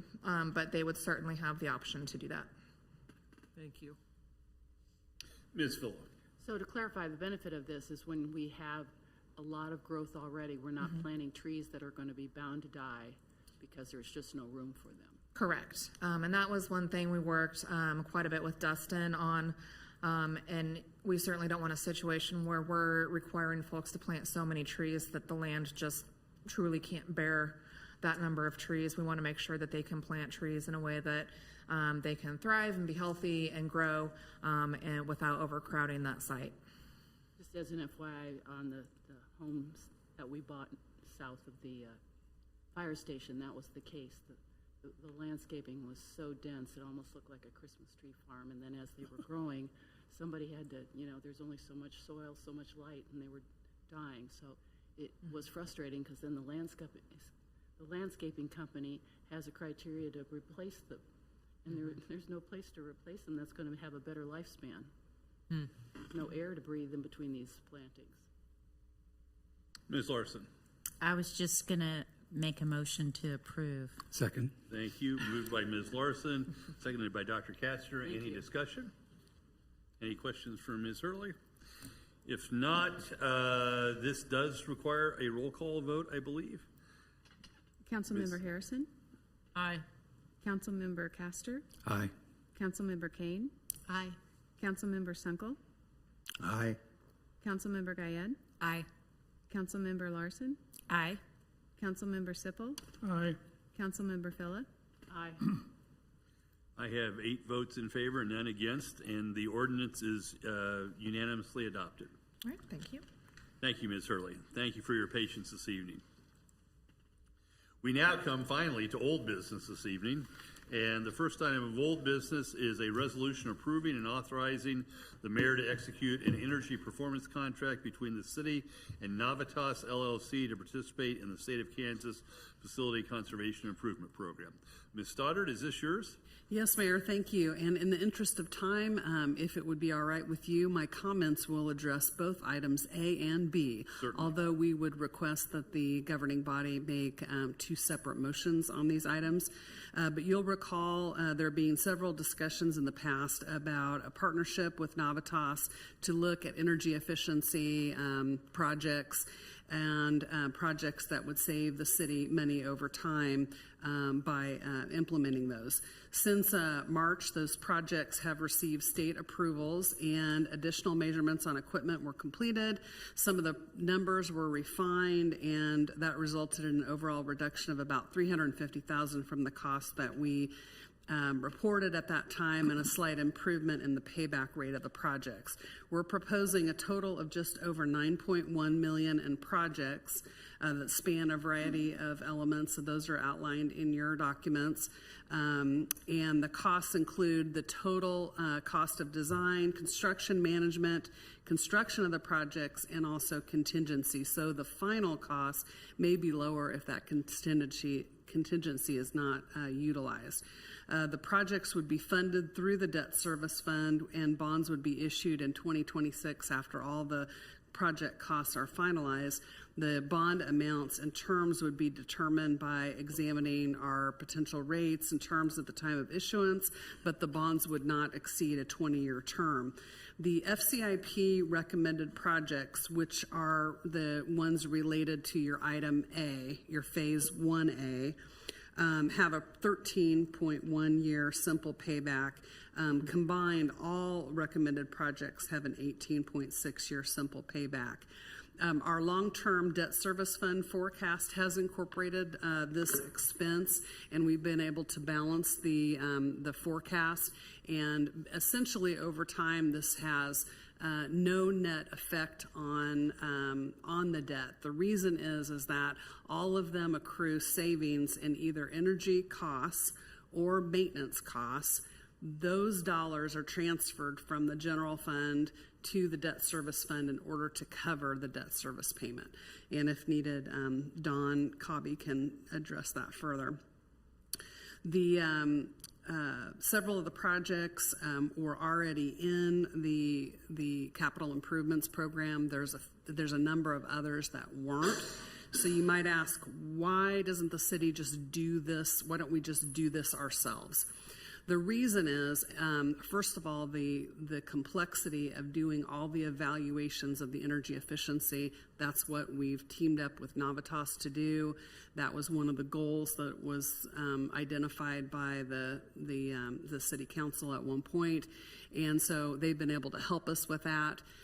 They're able to take advantage of pricing that they get from vendors. They're also able to manage all these projects, which we just don't have the capacity to do.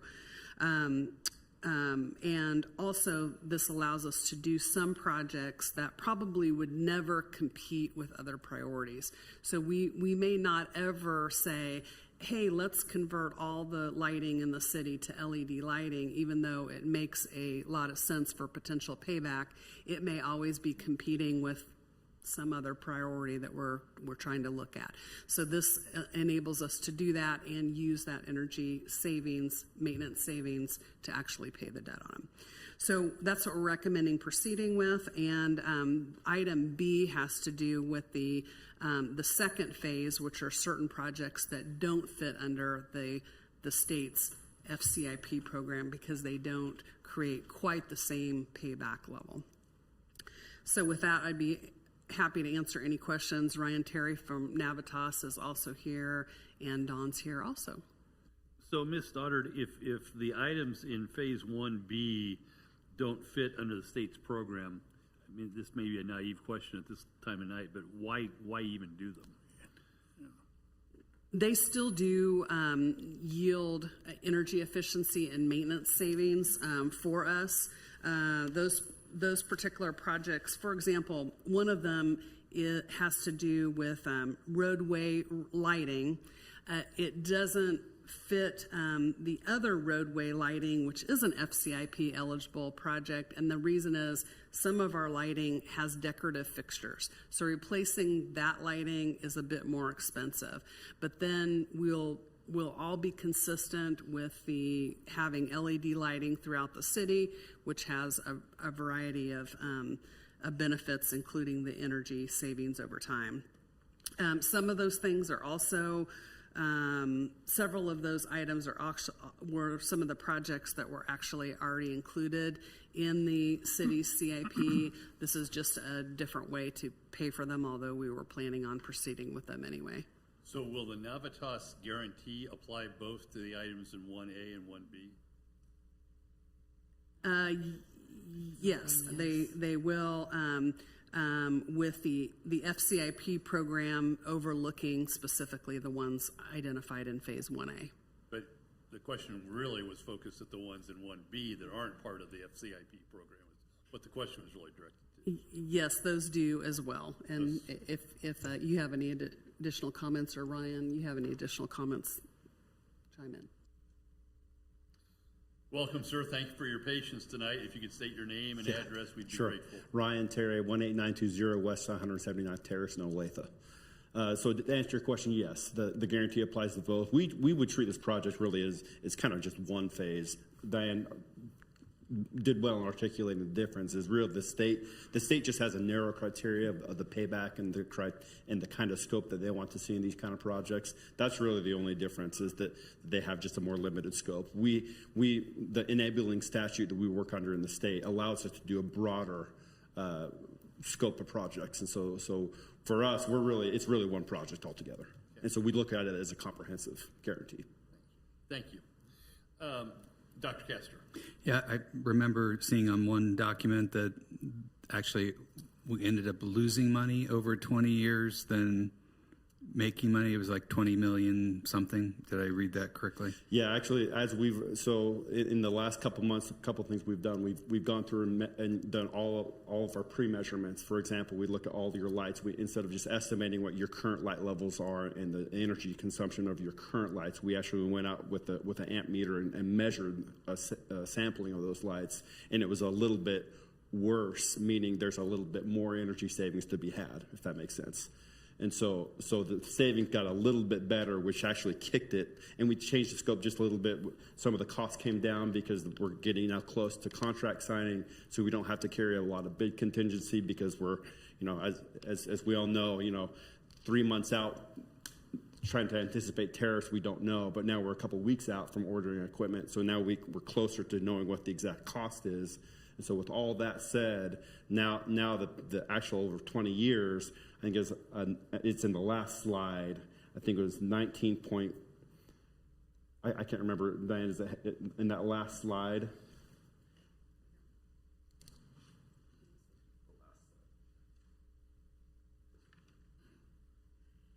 Yeah, 9.1,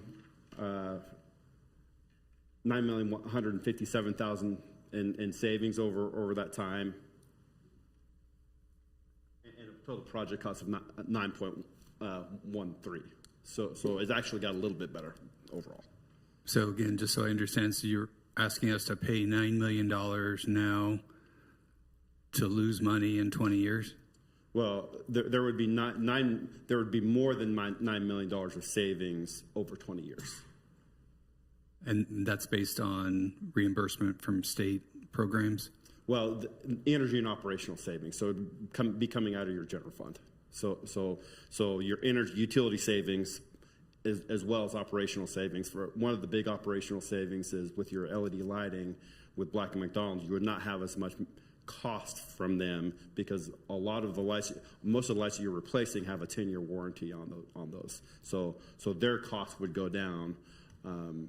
And the labor, they actually have a 2-year labor warranty on that as well. So the material would be actually warranted between 5 and 10 years depending on the product. But the products that are, or the projects that are in the A group, those are reimbursed by the state? No, not reimbursed by the state. So the difference between the two is the FCIP program really just overseeing, and they this has a tighter payback window, if that makes sense. So you've got a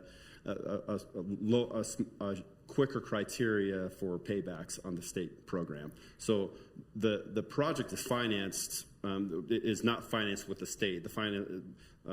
Dawn is got that finance. I guess Diane and Dawn can speak to the financing. Yeah, let me speak to that. So over time, we're taking the energy savings that we would have expended if we wouldn't have done the project, or the maintenance savings that we're going to receive that we wouldn't have received if we hadn't done the project. And we're moving that from the general fund into the debt service fund to pay the debt service payment to do these projects, to basically front load them. So we're using that internal savings that's gained to pay for the projects.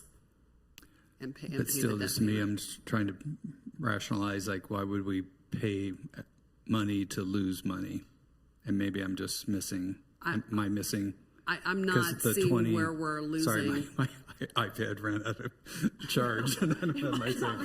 But are you able to put it up on the screen, those slides that you had? There were I remember something you said. Yes, in 20 years, it's, like you said, 9 million, and I didn't quite understand, like, why would we pay $9 million when we're going to lose $9 million? We have the agenda up here.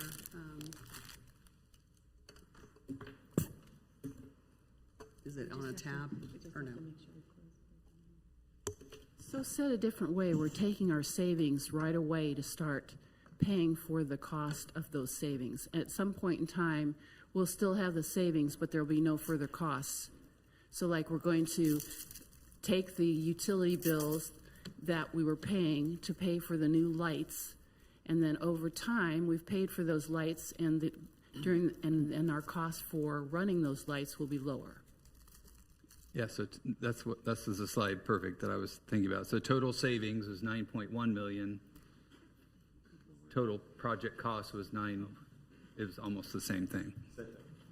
So we're, So I don't know, a cost neutral project over. So it's a cost neutral project and over. I guess the other thing that Diane articulated well, I thought was most of these projects, aside from perhaps the solar on here, are things that you have to do regardless. It's a lot of deferred maintenance projects and other things that need to happen anyway. So a lot of HVAC work and the building controls, all those things are regular maintenance projects that whether we did these projects or not, still has to be done.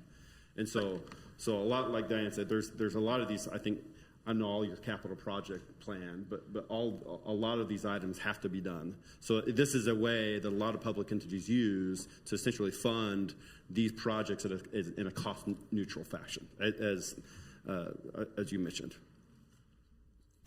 Yes, examples of those that we already had in the CIP, for example, were the Justice Center HVAC and the HVAC at Iron Horse. Yeah.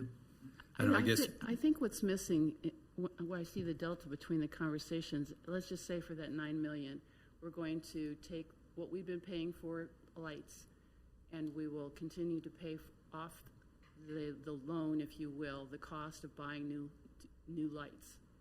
At some point in time, that is a zero equation, but we're still saving money, and that isn't the number. That's the number of savings based on how many years they run, right? That's right. So are we calculating that estimate of additional savings beyond covering the cost of implementing the savings? So what I had in that last slide was at 20 years. That's how much savings you would see over 20 years. So again, it's a cost neutral. It's essentially a cost, give or take $20,000. It's about a cost neutral project over 20 years for a lot of things that again need to happen anyway, whether we did this project or not. Well, in my mind, I'm like, we can hardly predict what the cost of something's going to be in 3 months, 6 months. How can we predict something in 20 years, what it's going to cost? Yeah, the best we can do is predict what utilities costs are over what we take the last 10 years of average, and we have to predict that. So you're right. I mean, it could triple, it could go neutral. That's a fair point.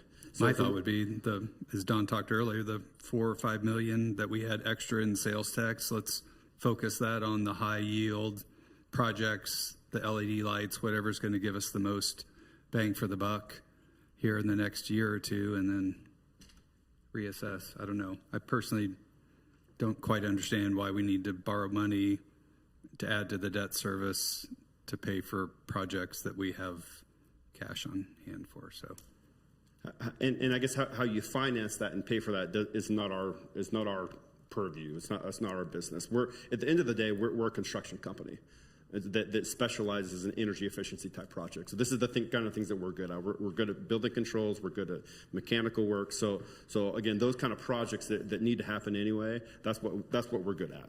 And so how you guys choose to finance it, that doesn't matter to us in any way. We don't make money on how you decide to finance that work. Whether it's cash, whether it's finance, that's we don't get in. In fact, we're not municipal advisors. It's actually illegal for us to advise you on how to do that. Got it. Mr. Cobby, would you care to comment a little bit on Dr. Castor's concerns? Yeah, I think there's a couple other pieces, and I'd say this even if Ryan wasn't in the room, but my experience with FCIP is they're guaranteeing a certain amount of savings. If they're good at their job, they're not going to overpromise. They're going to underpromise. So we actually will. I've never not experienced more savings on those energy and maintenance type of things than was planned. Besides the fact that energy costs tend to rise faster at a higher percentage than actual CPI. That's in fact why CPI gets rid of utilities, because of the volatility of them. A second point is there are 2 or 3 things in that savings that Ryan did not include, and I believe the rebates and some other things to be conservative again to show the payback. There's another, I can't remember the exact number, but it's close to $1 million that we would be able to pay cash and pay some of that down. If we want to do that, we could fund the whole thing. We have lots of options when we get close to doing the project at the end. So if we decide we've got $8 million and want to pay the whole thing, we can. It's just how we finance it is our option in a year, and we've got a year to do that. The third thing I think is the most important is two of the biggest pieces of that Part B are the controls for this building, I believe, and then the heat pumps at the Justice Center, both of which we're going to have to do. I mean, those are they're the two big ticket items out of that total. It's going to happen anyway. The experts at doing it and being able to bid it as part of all the other work we're doing at the same time, there's got to be cost savings in that instead of trying to do that as another project. So when you kind of roll all those things together, that made sense to do those. We had some projects that we didn't recommend that we could have rolled in, but we really tried to pick the ones we thought we had to do. So those were our reasons for it, and I still think that they with their guarantee on it, you're not going to get that kind of deal down the road either. So putting all those together and likely saving more money than we actually are estimating here is typically the result. Ms. Larson. Yeah, and maybe I just don't have the intelligence bandwidth to process this, but the $9 million expenditure to save the difference was $24,801, and I tried to read most of the 87 pages of the contract, and it just seemed like it requires us to do a lot. And I listened intently to the work session presentation, and then I read this, and I was just waiting for the aha moment for like, oh, this is a great thing to do, and I can't get there. I can't get past $9 million going into our debt service and increasing that number. And talking about 20 years in the future and how long it's going to take to get our money back. And there were a few details here just now added, but that wasn't part of our materials, and at least not that I saw.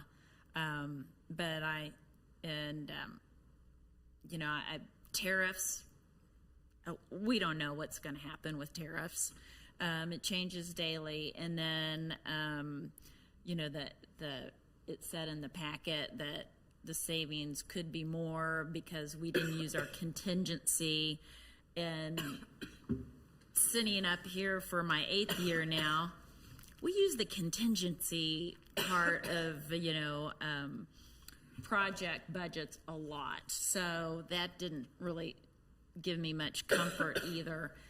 I just can't get there on this for the $9 million into our debt, and especially in a month that we're looking at the budget, and I can't vote for this with confidence.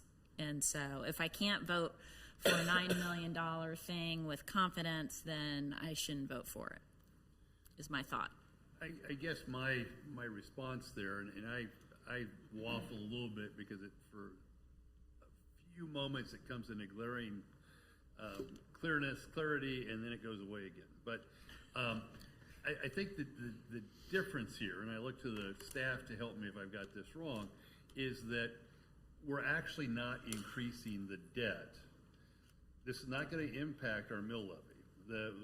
All of our concern about the mill levy that we have to contribute to debt service, this is not going to impact that at all. This is going to not be paid out of mill levy. It's going to be paid out of the savings. So we pay $100 for a light bill now. They're guaranteeing, and I'm making this up obviously, they're guaranteeing that we're going to pay $80 next year, and the $20 is what's going to be used to service that debt that is taken to do this. And so to me, that sounds like a good deal because we're not actually increasing the debt. Yes. on a balance sheet or an operating statement, we're increasing the debt, but we're not having to go in and increase the mill levy, which we've all been very concerned about, protecting that mill levy on our debt. This doesn't contribute to that problem, at least as I understand it. We're paying for it after the savings, and then after 20 years, all the savings comes to us in full bore. Now, 20 years is a long time. Some of those projects are going to pay off in much less than 20 years, and we'll enjoy that, and that will help us to accelerate the repayment of the debt. Again, not from mill levy, but from the savings that we're realizing on these energy savings devices. At least that, and what I talked with Mr. Powell about, he's not yet talked with Mr. Coffey or Ms. Stoddard, but what I've asked for is that we set up a regular report, either twice a year or quarterly, where we actually track the savings and watch to see that this is not all just blue smoke and mirrors, that there's actually dollars that we would have paid for utilities that we're now using to pay off that debt. And I think it's critical that we have an obligation as a city council to monitor that, to make sure that it isn't just blue smoke and mirrors. I understand what you're saying, but I'm stuck on $9 million, and maybe it could have been more palatable to me if it was maybe a smaller scale, and so that we could see this in action and see that the savings were coming back. And I read about the guarantees, and I was confused whether, this Schedule A, it said 3 years, and then, but anyway, I just. Ms. Phillip. Would it be helpful to just get a sizing of that total number we've talked about, $9 billion? How much of that we were going to spend anyway? You talk about it, but I don't know that we've ever quantified it. Well, I believe that's about 1.4 million is the Justice Center ground source heat pump replacements, and the also $429,000 for the HVAC at the lodge. And help me out, David, if there's anything else that we had identified in the FCIP in the city CIP that's on the list. Do you recall? And Iron Horse Golf Course. And also the fact that these are bringing the skills that we need to get done stuff that we have to get done, and that we'll have savings from when we don't have engineers that we can hire, and you've got qualified and fluent skills here to help us do some of which was already scheduled to do, and some will be accelerated because we've got the talent and we get the bidding power. So I think that's all good stuff. Yeah, I think maybe the last thing that I would say is I see a lot of public entities, the way they look at this is that I know there are some things that were certainly on your capital plan. Really everything, I would say, besides when I look at this list, as we evaluated your buildings, really the only thing on here that you don't really need to do in the very near future is the solar. You don't have to do solar. It provides a good positive return on investment, but you don't have to do that. Everything else that I see on here is, as our engineers evaluated your building, or stuff that, whether we do it or not, it needs to be done very soon. And so I think what you said is accurate. I mean, there's an economy of scale to doing it together. It's been designed, been bid out. You could table that, and you could do all that later in a year from now and redesign it and rebid it. And so that's what we see public entities often do, is bundle that together in a way, as Don has pointed out, in a way that's cost neutral and no effective hit on your borrowing power. Ms. King. Yeah, maybe it's a time, maybe it's, I don't know what it is, but this does right now, it's striking me, I must admit, it's striking me the way some of my colleagues up here are talking, that this is beyond my level of comprehension, let me put it that way, or something. maybe it's because it's midnight, but I'm not comfortable with this either right now. I don't know if we need another work session. I don't know if it needs to be explained to my brain in a different way. But right now, I'm just, like I said, it's just not gelling in my head right now. And so I can't vote in the affirmative to this tonight either without more help to make it sink in, because it's just not sinking in right now. With the conversation that's flying around up here, I'm sorry, I can't do it either right now. Thank you, Ms. Kane. Other comments? Mr. Sipple. Does the consultant pick the contractors that do the work?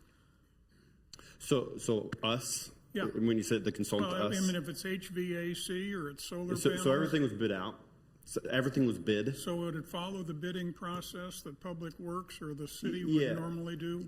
Correct. And so working with your team, we reviewed those bids and selected the best contractor, the best bid for each scope of work. Okay.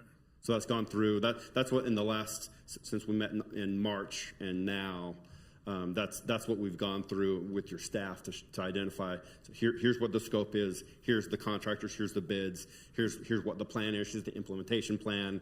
Here's what, when you're going to have to take the lodge down for. So all that construction plan is in place. I'm not as concerned as some, but I'm concerned about whether or not the vendor, the contractor, can follow through and realize the savings that you guys have projected. They might take a different look at HVAC, and say, well, and that's our job. So our job is to make sure that that's in our role, we oversee all construction work, and so we oversee all energy savings as well. So this won't be time and materials away from our staff. Oh no. You're gonna oversee. That's right. Do the inspections, create the RFP, go through all that, and then guarantee the savings. That's right. RFP has been created. Bids have been received. We know material costs. We know labor costs. So when we change that light bulb right now, we would be watching that be installed. We would measure it before and after, and so we know what that savings on that light bulb is going to be, and we can report back to the city staff, say, yes, the guarantee was met. Here's what it was before. Here what it is afterwards. Here's the run hours, and that's the amount of energy savings that you get, and that's how we guarantee the energy savings. So, and that can be extrapolated to really every piece of equipment. Is how we do our job, and so we monitor all of those contractors to make sure that happens. Thank you. Ms. Phil. So can you share some success stories or some other entities that Sure. you've worked with, and maybe that will give everyone perspective and confidence, because we can't do this without you. If we just stop here, it feels like we're going to come screeching halt, and it's kind of bad faith that we've just kind of spent all this time to get to nothing when we have projects we have to do. So how has it worked out for other cities? Yeah, so we worked with City of Shawnee. Don can speak to that a little bit. We have done about $7 million of work with City of Shawnee over the last 5 years, and so between their purchase of their streetlights and all the things that they've done, they're getting about $1 million a year of savings. About half of that was from the purchase of all of their 5,000 or 4,000 streetlights. And then the other half is with energy and operational savings from their city.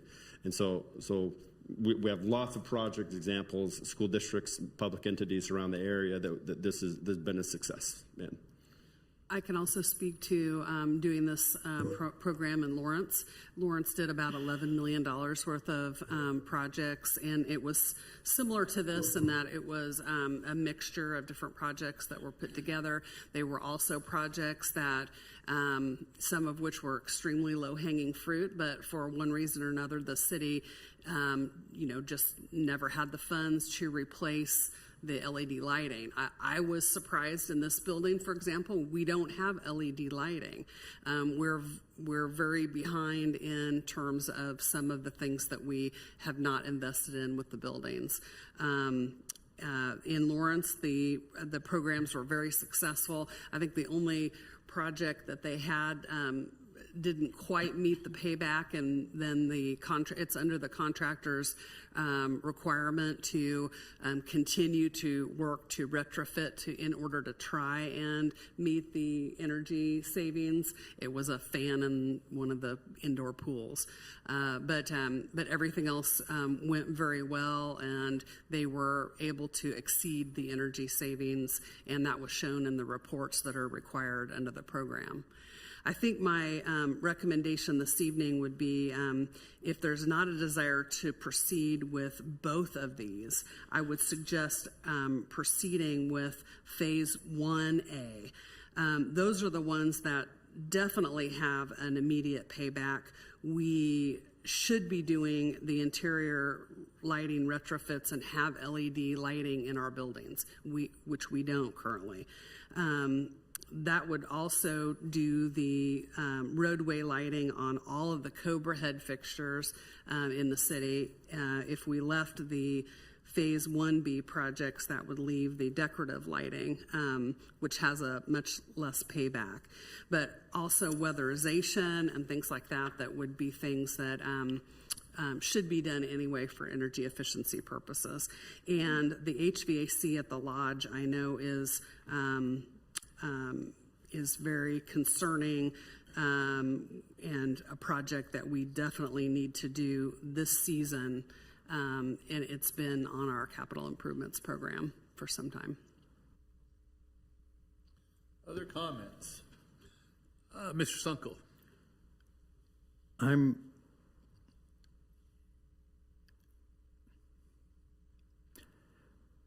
Even if the least profitable, if you will, change that we would be making here was just a wash, we're still using less energy, which is a benefit to society, if not directly to us. As the mayor said, this isn't increasing our debt load, because we are paying it off as we go.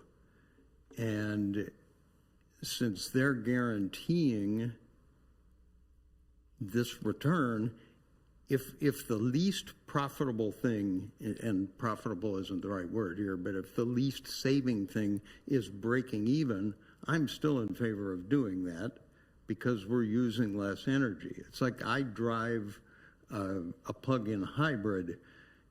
It saves me a little bit of money, but what I paid for the car with two engines, I probably won't realize savings, but every time I drive around the city, I'm not expelling any gases.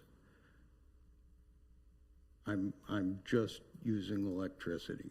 And I think that's a benefit, even though I'm not saving a great ton of money. I mean, my electric is like 4 cents a mile and my gas is 8 cents a mile.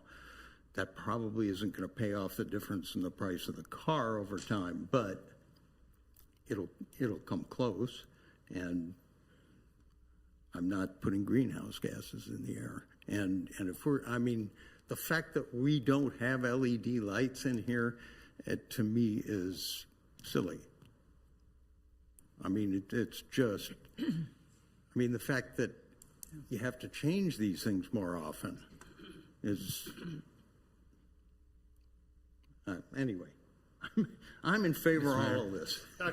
Well, I would be supportive of, let's take the $5 million that we were, ahead last year from sales taxes, pick the 5 projects that we can fix with $5 million this year, and then reassess next year. To me, it's just, even though you guys have done a great job explaining that it's not really going on the debt, but we are borrowing money, but we're just paying it off. I don't know. To me, it seems more complicated than it should be, but again, it's the late hour and just trying to understand it. But I would favor a scaled back version, something that you can do in 1 or 2 years instead of trying to project a 20-year ROI that's, in my mind, not very easy to do. Ms. Harrison. Is it safe to say there's some economy of scale here? Okay. Yes. Having worked in a building where we had to spend $3 million or something on a chiller, which is a fancy word for an air conditioner, and then had to wait 7 months for it through the heat, sometimes you have to pull the trigger for this because we just need to get it done. Every year when we write your neighborhood a check, Chuck, because you have those lights, right? We've paid them off. Well, there you go. But we've been It's a paying. good deal. We've been paying you all the 10 years I've been sitting here. This is much the same thing. Right. It's the LED lights. Some of this stuff we should have done 10 years ago, folks. We're getting caught up, and light bulbs are crazy expensive. And getting the cherry picker in this room to change those light bulbs is expensive in terms of the man hours that it takes for our city staff to do that. Because how do you think these light bulbs get changed? So I feel like they're in the business of doing this. Our staff, it's a big number, but we're like a little school district. In fact, we're probably bigger than some school districts with the number of buildings that we have in the city of Leawood and the number of light bulbs that we have on our streets. We're probably bigger than some school districts. So to me, it's a well thought out process, and this is what they do. So I'm completely comfortable with this. I'd make a motion to approve item A. Second. Thank you. Moved by Ms. Harrison, seconded by Ms. Fulla. Additional discussion? And this would be on A, which is phase 1A, correct, Ms. Harrison? That's what I was thinking. Yes, Mr. Sipple, did you? No, Ms. Larson. Oh, I'm sorry. I saw a hand and I could support the smaller scale version Diane just mentioned, but with the LED lights for the building, the street lights, the HVAC at the lodge, something smaller, but I can't quite get there on the total package. And that's okay if others can. We are all entitled to our own opinion. So we've got a motion pending on phase 1A, item 13A here. Any other discussion? Ms. Kane. Yeah, I kind of am leaning that way too, but 1A includes solar, which is the one thing that they said we could delay. So why would we, Because the solar credits end. One thing to point out on that, if you did that, just the paybacks would change, so there would be a little bit of change to the overall financials. Because the solar actually helps the job. It's a quick payback. Let's see what it was. Yeah, the solar is one of the quick paybacks, as I recall here. And the energy credits go away. and the solar is going to go on the Public Works Correct. building. Is that through the planning of the Parks and Rec building? And we begged to do solar, and we were told 45 reasons why we couldn't do solar. And now we're turning right around and doing solar on the Public Works building, which has been there a lot longer than the Parks and Rec building. So, I mean, we went around in circles on that one, and we wanted it, and we didn't get it, and now here we are turning right around, and it's kind of interesting to me. Other comments? If not, we do have a motion and a second pending on item 13A, which is phase 1A of the project. All those in favor, please indicate by saying aye. Aye. Those opposed, same. Nay. Nay. I have a 6-2 vote with Councilmember Larson and Councilmember Castro voting in the negative. And Councilwoman Kane. And Councilmember Kane. So that is a 5-3 vote in favor, and the resolution is adopted. Sorry about that, Julie. I don't know. No, it's good. And then what about item B, which is phase 1B? Is there a motion to be had with respect to phase 1B? Move to approve. Thank you, Ms. Fulla. Is there a second? Second. Thank you, Ms. Harrison. All those in favor of moving forward and adopting the resolution approving and authorizing the mayor to execute the energy performance contract between the city and Navitas in phase 1B, please indicate by saying aye. Aye. Those opposed, same sign. Nay. Nay. And I have a 5-3 vote with Dr. Castor, Ms. Larson, and Ms. Kane voting in the negative. The resolution is adopted, and we'll move forward. And at last, I think, are we actually to new business? And this is a resolution providing for a special call for a special governing body meeting on Monday, August 25, 2025 at 7 p.m. In lieu of business that would otherwise have been considered on August 18, 2025. Ms. Stoddard, help me, again, it's late and I'm a little bit groggy right now, will we have a meeting on August 18th then, or will we not? There would be no meeting on August the 18th, just only this special call meeting on the 25th. Okay. Is there any discussion? Is there a motion to adopt the resolution? So moved. Thank you, Mr. Sunkel. Second from Mr. Sipple. Any discussion? All those. I'll be out of town. Okay. All those in favor of adopting the resolution providing for a special call on August 25, please indicate by saying aye. Aye. Those opposed, same sign. The ayes have it, and then the resolution is unanimously adopted. I just want to take a moment to thank you all. Amazing work tonight. We've worked really hard, and you all stuck with it. It's with great pride that I have the opportunity to serve with you all. I really appreciate that. We have a lot of work to get to do this summer. A lot of it's going to be fun. So we will look forward to that. When does that start? When does that start? Depends on your definition of fun. So with that, is there a motion to adjourn? Thank you, Ms. Harrison. Second. Mr. Sipple with a second. All those in favor, aye. Aye. Opposed, same. Actually, can't wish her happy birthday anymore because it was yesterday. We're done. Time for our birthday. Thank you all very much.